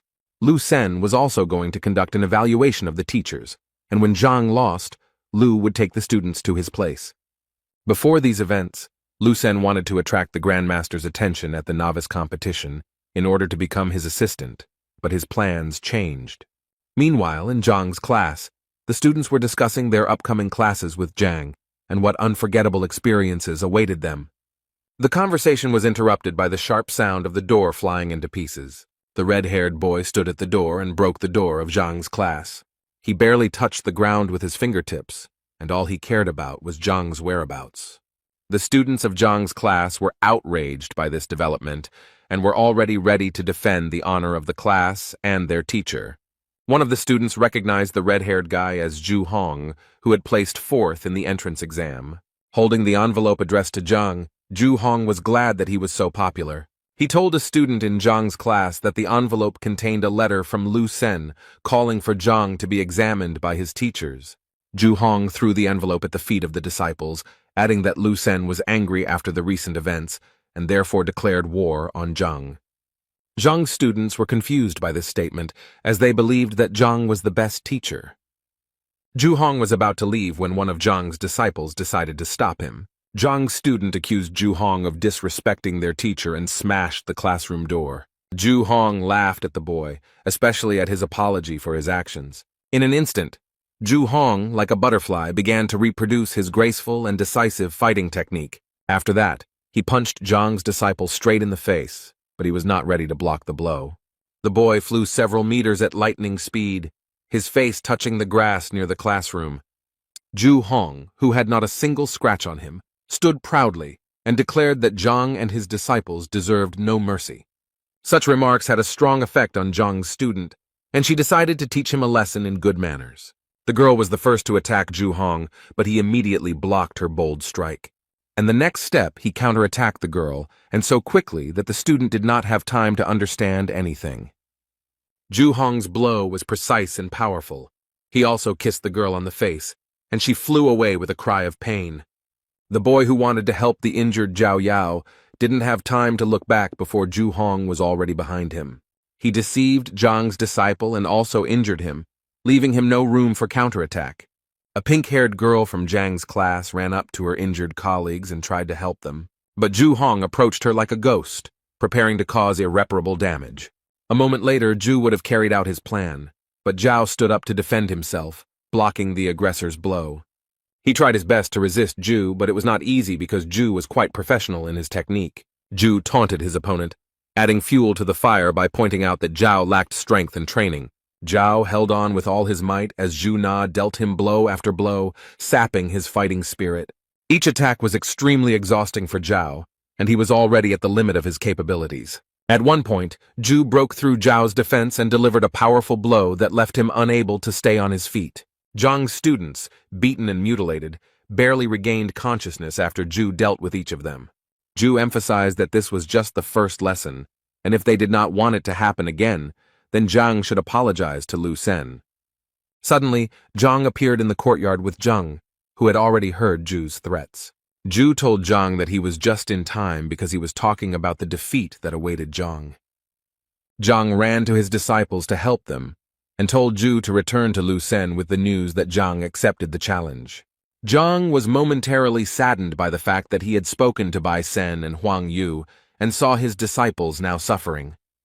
Ju, mocking Zhang and his disciples, was already saying goodbye to them and rejoicing in his victory. One of the injured students told the teacher that Ju had spoken disrespectfully of Zhang and smashed the classroom door. The boy asked Zhang if there was any way to get revenge on Ju for the damage he had caused, when Ju suddenly heard this and stopped abruptly. In Ju Zhang's opinion, he was the worst teacher, and such worthless students would hardly be able to stand up to him again. Zhang, on the other hand, listened carefully to his student, who wanted to take revenge for the harm caused to the class and all those who receive knowledge here. The student wondered if he had a chance to take revenge, and Zhang convinced him that it was possible. Yuan Tao was Zhang's weakest disciple, but very capable, so Zhang wanted to show him the technique of revenge. Zhang, who was helping the injured students after the fight, listened carefully to the teacher and realized that he had made the right choice. The girls were also stunned by Zhang's statement, because just recently they simply did not have the strength to get up, and now Zhang suggests fasting. Ju ridiculed Zhang's belief that he was trying to send such a clumsy student into battle to extort reparations from Ju for the pogrom. But Ju was curious, so he agreed and promised that if he lost, he would not only pay for the repairs, but also throw in 1,000 gold coins. Zhang rose to his feet and asked if he had heard, but Ju assured him that Zhang had heard correctly. In this case, Zhang told Yuan Tao that this was also a chance to make some money, so it was necessary to win. Zhang convinced the student that he would show him 3 simple steps that, if followed, would enable the student to win. Ju could hardly contain his laughter at the sight of Zhang's actions, who was about to give a lesson to his student right before the fight. Zhang called other students to whom he was going to tell about the tactics that would bring victory in the future. Yuan Tao was already beginning to doubt his own strength, and was he too hasty in his desire for revenge? Zhang encouraged his colleague and convinced him that the boy should trust Zhang. Yuan Tao was encouraged by the words of encouragement. He had been beaten before, so it would be okay if he was beaten again, especially since he was thick-skinned. Zhang, who had gathered his students around him, spoke about the winning technique, and all the students listened attentively to his every word. Zhang now decided to demonstrate the technique by standing in a stance and then suddenly throwing his left hand forward and spreading his fingers.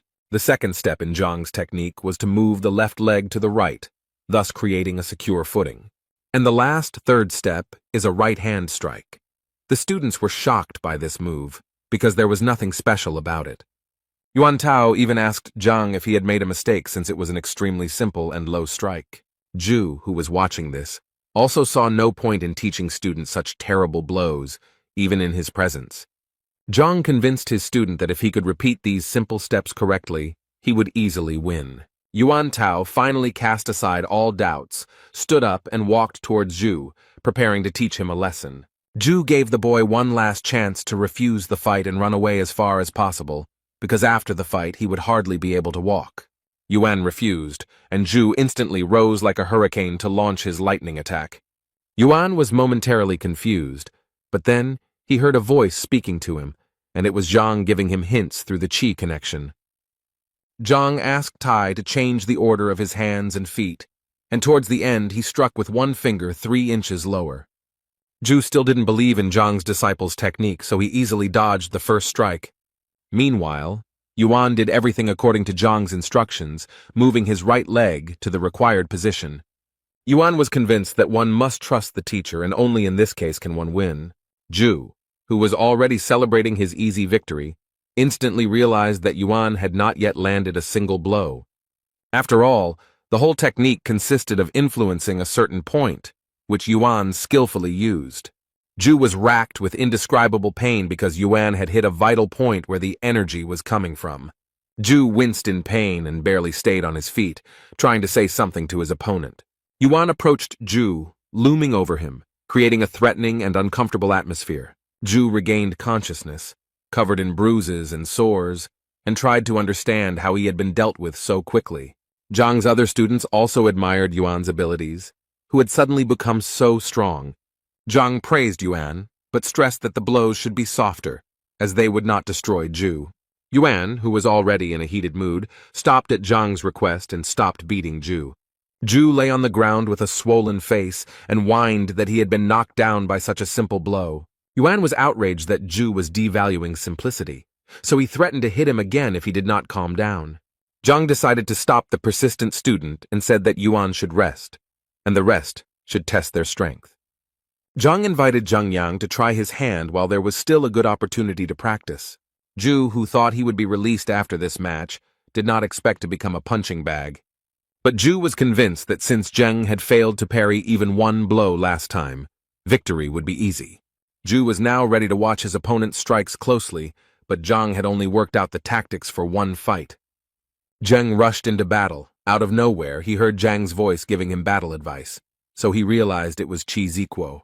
Ju did not believe that Zhang's disciple was serious, so the duel had to be easy. Therefore, when Zheng dared to strike, Ju forestalled him, as he was already familiar with such tactic. Ju admired himself for not falling into the same trap twice, and so he won a few more victories. But while the narcissistic Ju was rejoicing over something unknown, Zheng delivered a powerful punch to the bully's face. Ju did not expect this development and was very angry that he had miscalculated. So he tried to strike back at Zheng, but Tai successfully dodged it. Zheng even managed to counterattack, and it was powerful because the boy hit the mark again. Ju fell to the ground, clutching the spot where the attack had just occurred with his hands. Ju accused Zheng of being mean and of Zheng's student having touched a vital point. Zheng saw nothing mean in his tactics because in battle there was no difference in how to win. But if Ju spoke of meanness, then Zheng decided to act honorably and struck again, but this time with his fist in the face. Ju's face now resembled a chopped steak with a crimson hue and numerous wounds. With such injuries, Ju had no choice but to admit defeat. Zheng prepared to deliver another decisive blow, but upon hearing that Ju was surrendering, he was disappointed. Zhang, who was watching the duel, smiled sarcastically and invited the next student to duel. Ju was barely able to stand when he was soon forced to compete with another of Zhang's students.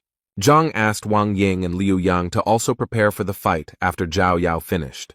While all of Zhang's students were practicing their martial arts on Ju, he lay on the ground and barely moved. Yuan approached Ju and reminded him that it was time to pay. Now each student had to pay 1,000. And when Yuan added that the total payment was 10,000, Ju's bloated body could not understand where such a sum came from. Yuan reminded Ju that he included the broken door in the compensation amount, which was not that expensive, only 5,000. Yuan suggested a backup plan that Ju could use in sparring during the entrance exam. Ju was covered in bruises and sores and cried in pain, but he had no choice but to agree to the payments. Meanwhile, in Lu Sen's class, Hong Hao wondered if Zhang would accept Lu Sen's challenge. Lu Sen didn't care anymore because he couldn't just leave the situation like that. Otherwise, he wouldn't be able to succeed. Hong Hao fully agreed with Lu Sen's vision and wanted to add something, but their dialogue was interrupted. Ju appeared in the classroom, and now it was difficult to recognize him due to numerous bruises and a swollen face. Master Lu Sen did not recognize his disciple, who now resembled an aggressive needlefish. Then Ju Hong had to mutter his name, but his swollen lips were unable to do so right away. Lu Sen asked his disciple what could have happened to him when he only had to deliver the letter to Zhang. Looking at his poor disciple, Lu Sen even assumed that Zhang was capable of raising a hand against him. But Ju quickly denied this information and told me that he received it from Zhang's students. Lu Sen didn't expect this development, as it meant that his former students were also involved. Lu Sen was upset that Ju was unable to stand up to such weaklings, as he had paid special attention to Ju. When Lu Sen learned how exactly the students managed to defeat Ju, he said that knowing the point was no guarantee of victory. Combat is a much more complex system, where the speed of reaction and adaptation to the enemy is important, Lu Sen said. Lu Sen understood that this tactic was not invented by the students, but by Zhang, so this teacher was not as simple as he seemed at first glance. Lu Sen promised Ju that he would help him recover, advance to the next level, and quickly increase his vitality. The teacher asked Elder Hong if there was a way to influence Zhang through Elder Shang, who worked at the Education Bureau. The elder explained that it was not so simple, because there had to be good reasons for such a decision. While the elder and the teacher were talking, an unknown man entered the hall and interrupted the conversation. The young man had flowing blue hair and bowed to the elder and teacher as a sign of respect. Lu Sen greeted Teacher Wang and asked him what he was doing here. Wang announced that he had news from the Education Bureau and that the audience might not like it very much. Lu Sen became wary in anticipation and told Wang not to intrigue and to get down to business. Wang reported that from now on, Elder Shang has been released and is under investigation. Lu Sen was now interested in the details of these events, since Elder Shang had held this position for a long time. Wang said he heard that Shan was suspected of falsifying the teacher's test results, and this was discovered during Will's check. Lu Sen became nervous when he heard about the detector because he knew that Cao Xiong was the one who initiated its creation. Lu Sen then asked Wang which of the teachers dared to accuse Elder Shang of such a thing. Elder Hong whispered to Lu Sen that Shang had good connections in the teachers' council, so it would not be easy to get him released. Wang said the decision was influenced by a teacher with poor academic performance, Zhang Huang. Zhu, who had been kneeling silently until now, became furious at the mere memory of Zhang. Lu Sen was also not happy to hear that after his disciples went to Zhang, he was now involved in the liberation of Shang. Elder Hong, who was still on the sidelines of the restaurant's events, was shocked by the news about Director Hong Ting. Lu Sen and the Hong elders now had the impression that Zhang was always one step ahead and mocking them. Meanwhile, in his class, Zhang completed another productive lesson in mastering new techniques. Zhang told his students to go home and practice there because the teacher evaluation was due in 6 months. Zhang told the students that he had no intention of losing, so he hoped the students would help him. After the lesson, the students gathered in the yard to discuss the events that had happened recently. It was said that Zhang had reached the 6th rank, and even Bai Sen himself wanted to become his disciple. Zhang said that it was worth using Lu Sen's challenge to justify Master Zhang's name, and he urged his colleagues to make every effort over the next 6 months to perform with honor. The students were convinced that Zhang was an honest and noble man who had been treated unfairly, and it was time to make amends. After discussing the plan of further action a little more, the students sat in the yard and then went home. Meanwhile, Zhang remained in his office, collecting his thoughts and developing a winning plan before the competition. In his opinion, Zhao Ya and Wang Yin had proven themselves well, and if they followed the instructions, then in half a month their strength would increase. Yan Li and Zheng Yang have good prospects. They are goal-oriented and capable guys that Zhang did not worry about. But Yuan made Zhang uneasy because he had not trained professionally before, and now he had little time. Then Zhang came up with the idea that he should try to activate the blood inheritance of the horned dragon Yuan. However, Zhang struggled because although the idea was good, he did not know how to implement it. A second later, Zhang felt himself falling into a kind of trance, and this feeling was already familiar to him. Zhang headed to the Library of Heavenly Path, where they tried to answer his question. Zhang held a book in his hands that described the method for activating hereditary abilities. The teacher began to study the book carefully and realized that there were 3 different ways to achieve the desired result. The first method involved hard training, the second required taking special drugs to wake up, but the third confused Zhang. This was the most difficult and dangerous task, since it involved wounds, poisoning, and deaths of soldiers. Zhang decided that the second method was best, and now he needed the help of the Pharmacists Guild. Zhang went to the Alchemists Guild, which is usually bustling with activity because many martial artists gather there. Looking around, Zhang noticed a store where he could get the information he needed. A sweet but tired girl stood behind the counter and muttered something under her breath. As Zhang approached, the girl smiled and greeted the teacher. Zhang greeted her back and asked the girl if she sold books that helped to reveal hereditary abilities. The girl was still smiling and replied that if the man was looking for books, he needed to go somewhere else, and she would help him with the route.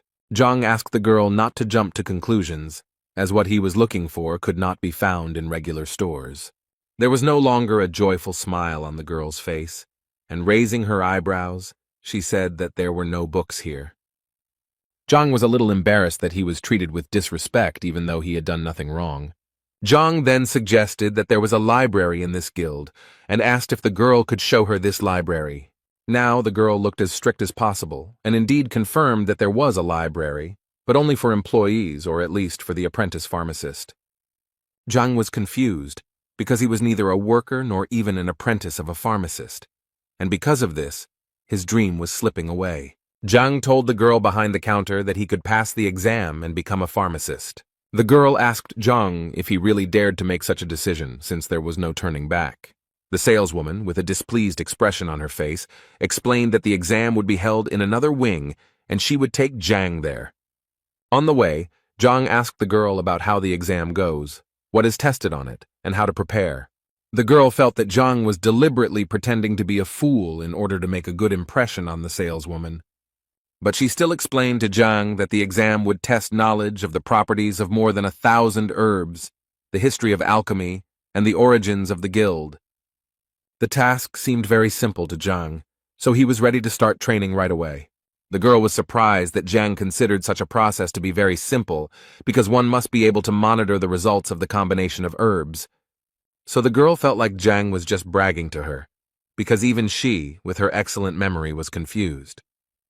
The girl led Zhang into the examination room, where a plump man named Li stood behind the counter. The girl introduced Li Zhang and spoke about her intentions to take the pharmacology exam. Li greeted Zhang Guo and told him that here he would find the necessary books to prepare for the exam. Li also said that registration costs 2,000 gold coins, which are returned if successful and remain in the guild if unsuccessful.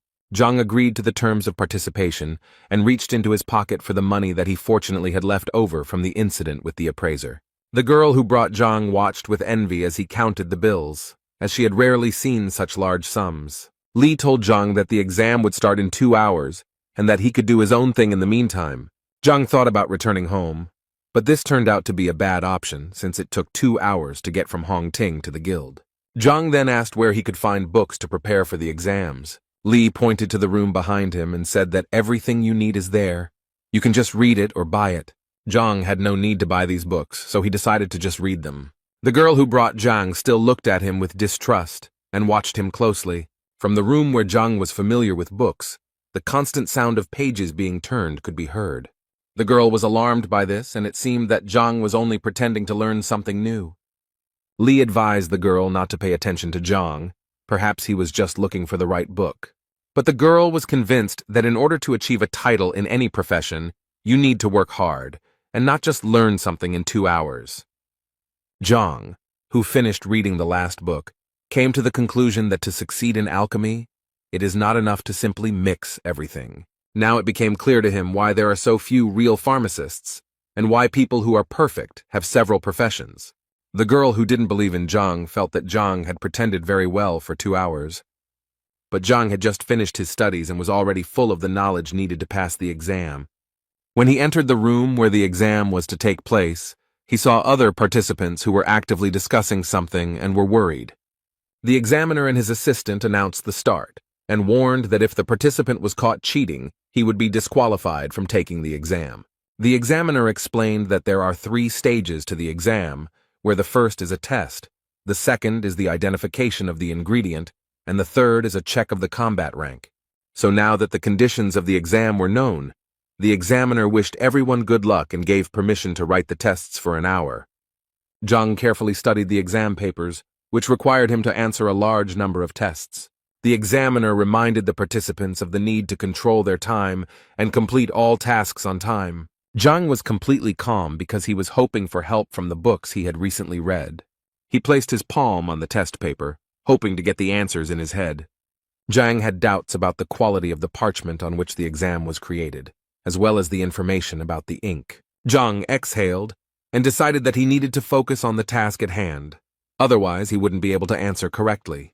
He reread the question he needed to answer several times and programmed himself to search. He imagined himself rummaging through the vast expanses of the celestial library in search of what he needed. Several such attempts bore fruit, and Zhang already had the answers to the exam questions in front of him. He began to write them down quickly, which confused the examiner a little while all the other participants were still collecting their thoughts. The examiner watched Zhang closely, thinking that he was just another arrogant son of rich parents. Zhang ignored the examiner's scrutinizing gaze and confidently continued working. In a few minutes he used up all the paper given to him for the exam and put his pen aside. Zhang stood up preparing to hand in his paper, which surprised the crowd, considering there was still so much time left. When Zhang handed in his written work, he asked the examiner to announce the start of a new round. The examiner asked Zhang to wait outside the door. The test results would be announced later. The assistant asked the examiner if he would check Zhang's work now, but it seemed the examiner was not going to do so as not to spoil the mood. Li and the saleswoman were surprised when, less than a minute later, Zhang was already standing in front of them. Then the girl decided that the exam was too difficult, and Zhang could not stand the stress and gave up. Zhang assured me that everything went quite smoothly, and he answered questions quickly. The exam hour flew by rather quickly, so all the participants went out into the corridor in anticipation of the fateful result of the stage. The examiner took the answers of all the participants and began to carefully check the level of their knowledge. The examiner's brother asked how the exam was going and whether we could count on new students. But the examiner did not seem to receive any comforting news, as he found all the answers to be meaningless. The examiner's brother then pointed to a piece of work lying on the floor next to the examiner's desk. The examiner looked around and replied that he would not check this examination paper because the person who had taken it had not even read the question. But the examiner's brother became interested in the work, so he took it and began to study it. The examiner assured that the participant who wrote this work did not understand the value of the profession of an alchemist. However, it seems that Uyan's brother had a different opinion and suggested that Uyan read the work himself. Uyan began to read every word, expecting that there would be some absurd things written there. But with each new page, the expression on his face changed from the realization of what was written. When Ouyang reached the last page, he cried out in shock when he heard Zhang's answers. Uyan's brother confirmed Uyan's reaction that the work was indeed impeccable. The man noted that some of the questions were so difficult that he was not sure whether he could answer them himself. Now Ouyang had changed his mind about Zhang and was eager to know how Zhang managed to answer all the questions so quickly. Zhang sat in the hallway with the other participants, waiting for the test results. A few minutes later, Hua, the pharmacist's assistant, appeared before the participants. The girl who brought Zhang to the exam was waiting for Zhang's lie to finally be revealed. Sun Tao from Lu Yuan became the first lucky one to score 91 points out of 100. Sun Tao could not believe that he had succeeded, but his friends congratulated him on his intermediate success. Next up was Qian Wenman from Ji Yun, who scored 90 points out of 100 and was also pleased with his result. Hua was about to announce the third lucky winner, who turned out to be Zhang Huang from Qianshuan, but the assistant looked closely at the result. Hua couldn't believe his eyes, but he said that Zhang had scored the maximum points, 100.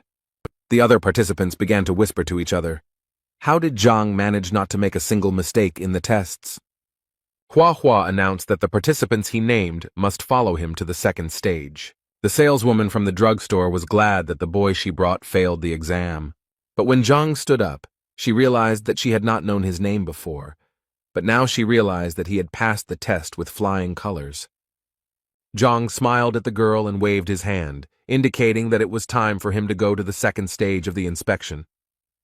The girl was very puzzled that Zhang, having read the book so easily in a few hours, passed the exam with the highest score.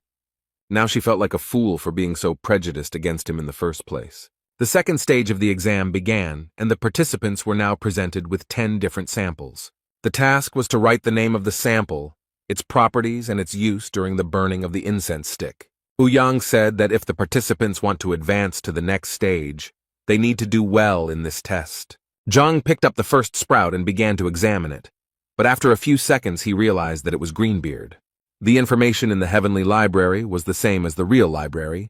Zhang only needed to take a sample, and he would already have the answer. Ouyang watched Zhang closely, who looked quite confident in the second stage as well. Meanwhile, Zhang described sample after sample, detailing each point as needed. Less than half of the allotted time had passed before Zhang had already finished the description and was ready to hand in the work.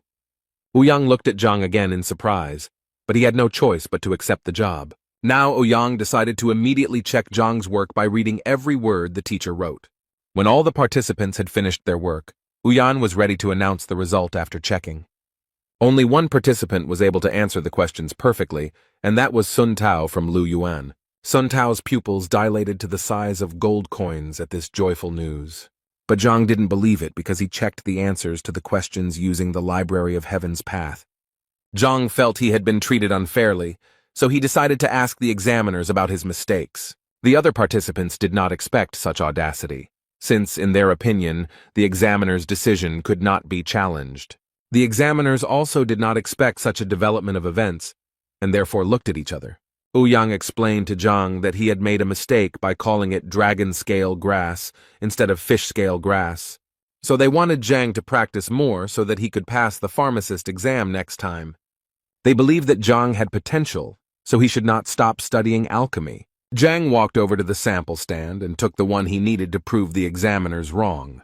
But Uyan insisted on his point of view and, as evidence, cited a description from a textbook in which these two plants were distinguished. Zhang demonstratively picked up a plant stem and assured the examiners that he could prove otherwise. He assured the examiners that they should not make hasty decisions as they themselves did not know what samples would be in the exam. Zhang then said that the book Special Herb Review in the cooking room would help verify his words. Ouyang asked his assistant Hua to bring this book to resolve the dispute. A moment later, Hua brought out the textbook in question, and Zhang pointed out that the information he needed was on page 17. Ouyang was surprised by Zhang's accuracy, as it showed his excellent memory, but he began to study the textbook.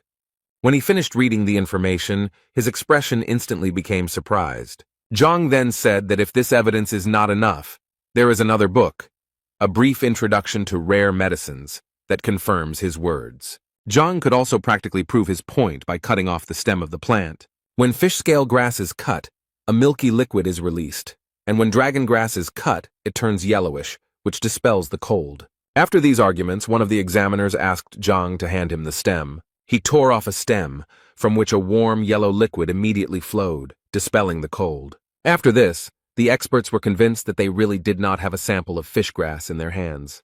Hua asked Ouyang if he needed to bring another textbook from the library to check Zhang's words, but Ouyang said that there was no need. Zhang's opponents, realizing the events that had just happened before their eyes, were very upset. Huayan smiled and said that they had indeed made a mistake, and so it needed to be corrected.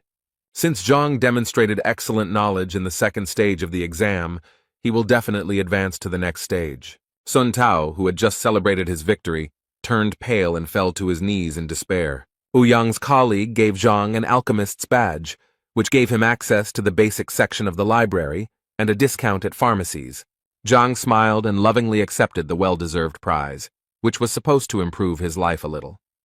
Now the examiners, getting ahead of each other, offered Zhang to become their student. They showered him with compliments and promises, but Zhang very quickly rejected their offer. Ouyang explained that after such a difficult exam, Zhang really should have thought it over carefully. The colleague agreed, but stressed that Zhang should not put off such a proposal for long, so as not to harm the talent. Zhang asked the examiners where he could buy a drug that could help identify hereditary characteristics. The smiles on the examiners' faces turned to surprise and confusion at Zhang's question. Then Ouyang's colleague said that such drugs exist, but they have individual characteristics, and one must be careful with them. Zhang was very interested in this issue, so he tried to grasp at any straw and inquired about textbooks on this subject. Ouyang assured Zhang that there were many such textbooks, but they were all in the advanced section of the library. Huayan's colleague added that this is very important information and only wise specialists have access to it. Ouyang's comrade convinced Zhang that if he wanted to gain access to difficult books, he should study with him. The man stressed that if Zhang chooses the path of a pharmacist, he will be respected everywhere. Zhang winced at such promising prospects, but all he needed was a book on hereditary abilities. Ouyang reminded that access to the library is limited, and to get in, you need to be at least a pharmacist. Then Zhang thought about how to become a pharmacist, because he really needed a book. Ouyang took Zhang's curiosity as a desire to learn something from him, which upset his colleague. Ouyang knew that he could not lose such a valuable student as Zhang, who was endowed with extraordinary abilities in pharmacology. Ouyang began to explain that in order to become a great pharmacist, one must be able to distinguish and classify different plants. Colleague Ouyang added that only through hard work and time spent studying can one achieve great heights. Zhang thought out loud that in 6 months he would have to become a pharmacist and that other options did not suit him. With this statement, he stunned the examiners, who exchanged surprised glances. Ouyang laughed and said that Zhang should be spared since, despite his young age, he still managed to do well on the exam. Zhang sighed heavily and said that he was not ready to spend much time on studying, so he would look for another option. Ouyang tried to stop Zhang from making a rash move so that the wasted years of alchemy would not be erased. Zhang didn't know how to react to such statements, because it wasn't a matter of wasted years. His preparation took hours. So Zhang decided to say goodbye to the examiners as he had other urgent matters to attend to. Ouyang decided to stop Zhang by offering him another way to become a pharmacist. Ouyang began to talk about a method that suited Zhang, given his extraordinary memory, but his colleague stopped him. Ouyang gave his partner a look that meant he was confident in what he was saying. The partner was against it, as the method was too risky and had dire consequences in case of failure. But Ouyang insisted because it was the only way for Zhang to achieve what he wanted. A whole conflict was brewing between the examiners, but Ouyang was extremely persistent in his decision. Zhang was already a little seething from the verbal altercation between the two men, and he didn't like the intrigue they had created. Ouyang started by saying that there are two ways to become a pharmacist, the first being the traditional way, which takes a lot of time and effort. A colleague told me about the second method, and this method did not consist of preparing medicines, but of discussing them. Zhang scratched his temple, analyzing the information he had just heard, but he lacked the details to understand it. Ouyang then continued that the most respected profession was the grandmaster that everyone had heard of. The examiner said that the grandmaster is proficient in several crafts at the same time, but Ouyang stressed that becoming a grandmaster takes a lot of time and effort. Colleague Ouyang added that it is impossible to guide others to the true path without having significant status. That's why Ouyang decided to share a quick method called pill talk. Grandmasters don't have time to endlessly make pills, but they can demonstrate their knowledge during discussions. This skill is also not easy, because you need to be able to defend your knowledge from the attacks of 10 alchemy experts. Zhang thought about this proposal, since with the Library of Heaven's Path, this method was the best for him. They explained to Zhang that although the discussion method seemed simpler at first glance, they preferred long-term training. Zhang wondered why most people choose the long road when they have the option of shortening their studies. Ouyang explained that in no profession is there a path without practice, no matter how much time was spent on theory. Zhang considered his decision, but also thought that he would never know until he tried. Ouyang continued that since the invention of this technique, more than 1,000 brilliant people have tried their hand at it, and only 5 have succeeded. These statistics frightened and upset Zhang, because he was sure that everything was much simpler. Therefore, Ouyang once again emphasized the difference between theory and practice, and many generations have not used this method, and it is considered forgotten. Zhang thought positively. If people who tried failed, it didn't mean he couldn't do it too. So the teacher gathered his courage and declared his intention to take part in the pill discussion and become a pharmacist. He stunned the examiners with this answer because they didn't even have time to tell Zhang about the consequences. Zhang looked at the examiners with childish innocence, hoping that the consequences would not be too dire. Zhang was told that no one would judge his abilities lightly, especially experienced alchemists. According to the rules, a student who fails the discussion pays each alchemist about 100,000 gold. Zhang listened carefully to the fact that after paying, he would also be punished with divine strikes and a 10-year ban on taking exams. Therefore, the expert emphasized that it is precisely because of such cruel punishments that this method has remained unnoticed for many years. Therefore, Ouyang reminded Zhang that with his skills, it was better to choose the traditional path while minimizing the consequences. But Zhang was confident and decided for himself that he would take part in the discussion and was ready to prepare for it. With his desire and determination, Zhang stunned the examiners, from whom he had expected help in organizing. Zhang just smiled back and was completely calm, giving the impression that he was ready to move mountains. The examiner pointed out that Zhang had just become an assistant and had not even studied the program yet, but was already moving forward so confidently. Zhang simply wondered if he could get into the base section of the library to study the material. The examiners were even more surprised by Zhang's next move, since the library contains hundreds of thousands of books that cannot be read again. Zhang was still smiling and assured the teachers that he would be able to absorb such a volume of information. The examiners were even more shocked by this information, because they did not believe that such a thing was possible. Zhang stood his ground, arguing that he was capable of learning the material and that teachers just needed to organize everything. The examiners' arguments to convince Zhang were exhausted, and they simply accepted his decision. Then Ouyang promised that by tomorrow he would take over the organization and manage everything. Zhang thanked the examiners for their help, then said goodbye to them and prepared to leave. And then he suddenly came back and asked how he could get into the library, frightening the examiners. When Zhang finally left, The men began to discuss among themselves whether it was too risky to reveal the method during the discussion. But Ouyang emphasized Zhang's talent and special tenacity, which could help him. However, Ouyang's colleague did not believe that Zhang's persistence had any basis, and would he regret it? So the examiners decided to send someone to the library after Zhang to observe his methods. After a while, Hua, who had followed Zhang in the library, returned to the examiners. When the men asked him what he could tell them, he scratched the back of his head and could not find the words. All he could say about Zhang was that he was simply leafing through book after book, much to Ouyang's surprise. Hua said Zhang studied books such as Basic Methods of Alchemy or All About Alchemical Cauldrons. After listing the books, the examiners looked at each other and were surprised by this choice. After all, Ouyang understood that these were ordinary basic textbooks that every pharmacist's assistant should know. Hua was then asked if he had mixed up anything and if Zhang had looked at any other books. Hua assured that he saw everything correctly and made a gesture with his hands, demonstrating how Zhang was studying books. The examiners were unable to figure out exactly what Zhang's method was, as he simply skimmed through the textbooks. They then suggested that perhaps he was looking for a specific book in this way, studying it by its cover. Meanwhile, in the Hongting dormitory, Zhao Yao was sitting in her room, deep in thought. Her thoughts were interrupted by Uncle Yao, who came to say that he was leaving on business and that the girl would not be disturbed by unfriendly people. The girl became wary and wondered who her uncle was talking about, focusing on the unfriendly people. Then the girl realized that they were talking about teacher Zhang, whom the girl began to defend in front of her uncle.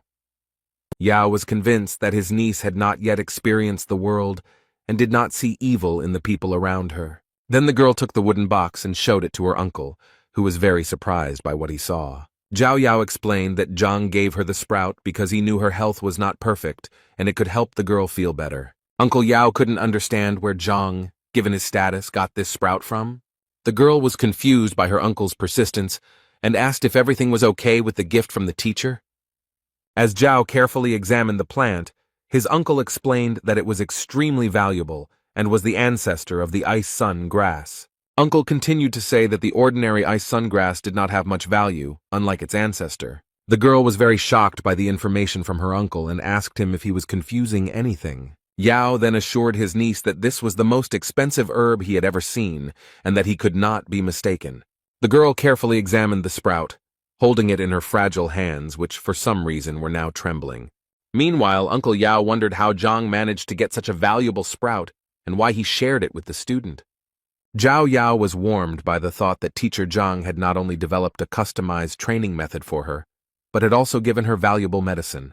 The girl got out of bed and pressed the sprout to her chest, realizing its true value. Then the girl asked her uncle how much money he had with him now. The uncle rummaged in his pockets and answered his niece that there was not much money, namely 20,000 gold pieces. Then the girl asked her uncle if he knew where teacher Zhang had gone, since he had been gone for a long time.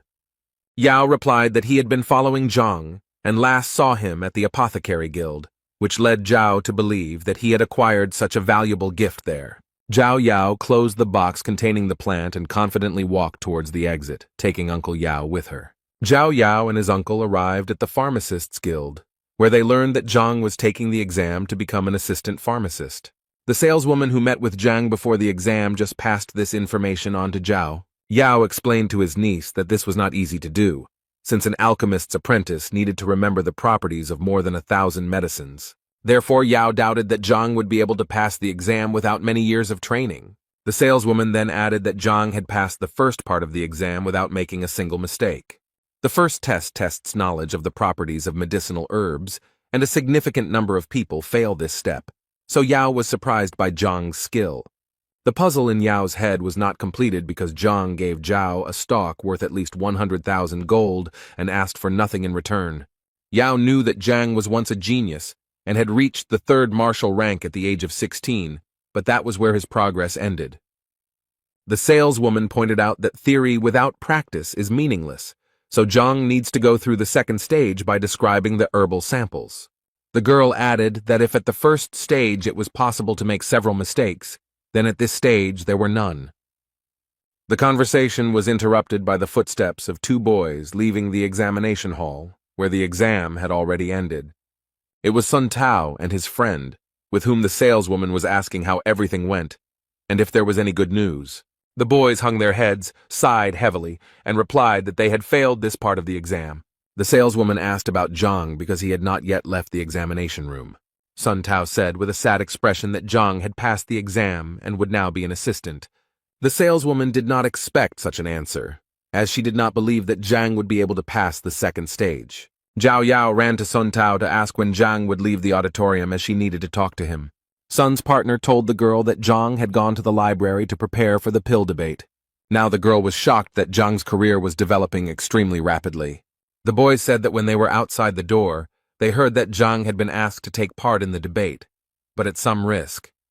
The saleswoman remembered reading about the dispute and how complex it was, almost beyond comprehension. Yao also didn't understand why Zhang was in such a hurry when he became a pharmacist's assistant at such a young age. Sun Tao's companion also didn't understand this, but added that he heard that Zhang needed a book on hereditary abilities that only pharmacists had access to. Sun Tao also said that Zhang was limited in time and had only half a month to find such a book. Zhao Yao remembered that there would be a teacher certification in half a month, and perhaps that was why Teacher Zhang was in a hurry. Zhao asked the boys what would happen to Zhang if he failed the pill debate. Sun replied that in that case Zhang would lose a lot of money, be punished by God's blows, and be deprived of the right to take examinations for 10 years. Zhao opened her eyes and opened her mouth wide when she heard what awaited Zhang if the discussion failed. She assumed that Zhang had made such sacrifices to reveal her power, and now she was willing to do anything to repay Zhang. Meanwhile, Zhang breathed a sigh of relief after studying all the books in the library. He sat next to a large stack of textbooks, and was a little disappointed that he hadn't found anything about hereditary abilities. Zhang turned to the examiners, who were discussing something heatedly among themselves in whispers. He quietly approached them from behind, and saw how they were making marks on paper against some guesses. Then Zhang realized that the men were voting on why Zhang was mastering literature so quickly, and put him in first place, saying that he was only pretending. Zhang decided to settle the dispute between the two examiners, and said that he was simply looking through the books looking for something that was not lunch, but found nothing. After this, the examiners felt awkward and apologized to Zhang for doubting him. Yang informed Zhang that everything would be ready for discussion about the pills tomorrow. Zhang thanked the examiners for their help and warm welcome and said goodbye to them. He left the examination room laughing at the fact that pharmacists of such status were arguing about such trifles. When he looked up, he saw Zhao Yao kneeling in front of him and uttering words of gratitude. Zhang approached the girl and asked her to stand up, not understanding why she was there and what he was thanking her for. He asked Zhao if she had drunk the tincture of the ice heart grass sprouts and if she felt better. Uncle Yao also knelt down and apologized to Zhang for doubting his skills. Zhang couldn't understand what was going on, because he had just passed the exam to become an assistant pharmacist. And why did he receive these honors?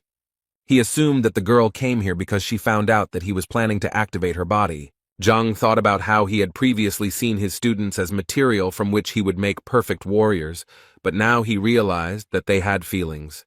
He now felt a deep responsibility as a teacher for what he did for others, because it had an effect on him too. He approached Zhao, thanked her for her trust, and assured her that he was willing to do everything possible to develop his students. After these words, it was as if a new section of sacred knowledge in the library of the heavenly path had opened up for Zhang. Yao decided to thank Zhang and wanted to give the money for medicine for his niece, emphasizing that this was only a part because he had nothing else. Yao did not want Zhang to go bankrupt because of such generous gifts, but Zhang insisted on selflessness. However, Yao insisted that Zhang accept the money, as he had spent an insane amount of 100,000 gold. When Zhang heard how much the stock cost, he hesitated for a moment, because if he knew the true price, he would have resold the shoot. Yao seemed to sense Zhang's suspicions and wondered if the teacher knew about the preciousness of the gift before handing it to him. Zhang collected his thoughts and assured Yao that he respected his students very much, so the amount of expenses was not important to him. The saleswoman who brought Zhang to the guild watched the entire conversation and scolded herself for her biased attitude towards him. When Zhao Yao returned to the dormitory, his uncle decided to find out more about why Zhang had given this filming. The girl told her uncle that all this time the training was difficult for her. She could not release the yin energy, and sometimes it hurt. The uncle asked the girl why Zhang was such a capable teacher, but at the same time had a negative reputation. Zhao revealed that Zhang had passed Yang Li's will detector, where the truth about Zhang's reputation came out. Yao was shocked that Shang Bin dared to tarnish teacher Zhang's reputation. Yao clenched his fist in anger, convinced that Shang was a selfish man, and his grandfather was the same. Therefore, Zhao asked his uncle to show respect to teacher Zhang after the truth was revealed. The uncle laughed, and assured his niece that he would not step on the same rake twice. But now Yao was thinking about how to teach a lesson to the Shan family, who had made Yao form a false opinion about Zhang. Zhao Yao asked her uncle to tell people the truth about Zhang from now on, so as not to tarnish his reputation. The uncle smiled broadly at his niece and promised that he would do everything in the best possible way. Zhang sat in his small house and looked out the window at the star-studded night sky. He spent the entire night practicing and easily improved his abilities, finding 20 new points. In the morning, he went out into the yard and saw a company that was impatiently waiting for him. There were 3 boys there, 2 of whom were his disciples, and the third was Zhao Yanfeng, Lu's disciple. Yanfeng bowed to Zhang and said that he had gathered the courage to refuse to study with Master Lu. Now Zhang understood why Lu was angry with Zhang and called him for teacher evaluation. Zhang decided to leave Yanfeng to listen to the lecture that Zhang was going to give to his student. So when everyone had gathered, Zhang took the notebook with his work and began to tell the students the information. The students were delighted as Zhang explained completely new teaching methods and techniques. The lecture lasted quite a long time, almost until sunset, and when it finally ended, the tired but satisfied students went home. But Zhang had a test ahead of him, the debate that was about to begin. Zhang arrived at the guild where he heard a familiar female voice calling his name. It was the same saleswoman from the store who said that the masters had arrived for a conversation, but Zhang still had a chance to refuse. Zhang assured the girl that everything was fine and that he was determined, so he was ready to participate. The girl smiled back and made an inviting gesture to Zhang. As Zhang walked down the hallway, he reflected on the importance of this test, since the success of his students was at stake. When they finally arrived at the examination hall, Zhang saw Ouyang with a semicircular table and a large bronze cauldron standing behind him. Ouyang also decided that it was necessary to remind Zhang that it was not too late to withdraw from the discussion. Zhang smiled back and convinced Ouyang that there was no turning back. Then Ouyang also smiled and replied that he would no longer dissuade Zhang and wished him success. Ouyang decided that it would be a good idea to invite respected pharmacists who would appreciate Zhang's skills. A few minutes later, 10 respectable people, young and old, tall and short, gathered on the threshold. One of the judges asked Ouyang, pointing to Zhang, whether he really decided to participate in debates at such a young age. The other judges who took their seats at the table also picked up on this, mockingly claiming that Zhang had studied alchemy in his mother's womb. Ouyang said that despite his young age, he passed all stages of the exams with honors, scoring 100 points on the test. This information surprised the judges, but they quickly stated that it no longer mattered. One of the highly respected people was convinced that alchemy is not only knowledge of herbs, but also understanding the principles of their action. Zhang was outraged by the judge's behavior and thought that if age affects knowledge, then maybe he should get a few from the ground. Gathering his courage, he congratulated everyone present and emphasized that the discussion was not about his age. Zhang then tried to cast aside all prejudices about his age, because he was confident that his knowledge was no worse than that of the judges. One of the judges, who was an adult, did not appreciate Zhang's story and advised him to choose his words better. Ouyang called on all the judges to get down to business, as everyone was here to discuss pills, not discuss Zhang's age. Ouyang clarified the rules of the discussion, according to which Zhang had to give clear answers to the master's questions. He also added that if both parties are unsure of the answer, then the truth can be found out by making a pill. Ouyang also noted that the questions should concern only pharmacology without classified information. Ouyang made sure that everyone understood the rules, and all participants responded that they were ready to begin the discussion. Ouyang was ready to start the discussion, but Zhang made it clear that he wanted to make some adjustments. The masters laughed at Zhang, saying that it was too late to give up or declare defeat. Zhang smiled at the masters and assured them that he was not at all afraid of their questions. One of the masters did not like Zhang's behavior and became wary, waiting to see what would happen next. Zhang apologized for his behavior, but added that none of the masters would have conducted the discussion properly on their own. With these words, Zhang seemed to have stirred up a hornet's nest, and the masters were already on the verge of getting angry at Zhang. One of the masters advised Ouyang to guide Zhang onto the true path, since he could pay dearly for such statements. But Zhang suggested that Ouyang raise the level of difficulty of the discussion, so that the masters would not have any questions about his competence. Ouyang turned pale at this request, because the discussion itself was a complex phenomenon, and raising the level could turn out to be negative for Zhang. But Zhang suggested that each master prepare a pill, and he would explain the method of preparation and point out the shortcomings of the medicine. One of the masters was extremely unhappy that Zhang, being an assistant pharmacist, was going to point out the master's shortcomings. Ouyang couldn't understand what Zhang was thinking, because even though he had shown a great performance yesterday, he had been prudent. Zhang continued to mock the masters, saying that by pointing out their shortcomings, he could dishonor their honor and skill. One of the masters decided to start a discussion and agreed to accept Zhang's challenge first. It was Zhang who praised Zhang, despite his young age, for his courage and worthy knowledge, which Ouyang checked. Zhang asked Ouyang to prepare a furnace to demonstrate to Zhang that he was very wrong in his beliefs. The masters noted the skill of Master Zhang, who showed great promise among alchemists and managed to create more than 100 pills in 3 years. Zhang began his conversation with Zhang by saying that he had recently created an alchemical technique that he had named just a few days ago. According to the masters, the creation of new technology deserved respect, because such a master was destined to go down in history. Now, Ouyang felt like Zhang had already failed the test, because the new method was completely different from the original, and it was impossible to point out the shortcomings. Zhang remained calm and confident as he waited for Master Zhang to demonstrate his technique. Master Zhang walked up to the stove, taking out everything he needed to demonstrate the authentic technique from his pocket. He put on the ring of storage, and with a few movements, 3 blue flower buds were summoned. Returning them to his hands, the master whispered some words, similar to a spell, after which he threw the flowers into the oven. Zhang felt a little confused as he could hardly make out anything due to the master's rapid movements. Zhang understood that he seemed strange to the masters, because even an experienced pharmacist sometimes did not notice the shortcomings.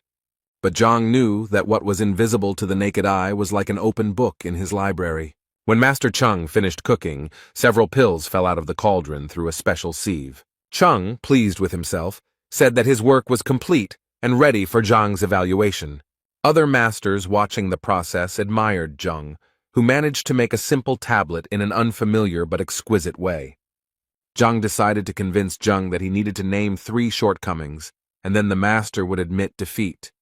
Zhang smiled and assured Zhang that he was a full-fledged pharmacist with a high status and sense of honor. Zhang nodded in response and decided to begin his speech by naming the technique, which he dubbed 10,000 Flowing Rivers. The master began to get nervous, but he tried not to show Zhang his excitement and continued to listen to him. Zhang then continued, and noted that the master had created the calm breathing pill using 12 techniques. Zhang switched to the Qi connection, and now only Zhang heard Zhang reveal that the master had copied several techniques from Master Bai Ming and Ling Tamba. Zhang looked deeply into Zhang's eyes, realizing that he was right, which made it difficult for the master to control himself. Zhang put his hand on the master's shoulder and said in Qi's voice that he should specifically not say anything about the techniques in his voice, because it would embarrass Zhang. Zhang wondered if he should continue further, but the master knew that it was a defeat, so he allowed him not to continue. The other masters who watched this spectacle could not understand why such an experienced Zhang gave up so easily. The masters were amazed at how easily Zhang was able to guess the name of Zhang's new technique. Thus, the masters realized that Zhang was not as simple as he seemed at first glance. Zhang continued to smile and urged the masters not to waste their time, so he invited the next one. One of the masters loudly slammed his fist on the table and said that he would be next, and now Zhang would not have to do the transfusion. The master was unclear about what had happened to Zhang, but he could not allow the masters to continue to be humiliated. Meanwhile, Zhang sat clutching his head, lost in thought about how his reputation now rested on Zhang's silence. The next master suggested that Zhang change the rules so as not to fall into Zhang's trap.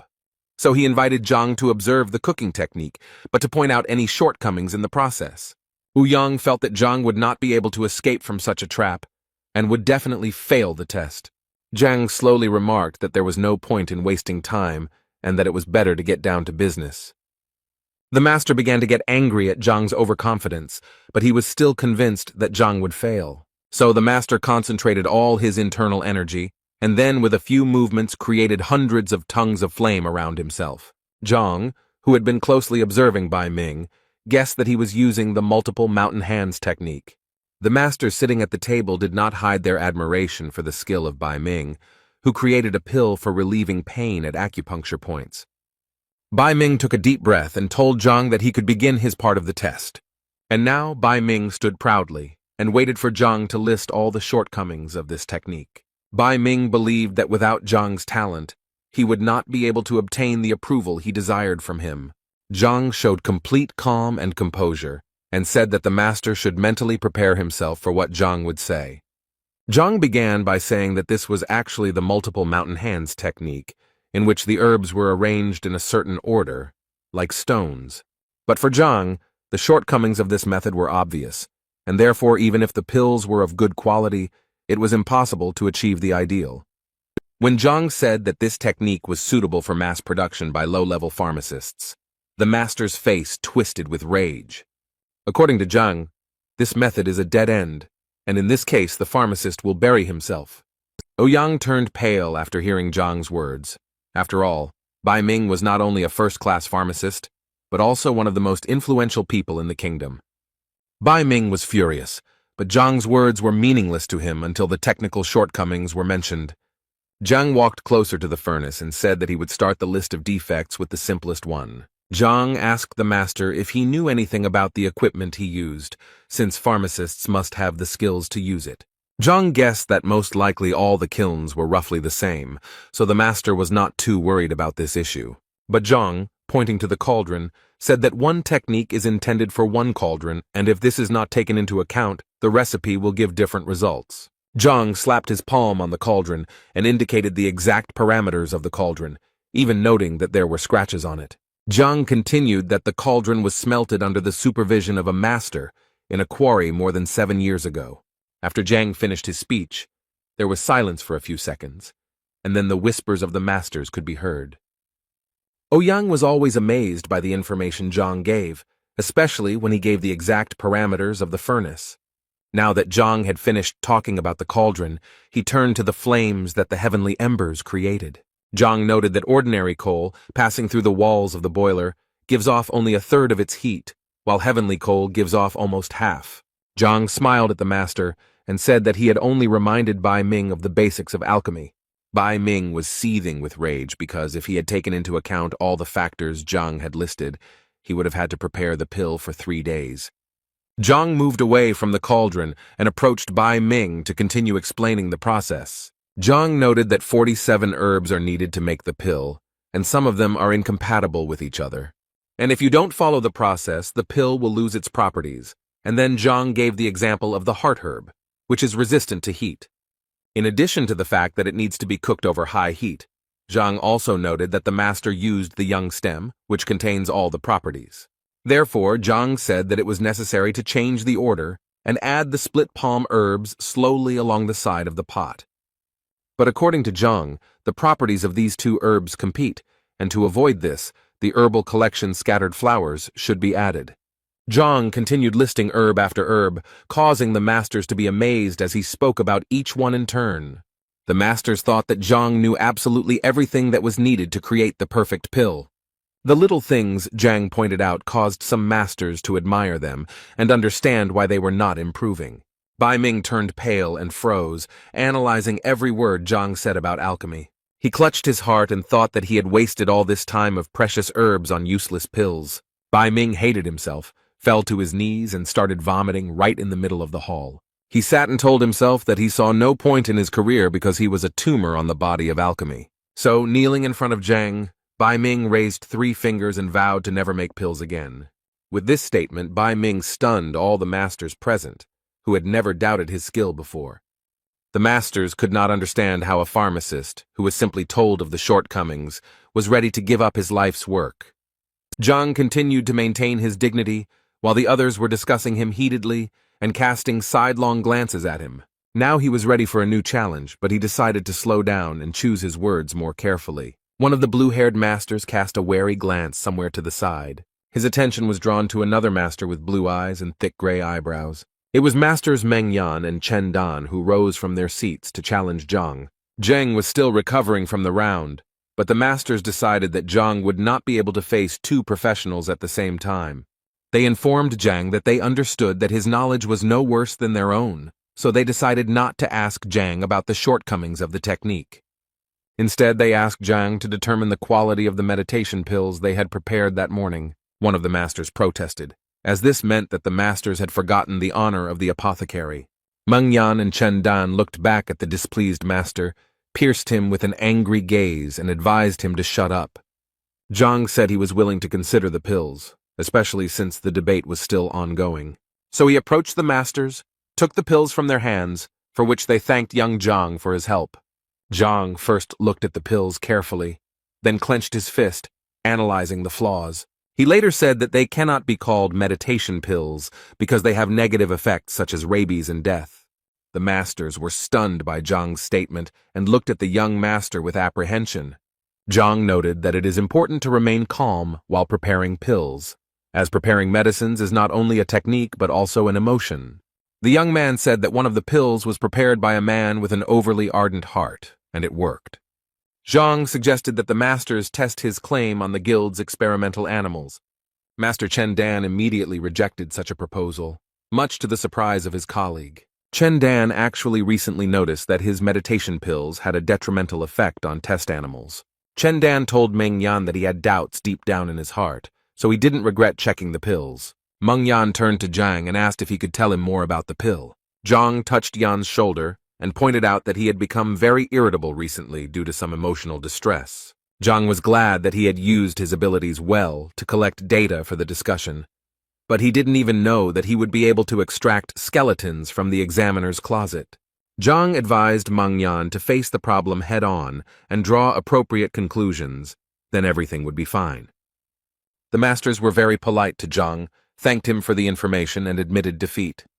Now it seemed to Yan that at some point the exam had ceased to be an exam. Now the masters admired Zhang and wanted to ask him the questions that had been troubling them for so long. This caused a verbal altercation between the masters, as they could not decide who would be first.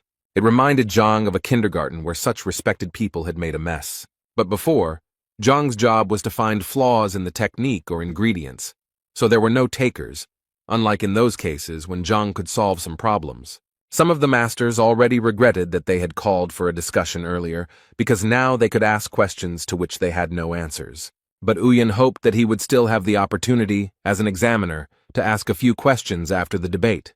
A loud sound on the table made everyone present turn their gaze towards the one who did it.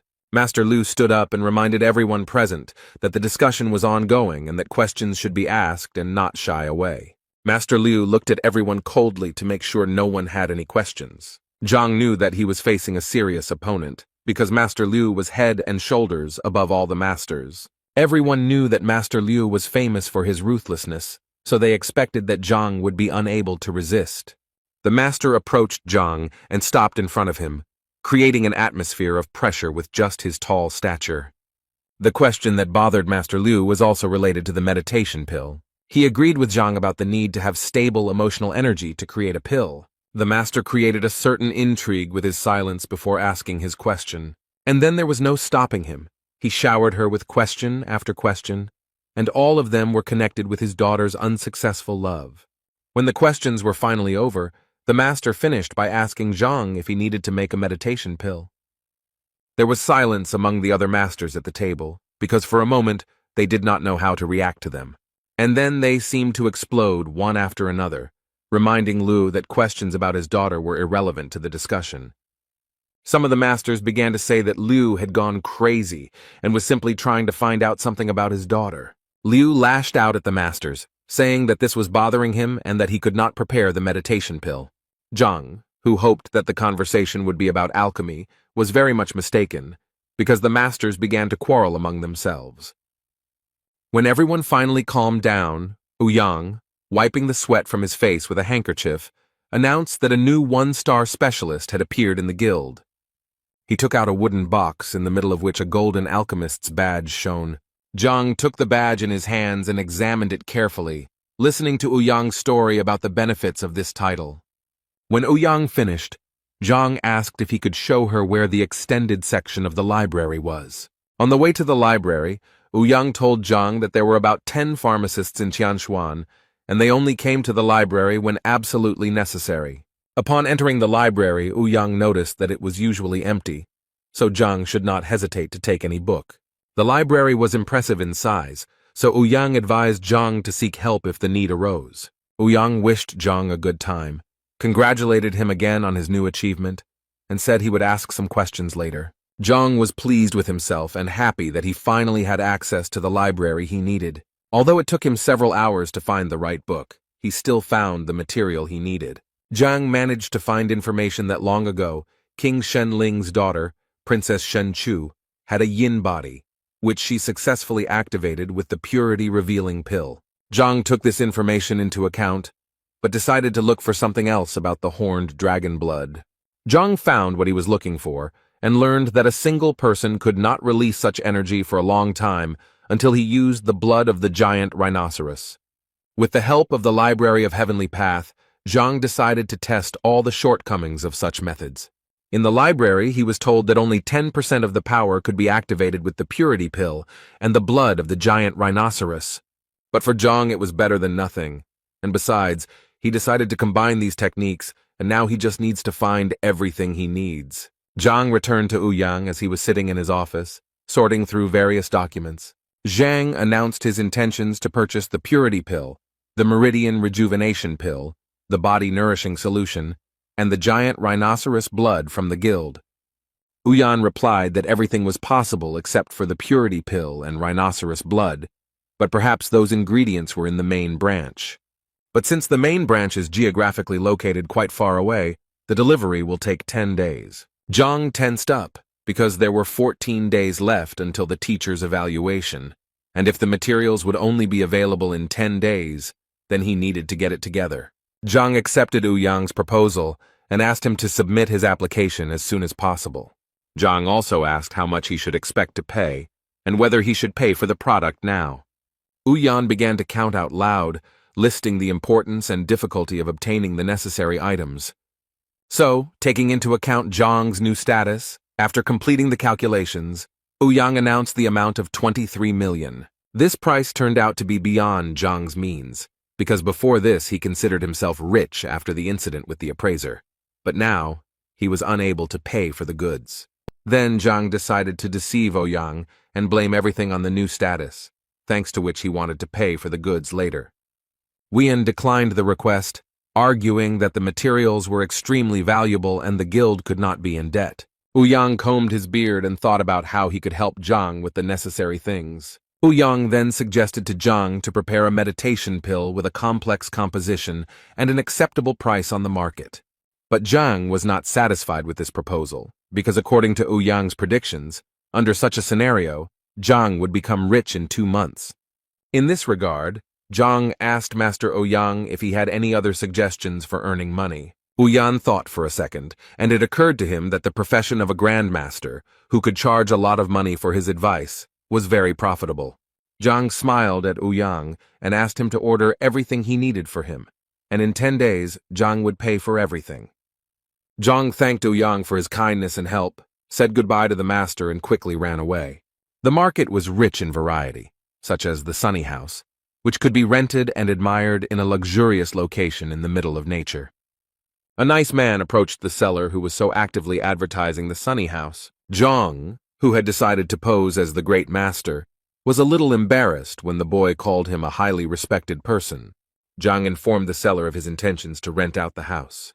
The salesboy asked Zhang about his preferences in order to choose something good. Zhang said he was looking for a clean, large house that was conveniently located, furnished and ready to move into. The young man seemed to have an answer to every question, so he said he had a house that fit the bill.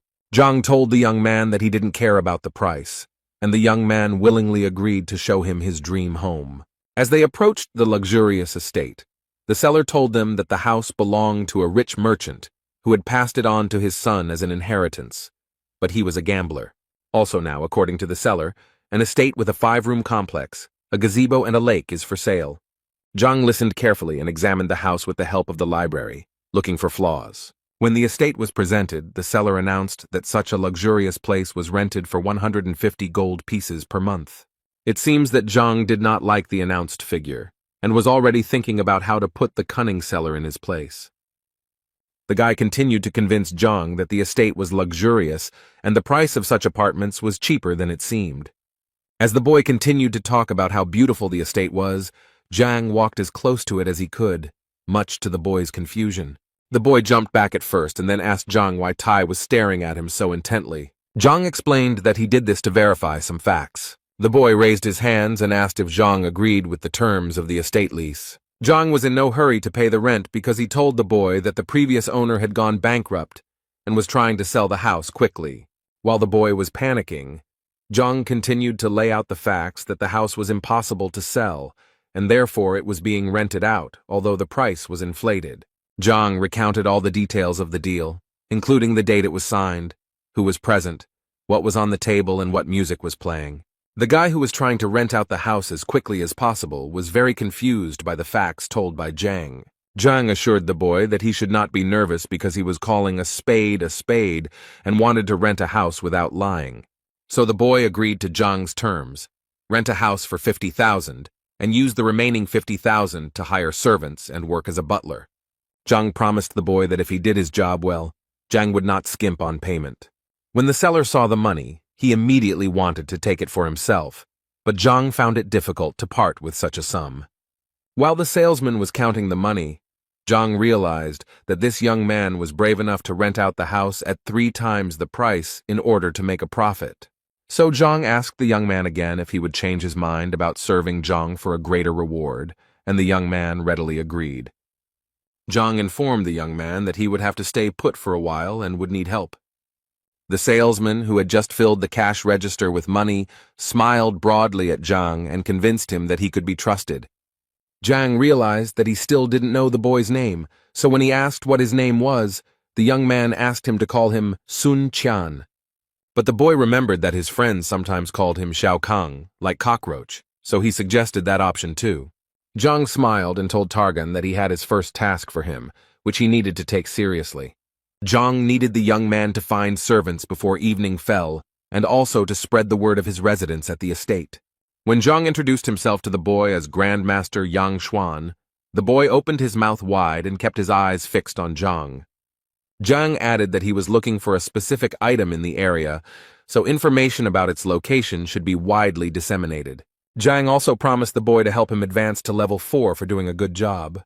To the cockroach, Zhang seemed like a deity endowed with generosity and wealth. After bowing to Zhang several times, the boy stood up and assured his patron that everything would be done to the best of his ability. When the boy left, Zhang sighed, realizing how difficult it was for him to pretend to be a very decent person. Back at school, Zhang planned to take a rest, but a group of students were already waiting for him in front of the classroom. Zhang, who was holding a piece of paper in his hand, noticed Zhang and decided to approach him first. In Zhang's hands was a list of participants from Lucen for teacher evaluation, which the boy handed to Zhang. Zhang looked at the list carefully and realized that, to his surprise, Lucen had not sent his best disciples. According to Zhang, theoretically Lucen could send his strong disciples, and it would not be considered a violation.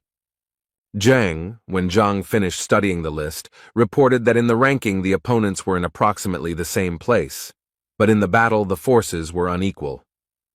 This statement puzzled Zhang, and he expected a detailed explanation from his student. Zhang explained that Bai Chao, for example, had made more progress in technique, and his rank was higher. Then Zhang talked about Dulei, who has the advantage in precision and sharpness of strikes, although he is almost in the same position as Wang Yin. Also, Liu Sen's former student recalled that his friend Mo Xiao, whom he had never defeated, got to Master Wang earlier and more skillfully. Zhang recalled that Bai Chao accepted Hongxun as his teacher, and Dulei was one of the first to go to Zhu Hong's teacher. Zhang listened to all the students' suggestions and angrily crumpled the sheet of paper with the list of students. He was angry at Liu Sen, expecting him to send a disciple with a ranking similar to Zhang's disciples, but Sen played a cruel joke. Zhang understood that although Zhu Hong and Zhao Yao were almost indistinguishable from each other, he had seen them fight, and if Zhao had not been warned, she would have lost. According to Zhang, Wang Yin's legs had not yet gained the necessary strength, and of course, a fighter with high speed was chosen against her. Zheng Yang was skilled in handling a spear, so Lu Sen sent a more experienced fighter to the same field. Kun Ji, ranked 300th, is scheduled to face Yuan Tao, but Zhang suggests he may prove to be an aggressive opponent. Zhang strained himself at every step to come up with a plan because Lu Sen carefully selected the participants so as not to give Zhang's disciples a single chance. Zhang got angry and threw the paper on the ground. He was furious that Lu Sen wanted to wipe his feet on it. Zhang now realized the even greater importance of earning money in order to purchase the necessary medicines that would improve the students' techniques. After some time, Zhang returned to the house he was renting and noticed that security had appeared there. As Zhang approached the entrance, the guards bowed to Zhang and greeted him. As Zhang walked through the courtyard, he noticed several servants, which made him happy, because the seller turned out to be a capable young man who fulfilled all his wishes. Meeting the salesman, who was now a butler, Zhang thanked the boy for doing the job. Cockroach informed Zhang that he had spread information about his location and was confident that word of mouth would work as expected. Zhang asked his butler to tell him how this information spread. The boy said that he had sold his shop and told everyone in the shopping district that he was now serving the great master. Zhang asked the boy if he still had the money he had given him, and the boy assured him that the people had agreed to serve voluntarily after hearing about the great master. Zhang liked it, but he was a little amused by the idea that people didn't check the information. After hearing all the information from the butler, Zhang asked him to make him some tea while he waited for customers. For some time, no one appeared at the estate, so Targan suggested that Zhang hang a sign saying that the great master lived in the house. Zhang declined the offer, instead suggesting that the butler take a walk around the area. But before going for a walk, Zhang asked Dvoretsky that the guards not let anyone in during the walk. And then he asked Targan about the richest man living in the city. According to the butler, it was Lord Lin Tianyu, the owner of a trading company and a real billionaire. Zhang believed that the purpose of his pretense was to earn a good fortune, and therefore Lin was a suitable candidate to achieve this goal. When Zhang asked the butler where the rich man lived, the boy said he would take him there. Walking through the noisy streets of the city, where everyone was bustling about looking for solutions to their problems, Zhang and the butler came to the Tianyu trading firm. The house was striking in its high cost, had several floors, and was finished with precious materials. Zhang and his butlers walked closer to the lord's estate, looking at the lions made of green southern jade at the entrance. Zhang thought that with $1 million gold in his hands he was incredibly rich, but compared to the wealth he saw, he felt like a beggar. The butler suggested that Zhang inform Lord Lin of his arrival, but Zhang refused. Zhang walked up to the lion and touched it with his hand, so to speak, to study the area. When Zhang finished his assessment, he invited the butler to sit somewhere while he asked Zhang why they didn't go to the lord. The cockroach immediately stated that he did not object to Zhang's orders, but Zhang told the butler to express his opinion freely. The butler was surprised because Zhang was a famous great master to him, and therefore the lord could not refuse the meeting. Zhang agreed that he would not be refused a meeting, but he wanted to force the lord to come on his own. According to the butler, this sounded like something impossible because the lord is a very respectful and caring person. The butler told Zhang that the lord had built a large trading network on his own, and some princes and ministers were unable to meet with him. Zhang calmly sipped his tea and said that he would prove that the lord himself would come to him.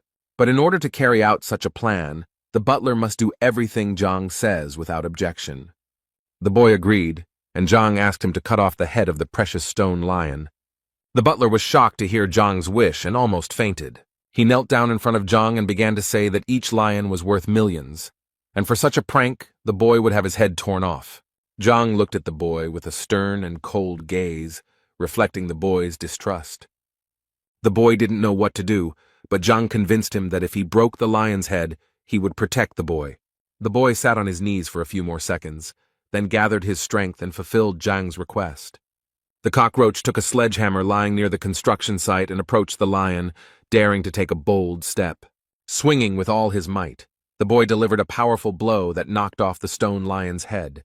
Passers-by noticed something was wrong and began to discuss what happened to the boy. A group of 5 guys with red armbands decided to stop the riots. They ran up to the butler, who looked extremely frightened and confused.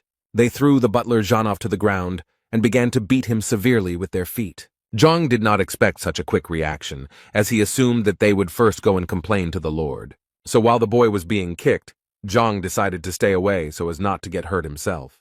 Hearing the noise, Lord Lin went out into the courtyard to see what was going on. One of the boys told the Lord that he was patrolling the street with his friends and noticed a boy who had injured a precious lion.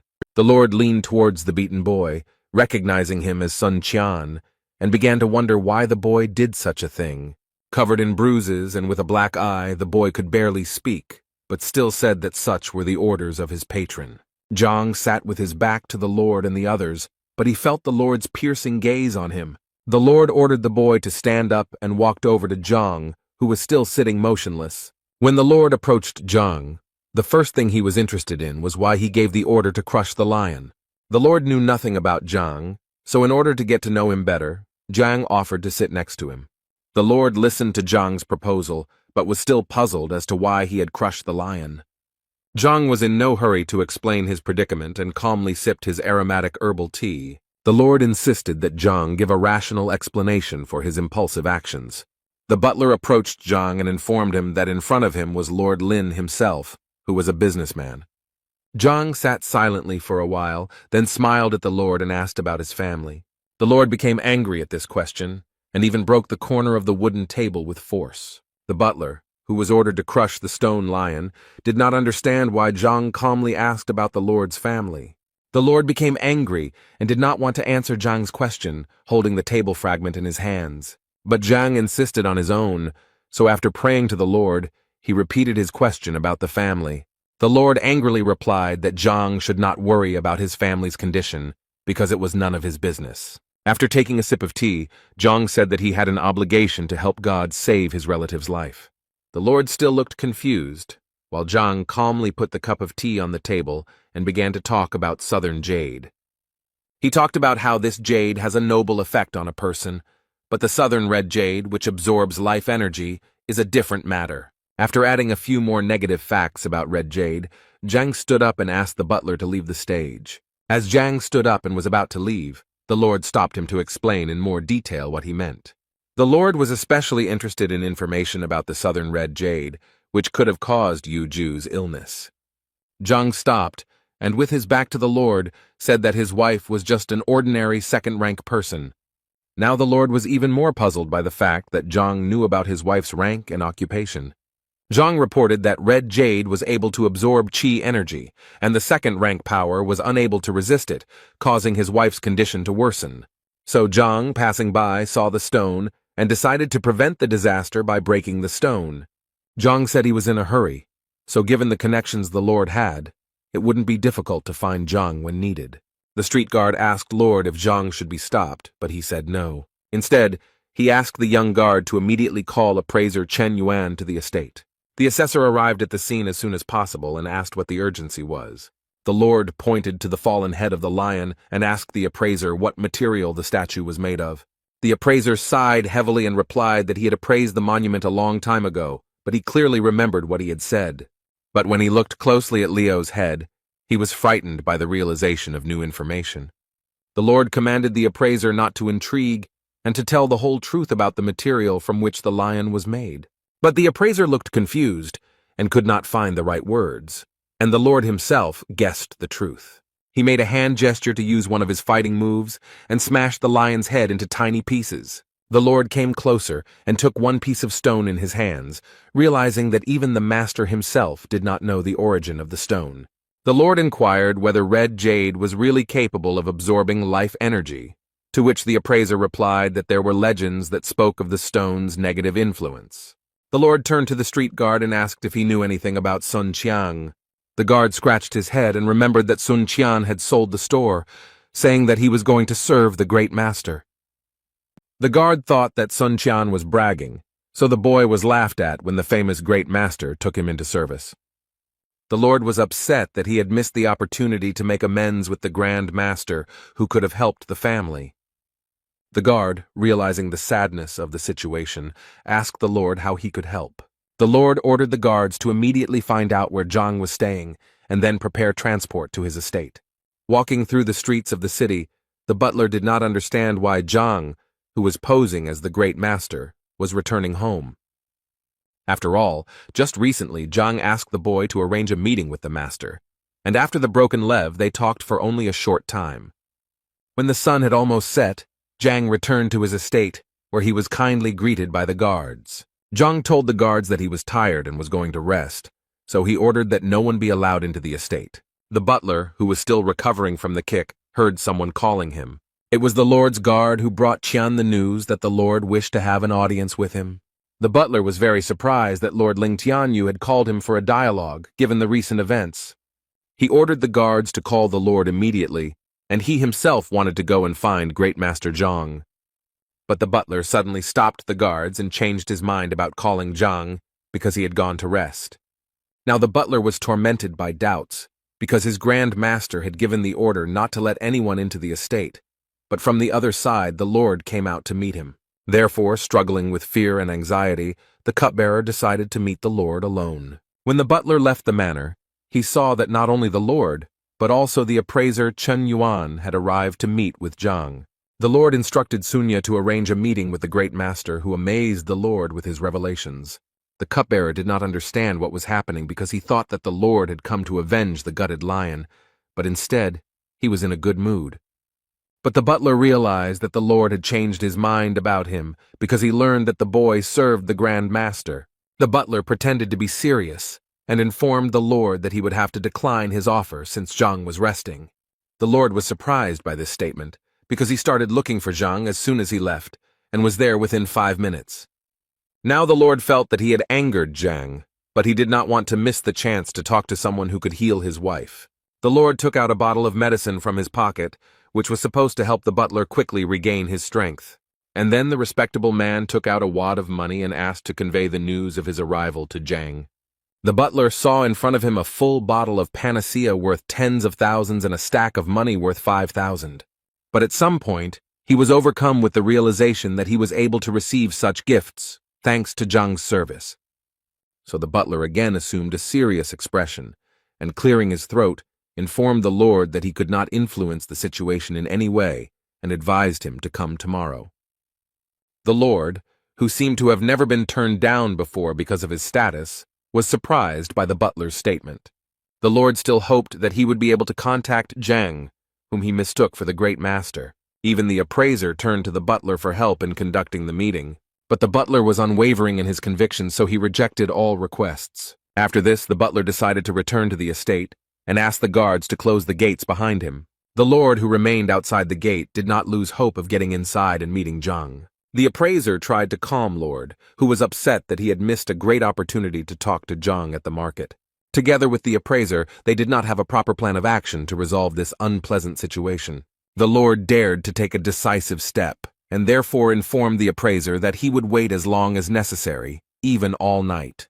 Meanwhile, the butler, who was on the other side of the gate, leaned against it, feeling his heart pounding and his legs shaking. He couldn't believe that he had managed to refuse the request of the richest man in Tianshuan City. He hurried to inform Zhang of the master's arrival, and was glad that he had left his post, and decided to become a butler. When the butler came to Zhang with the news, he calmly sipped the fragrant tea. The butler revealed that the Lord wanted an audience with Zhang, but Sun followed Zhang's orders and did not let the Lord in. Zhang, continuing to sip his tea, praised his butler for a job well done. Zhang was so calm because he understood that red jade was not capable of causing serious damage in a short period of time. After finishing his tea, Zhang asked the butler to tell the Lord that if he refused to wait, he might not return, and Zhang himself went to train and rest. In the morning, Zhang slowly walked out into the courtyard, enjoying the wonderful sunny weather, where his butler was already waiting for him. The butler immediately informed Zhang that the Lord had been waiting all night for a meeting at the estate gate. This news did not surprise Zhang at all. On the contrary, he felt an inner uplift from the realization that he would soon become rich. So Zhang asked the butler to prepare him a delicious breakfast, after which he would meet the Lord. The butler found Zhang's behavior extremely strange, because the owner of almost the entire market in the city had waited all night, and Zhang decided to have breakfast first. While the Lord was talking about various important things with the appraiser, a man passed by and noticed the Lord. A man with his hair tied in a bun and wearing a yellow kimono asked his servants, "Who is the Lord waiting for?" The man was also interested in the name of the owner of the luxurious estate, which had been empty until recently. One of the servants told the man that Lord Lin had been waiting at the gate all night, and it seemed that it was not enough. The man was surprised. What kind of madman made the venerable Lord wait all night and still makes him wait? According to the man, although the Lord was just a merchant, he had influential connections and made annual donations to the treasury, and this deserves respect. One of the unknown man's servants noticed that the gates of the estate were opening and someone was coming out. The man and the servants recognized Sun Qian, but now it was a mystery what Sun was doing in the manor. Sun Qian came out to the Lord with good news and said that his master was ready to speak with the Lord. Even though the Lord had waited all night, he looked quite cheerful and smiled back at Sun Qian. The gentleman took out a wad of money from his pocket and handed it to Sun Qian as a token of heartfelt gratitude. A man passing by opened his mouth when he saw what was happening, because he couldn't understand what the Lord was paying Sun Qian for. Finally meeting Zhang, the Lord sincerely apologized for his behavior and for not appreciating his good intentions. Zhang, sitting on a luxurious wooden chair, assured the Lord that there was no need to apologize because Zhang did not hold a grudge. But Zhang still asked the Lord if he understood why he had to wait all night outside the gate. The Lord thought that this was due to a misunderstanding that occurred in the market. But upon hearing that Zhang did not harbor any grudges, the Lord became confused. Zhang took a cup of tea, the aroma of which spread throughout the estate, and said that the Lord's night outside the gate was for good intentions. The butler standing nearby did not understand how a night spent in the cold and without sleep could be a blessing. Zhang realized that the Lord had come to him because the Lord's wife was seriously ill, and in Lord Zhang's opinion, Zhang could help. In order to help the Lord's wife, Zhang needed her to come to the manor, but the Lord was in contact with Red Jade, and he could cause harm. Therefore, Zhang explained that during the night, while he was waiting for the meeting, Red Jade's aura dissipated. The Lord realized how stupid and blind he had been to have so misinterpreted the intentions of the good Lord that Zhang pretended to be. The butler now also realized how reasonable Zhang's actions were, because he really did not hold a grudge against the Lord, but acted only in his interests. The Lord knelt before Zhang, bowed deeply, and thanked him for his extraordinary kindness. Zhang said that the Lord needed to bring his wife to the estate so that Zhang, as the great master, could heal her. Zhang advised the Lord to hurry so as not to waste precious time, which was so far away from the Lord's wife. And while the Lord was walking after his wife, Zhang offered the butler to help him raise his combat rank. Butler was confused and claimed that since he was injured after the events at the market, he was not in the best shape. Zhang calmed the butler down and said that the boy could not advance to the next level because there was no impure qi circulating in his body. The boy listened carefully to Zhang, who said that such power could only strengthen the body, but the spiritual energy remained the same. Therefore, in order to move to the next level, it was necessary to fill each organ with pure qi, and after yesterday's battle, the qi passages were loosened and the established energy began its journey again. The butler was shocked to realize that the fight at the market yesterday was a calculated move by Zhang. Zhang was glad that the boy had figured it out quickly and asked him if Lord Lin had given him the medicine yesterday. The boy felt ashamed that Zhang cared so much about him, and he accepted gifts from others. Zhang seemed to sense the boy's sadness and said that he should not be ashamed because he was doing his job well. So Zhang asked the boy to drink the medicine and demonstrate the punch, but the boy was worried that the training would take too long and Lord Lin would have to wait a long time. Zhang assured the boy that the training would not take much time and would last a maximum of 5 minutes. Therefore, Zhang hurried the boy before he changed his mind. Otherwise, he would miss a great opportunity to improve his rank. The boy was a little fussy but still agreed to the generous offer of the highly respected Grandmaster. Zhang said that the boy needed to sit on the floor, take the medicine from the Lord, and release the maximum amount of qi energy, and Zhang promised to take care of the rest. As the boy followed the instructions, Zhang reasoned that with the help of the library, he would be able to clear the boy's points, and then he would make significant progress. Zhang took out a silver needle from his pocket and pointed its sharp end at the top of the butler's head, who was in full concentration. The boy felt a huge warmth that filled every organ, and all this happened extremely quickly, as if one moment had passed. Blue streams of chi energy were visible to the naked eye around the boy, and he himself felt that he was moving to another stage. The boy could not believe that he had finally overcome the obstacle, which seemed like an immeasurable barrier that he had managed to jump over. The butler immediately ran to Zhang, bowing to him countless times for helping him gain new strength. Zhang said that everything was fine and advised him to get up and prepare to meet Lord Lin. The man who passed by Zhang's estate was still wondering who lived in this house. Suddenly the gate opened and Lord Lin and the appraiser ran out. For the man in the street, the mystery was now even greater, because he did not understand why Lord Lin was fussing so much. He gave his servants a cage covered with a white cloth and intended to find out who lived in the estate. As soon as the lord went to his wife, a butler emerged from the courtyard of the estate, who could not be pleased with his new title. He noticed a man walking near the Zhang estate and recognized him as Du Yuan, so he decided to ask him what he was looking for. Du Yuan said that he was just passing by and wondered why Song Qian was not at the market. With a smile on his face, Sun Qian announced that he was now a butler in the service of the glorious master. Du Yuan was very surprised by this statement, so he immediately asked Song Qian who exactly he served. Sun Qian proudly declared that he was in the service of the generous and prudent Grand Master Yang Xuan. Yuan was shocked by this statement, but now everything fell into place for him, and now he was looking forward to meeting the great master himself. Yuan was surprised that he didn't know anything about Yang Xuan, so he asked Sun Qian as much as he could, including how long the great master planned to stay here. Sun Qian pretended that his master did not like too much attention, so he briefly answered all of Yuan's questions but advised him to keep his mouth shut. While the boys were talking, the sound of horses' hooves announced that the lord had returned with his sick wife. The cupbearer approached the lord and informed him that everything was ready to examine his wife and help her to be healed. While the lord's servants carried the feeble woman on a stretcher, Yuan carefully watched the events unfold. But he couldn't understand why Lord Lin felt so delighted and so sad about his wife when all the other doctors had given up on her. When the lord entered the estate, his wife was laid before Zhang, who listened to the lord's pleas for help. As Zhang approached the unfortunate woman, he noticed that the situation was much worse than he had imagined, as the woman already had one foot in the other world. Zhang thought deeply, as he expected that once he crushed the lion, a book that could cure such an ailment would immediately appear in the library. But this did not happen. But the lord did not allow Zhang to collect his thoughts, because every second he asked Zhang if he would help.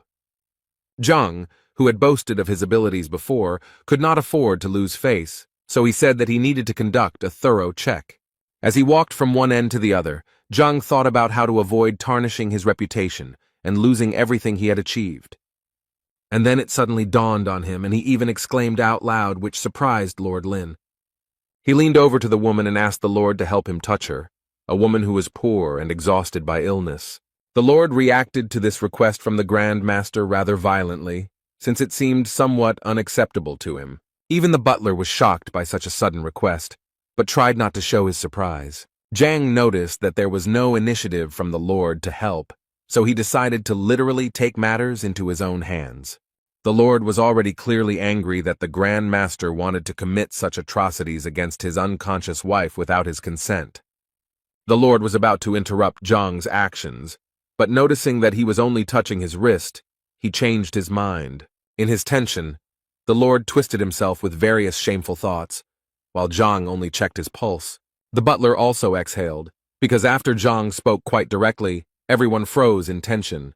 Zhang smiled to himself as he felt the woman up, as he finally had a clear plan on how to help the weak woman. Zhang remembered that when he competed with the appraiser Mo Yang, he could find out information about an item just by touching it. But now, Zhang doubted whether such a trick would work on the lord's wife, because the objects he was evaluating were inanimate, but the necessary book was quickly found in the library.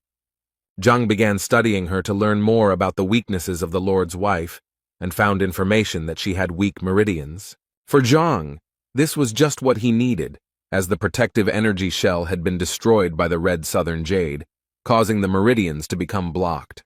The lord, who had been closely monitoring Zhang's actions, was always worried and wondered if Zhang would be able to help her.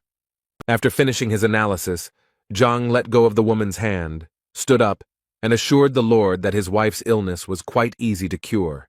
The Lord began to make low prostrations, uttering various prayers and petitions aimed at saving his wife. Zhang, combing his false beard, informed the Lord that he was here to help. The Lord was ready to give Zhang everything he had, was ready to become a beggar, but the health and life of his wife were a priority. Zhang advised the Lord to calm down and explained that his wife had been suffering from the effects of jade for too long, so she could not be cured in a short period of time. She needed to take the medicine for 10 days. The Lord was ready to get everything necessary for the preparation of medicines, so that they would only help his beloved. But the Lord immediately realized that in such a matter it was better to trust the Grandmaster, and therefore decided to trust him completely and entirely. Zhang nodded in agreement, took a silver needle out of his pocket, and announced that he was going to perform the first procedure. Zhang stuck a needle into the top of the sick woman's head, and blue streams of light appeared around the needle. A second later, the woman came to her senses, taking a loud and deep breath, which slightly frightened Lord and Zhang. The woman was disoriented, but Lord hugged her, calming her and assuring her that she was in good hands.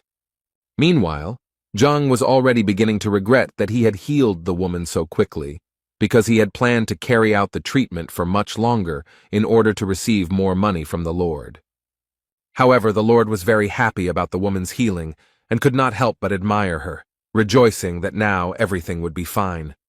The Lord pointed to Zhang and told his wife that Zhang was the great master and it was he who healed the sick man.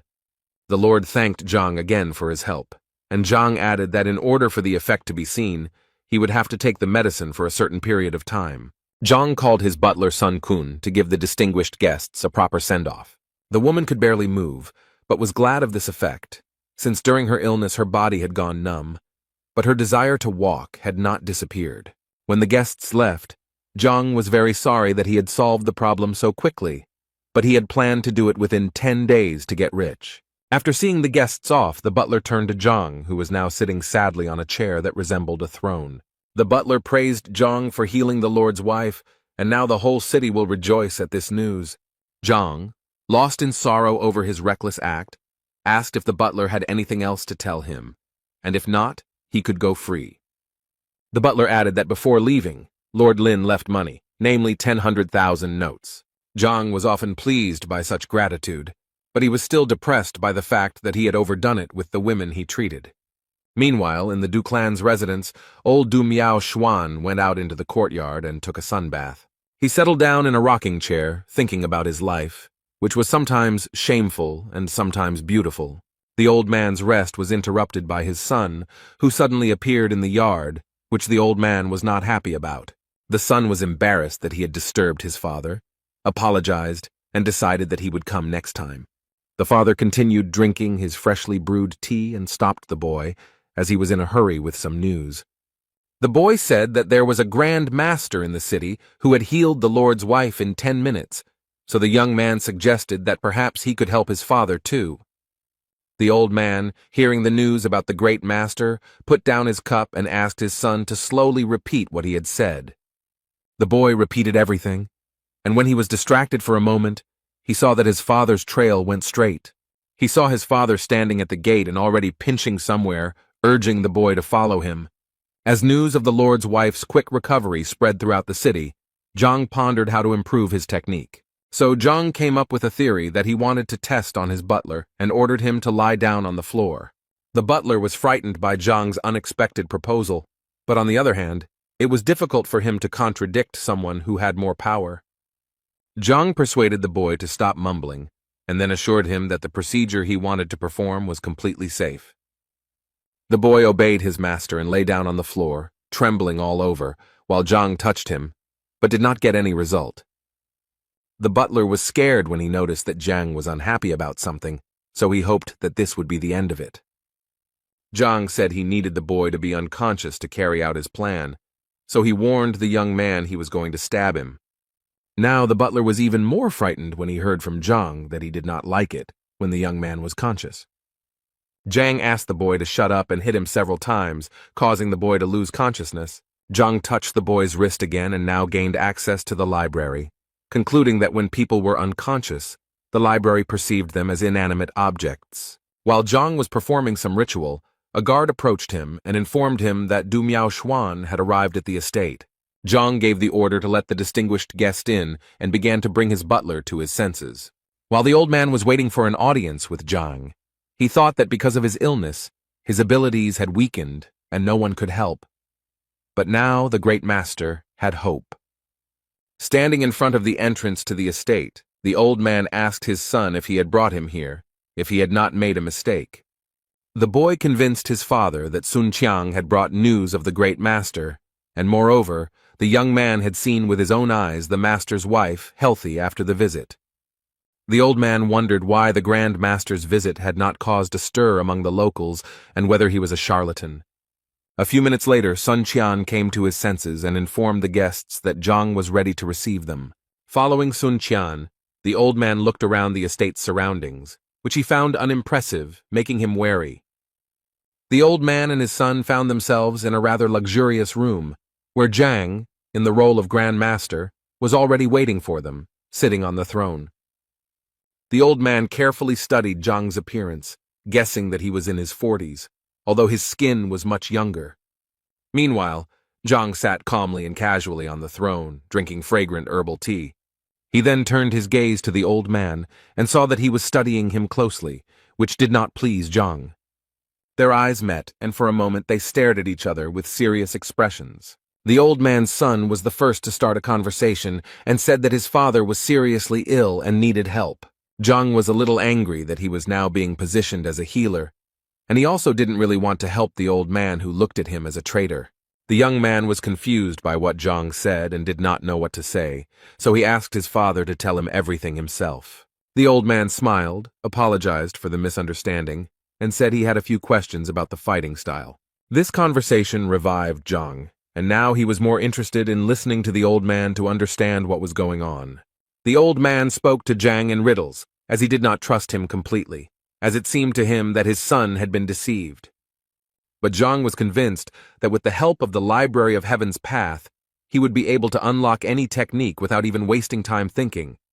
The old man said that he had recently mastered a new style, but had not yet mastered it well enough, so he asked for help. After this, the old man decided to demonstrate his level of skill to Zhang, who was posing as a grandmaster. Zhang watched the old man's movements carefully, trying to notice any flaws in the technique and how they could be avoided. And as soon as the old man made a few movements, Zhang stopped him, because looking at the old man's posture, one could tell that the old man had been familiar with the fast fist technique for quite a long time. But Zhang noticed something else. The old man was having trouble controlling the power he was endowed with. And Zhang assumed that the old man was not who he claimed to be. Zhang even thought that the old man was not a human being. Zhang's butler and the old man's son were stunned that Zhang called the old man inhuman. The old man's son told Zhang that perhaps his father had been disrespectful, but to insult him by calling him inhuman was too much. Zhang simply smiled and advised the boy to ask his father if he was offended by what he said. The boy looked at his father in surprise, expecting some logical explanation from him. But the old man simply remained silent for a while and seemed to have no intention of explaining anything, and then fell to his knees. He began to bow to Zhang, begging him for help and saying that Zhang was his last hope. The butler was surprised by Du's behavior, who had just been impudent and cruel, but if Zhang called him not a human, he would fall to the ground. Zhang sighed heavily and asked the butler to escort the distinguished guests out the door. The butler immediately began to carry out Zhang's order, accompanied by the cries of the old man, who tirelessly begged for forgiveness. Zhang was outraged by the guests' behavior, because his words should not have been empty words for them. The butler called for help from the guards to help take the respected Du out of the estate. 2 guards grabbed the old man by the arms and dragged him out of the gate, and he shouted that he was ready to wait as long as it took, if only they would help him. Now the old man sat on his knees outside the estate, thinking about the big mistake he was about to make. The son did not understand why his father was going to wait under the estate for at least an eternity, and why Zhang's words did not offend him. The old man told his son to sit next to him and explained that he had shown disrespect to Zhang, whom he now considered the true great master. Song Du didn't understand why he had to kneel down next to his father, but the old man insisted in a harsh tone because he wanted to apologize to Zhang for his behavior. Now the old man was 100% convinced that only Zhang in the role of the great master, could heal him. The situation became even more confusing for Du's son, but he couldn't argue with his father, so he knelt down next to him. The butler, who had just escorted the guests out the door, also didn't understand what was going on because Zhang's behavior seemed somewhat superior to him. Sun came to Zhang and told him that Mr. Du was kneeling in front of the entrance to the estate, which Zhang advised the boy to ignore. The butler then asked Zhang what he should do now that the last visit had failed. Zhang sighed heavily, thinking about only one problem: money, and 23 million at that. Then he stood up abruptly and told the butler that he was going to settle some business and that the boy must remain at the estate. But before leaving, Zhang told the butler that he had a separate important task. He walked up to the boy and began whispering instructions in his ear, even though there were only 2 of them in the estate. When Zhang finished, the butler was very surprised, but Zhang assured the young man that everything was fine and that he trusted him. Meanwhile, old Du sat in Zhang's estate and told his son that he was not doing this for show, but only because he sincerely regretted what he had done. The guards of the estate passed by, gossiping that Lord Lin had given 1 million gold coins for the sake of his wife's health. Old Du began to listen carefully to every word and heard from the guards that they were somewhat envious of such a gift, because the amount was quite large. Hearing this, the old man ordered his son to immediately return home and take all the old man's savings over the years. The gossiping guards began to talk even more actively and were already saying that Zhang was dissatisfied with such a gift because the Lord had valued Zhang's prestige too cheaply. When Du's son was already walking home, following his father's instructions, the old man shouted after him to grab the precious pills and sell them, taking with him all the skins of wild animals and doing the same. The servants could no longer be stopped, and they discussed how Master Yang, who was Zhang, had only cured the master's wife because she was on the verge. These words seemed to pierce the old man, and he ordered his son to sell the sword, and the elder of the Du clan to sell the business that he had long wanted to appropriate. The gossips also started talking about old man Du, who, according to their version, was completely healthy and simply wanted to make fun of the owner, without even thinking about taking a few coins with him for the sake of decency. These words simply destroyed the old man, and he ordered his son to take all of his mother's savings and come to this estate with the money as soon as possible. Zhang removed all the makeup he had worked so hard on, and that had helped him make his dreams come true. The large amount of clothes and other trinkets that Zhang had been wearing for more than a day had left him somewhat exhausted. In addition, he remembered that the Pharmacists' Guild had received the rejuvenation pill Meridian and the medicinal solution Body Nourishing, which he happily accepted. Zhang asked Ouyang about the pure breath pills, and also whether the guild had any information about spear skills. Ouyang thought about it and said that the spear is not as popular as the sword, so not many people try to master this skill. Ouyang added that most people would throw up their hands at such a request, but he knew one person who had practiced this skill his entire life, much to Zhang's delight. Ouyang said that this is his close friend, who usually sits at home and is difficult to reach from the street and is also reluctant to share information. So, Ouyang suggested that Zhang visit his old friend, to which Zhang happily agreed. When they arrived at the estate of the man who was good with the spear, his servant informed them that the master was a little busy, so they would have to wait. While the men waited, Ouyang explained that his friend's name was Wang Chun, and that this man had been practicing the art of wielding a spear since childhood, so there was no better master in the entire city. Ouyang added that even the emperor himself personally praised Wang Chun's skill, so for Zhang, this was a true testament to his perseverance and talent. A few minutes later, a man in a white kimono appeared in the courtyard with a spear spinning in his hands like a propeller. Ouyang stood up to greet his old friend, exchanging sarcastic but kind compliments. Wang Chun looked toward Zhang and asked Ouyang, who was this young man, or was he not the youngest son of that time? Ouyang then said that Zhang was a new member of the First Star Pharmacists Guild, a very capable and talented young man.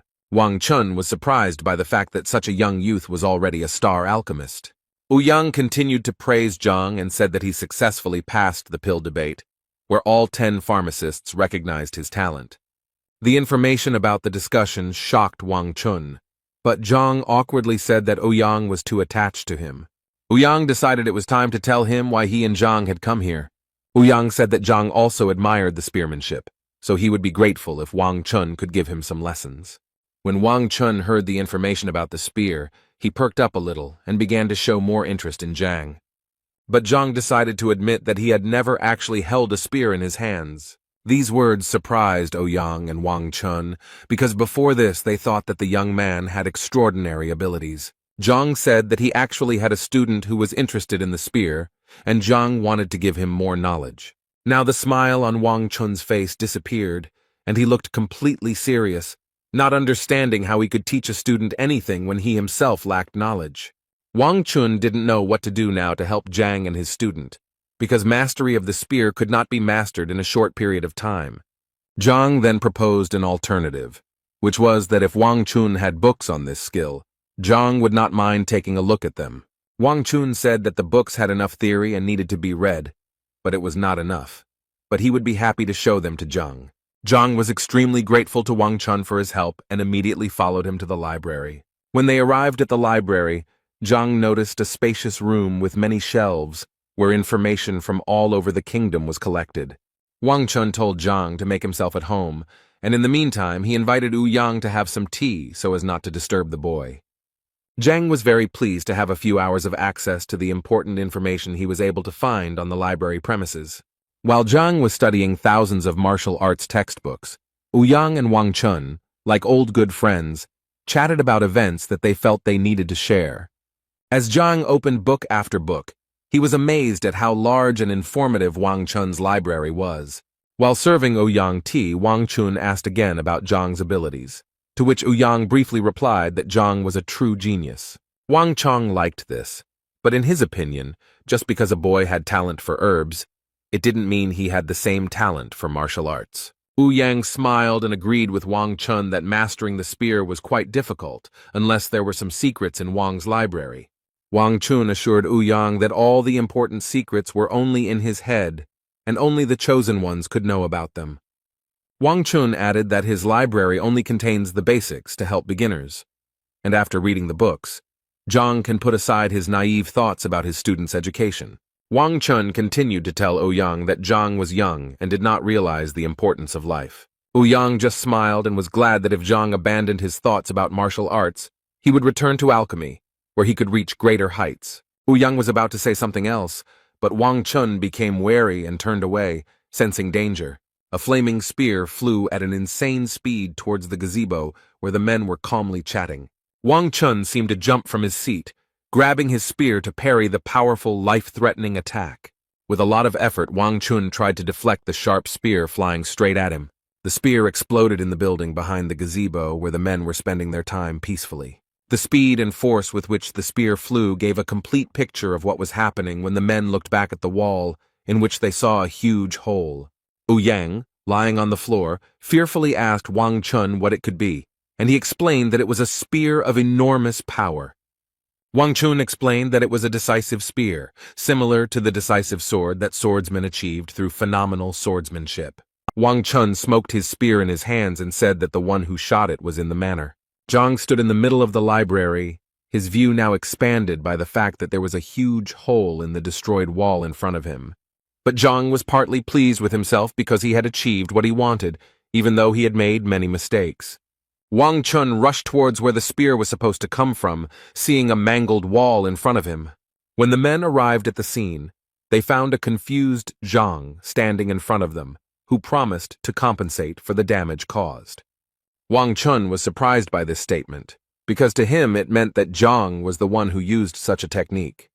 Therefore Wang Chun asked Zhang once again, did he really just release the decisive spear? Zhang was surprised at first, but then decided to demonstrate what he had done before, and a second later, a huge fire spear appeared behind him.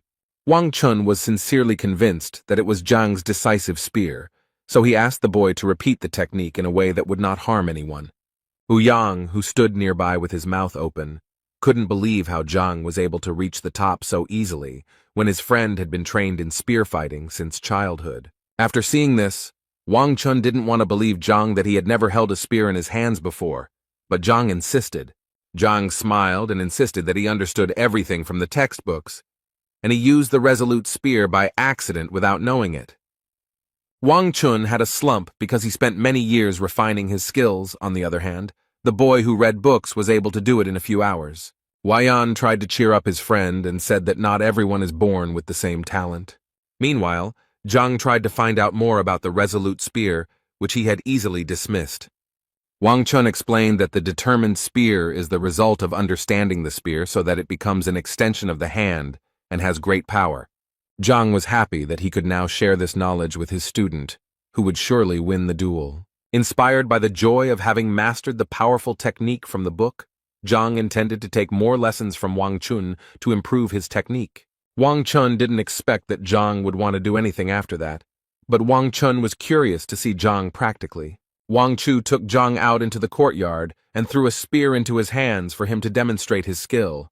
Having taken a fighting stance, Zhang and Wang Chun prepared for a duel in which he would have to demonstrate all his skills. Zhang made a sharp kick to gather all his strength for the upcoming strike. When Zhang was ready, he charged into battle like an enraged fire dragon, ready to destroy everything in his path. Wang Chun flinched from such a blow and froze in fear, waiting for the inevitable. It seemed as if Wang Chun's soul had left his body to protect himself from the powerful blow that Zhang was about to deliver. Zhang's spear stopped millimeters away from Wang Chun's face, causing him to lose his breath in a split second. When the fight ended, Zhang was a little disappointed that Wang Chun had managed to withstand the full force of the blow. Wang Chun still stood there silently, recovering from Zhang's blow. If Wang hadn't trained for many years, he wouldn't have reached the 7th rank, and who knows if he would have survived after that. Meanwhile, Zhang stood there with a smile on his face, saying that he would like to teach his student a similar technique, so he would appreciate advice from Wang Chun. Wang Chun smiled slightly and told Zhang that he was not sure if there was any need for advice here, since Zhang was very skilled with the spear. Zhang was glad that he had mastered the skill in the shortest time, and now his student Zhang Yang would surely be able to win. Wang Chun thought about how just an hour ago he had refused to teach Zhang something because he thought it was irrational, but now he realized that he himself had not reached the heights that Zhang had. Wang Chun hesitated for a few minutes, but then decided to ask Zhang to teach him a few lessons. With a smile on his face, Zhang was surprised by such a request, but willingly agreed to share the secrets he had managed to learn in the library. Yang, who was watching the men, did not understand why Zhang was giving advice to Wang Chun when he himself had come to learn from Wang Chun from the very beginning. Wang Chun was not used to listening to Zhang's advice, because usually masters of their craft do not share secrets with the first comer. But such actions formed a noble image of Zhang in the eyes of Wang Chun. Wang Chun was very grateful to Zhang for his help, but he couldn't just take it for granted. Therefore, when Wang Chun learned that Zhang did not have money to buy some medicines, Wang Chun decided to pay for him to study with Zhang. Wang Chun handed Zhang a wad of money, emphasizing that it was a modest payment for the knowledge Zhang had shared. Zhang was very surprised by such generosity, because he came to Wang Chun to study, but he himself became a teacher and even made a profit. After Wang Chun handed over the money to Zhang, the man bowed deeply. But Zhang thought it was unnecessary since the payment was quite sufficient. Zhang asked Yang to look after the pills he had already received, as he planned to return for them later when he went to school. After leaving the guild, Zhang was extremely pleased with himself because the plans he had conceived were being realized. When Zhang returned to school, he met only Wang Yin in the courtyard, whose husband was asking about other students. Wang Yin looked confused and upset, unable to put 2 words together to explain anything to the teacher. Zhang was a little angry because he had hoped that all the students would come to the training he had planned. Another disciple rushed into the courtyard calling for Wang Yin to run after him immediately as the battle was about to begin. The boy was in such a hurry to tell Wang Yin this news that when he finally saw Zhang, he was at a loss. Now Zhang wasn't going to let the student go until Tai explained why all the students were skipping training and what battle they were talking about. Zhang was angry because his students had not yet received the necessary knowledge and skills, but were already participating in unknown fights. The boy muttered something for a long time, trying to find the words so as not to anger the teacher any further. However, he still dared to say that the Education Bureau distributes funds to help teachers, and in the Bureau's opinion, Zhang does not deserve these funds. Now Zhang was furious because the Bureau had threatened the existence of Zhang's class with its unjustified act. In the neighboring courtyard, there was a real mess with the participation of a large number of students and other unknown persons. Zhang's students defended the honor and dignity of their teacher, who had been unfairly slandered. The person in charge of distributing the financial aid was convinced that he was doing the right thing because he had no documents to exonerate Zhang. The man stressed that since there is no other precise data other than the exam results, in which Zhang received 0 points, there is no point in spending money on him. But the students were outraged by such statements, because Zhang remained their teacher as long as he had followers, and this was more than enough. The person who was supposed to allocate the funds agreed with this statement, but also emphasized that the charter stated that if a student was not worthy of the administration's expenses, then no assistance would be provided to him. Zhang's students were at a loss for words to express their emotions in response to such statements. However, the person responsible for distributing financial aid to students offered them an alternative. He invited all of Zhang's disciples to the lower arena to fight his disciples, and if Zhang's disciples won, they would be able to obtain the valuable pills. Zhang's students understood that the lower arena existed to resolve conflicts between students, and if they won, the teacher would apologize to the students. All of Zhang's students were convinced that this was their only chance to defend their honor and dignity. In their opinion, Teacher Zhang had done many useful things for them, so the moment of gratitude had finally arrived. Zhang may not need the pills that can be obtained as a victory, but for the sake of honor, a duel is inevitable. Everyone, as one, was burning with anger and ready to defend the valiant name of Zhang, no matter what it cost them. Therefore, all of Zhang's disciples agreed to the duel and were ready to fight to the end in order to preserve their existence and clear Zhang's name from slander. The man who suggested this option to the students warned the young people with a sinister smile so that they would not regret it later. And then he called his disciples, who were supposed to teach a lesson to Zhang's disciples, and who were much fewer in number. When all 47 of this man's students came out into the yard, he happily introduced them to a bunch of rivals. The trio of Zhang's disciples were extremely scared, as they did not expect that they would have to compete with so many people.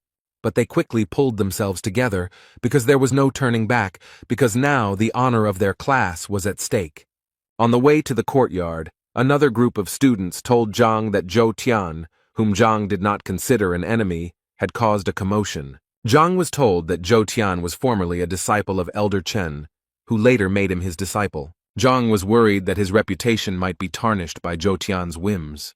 Meanwhile, the duel between Zhang and Zhou Tian's disciples was in full swing, and everyone was defending themselves as best they could. Due to the lack of experience in certain techniques, Zhang's students had difficulty defending themselves and were holding on with all their might. Zhou Tian's disciples sensed this weakness, so in addition to their normal combat skills, they used mocking psychological pressure. Zhou's disciples' maneuvers were more graceful and powerful, where you never knew which blow might be the last one. Zhang's student held on with all his might, but he understood that he would not be able to remain in a defensive position for long.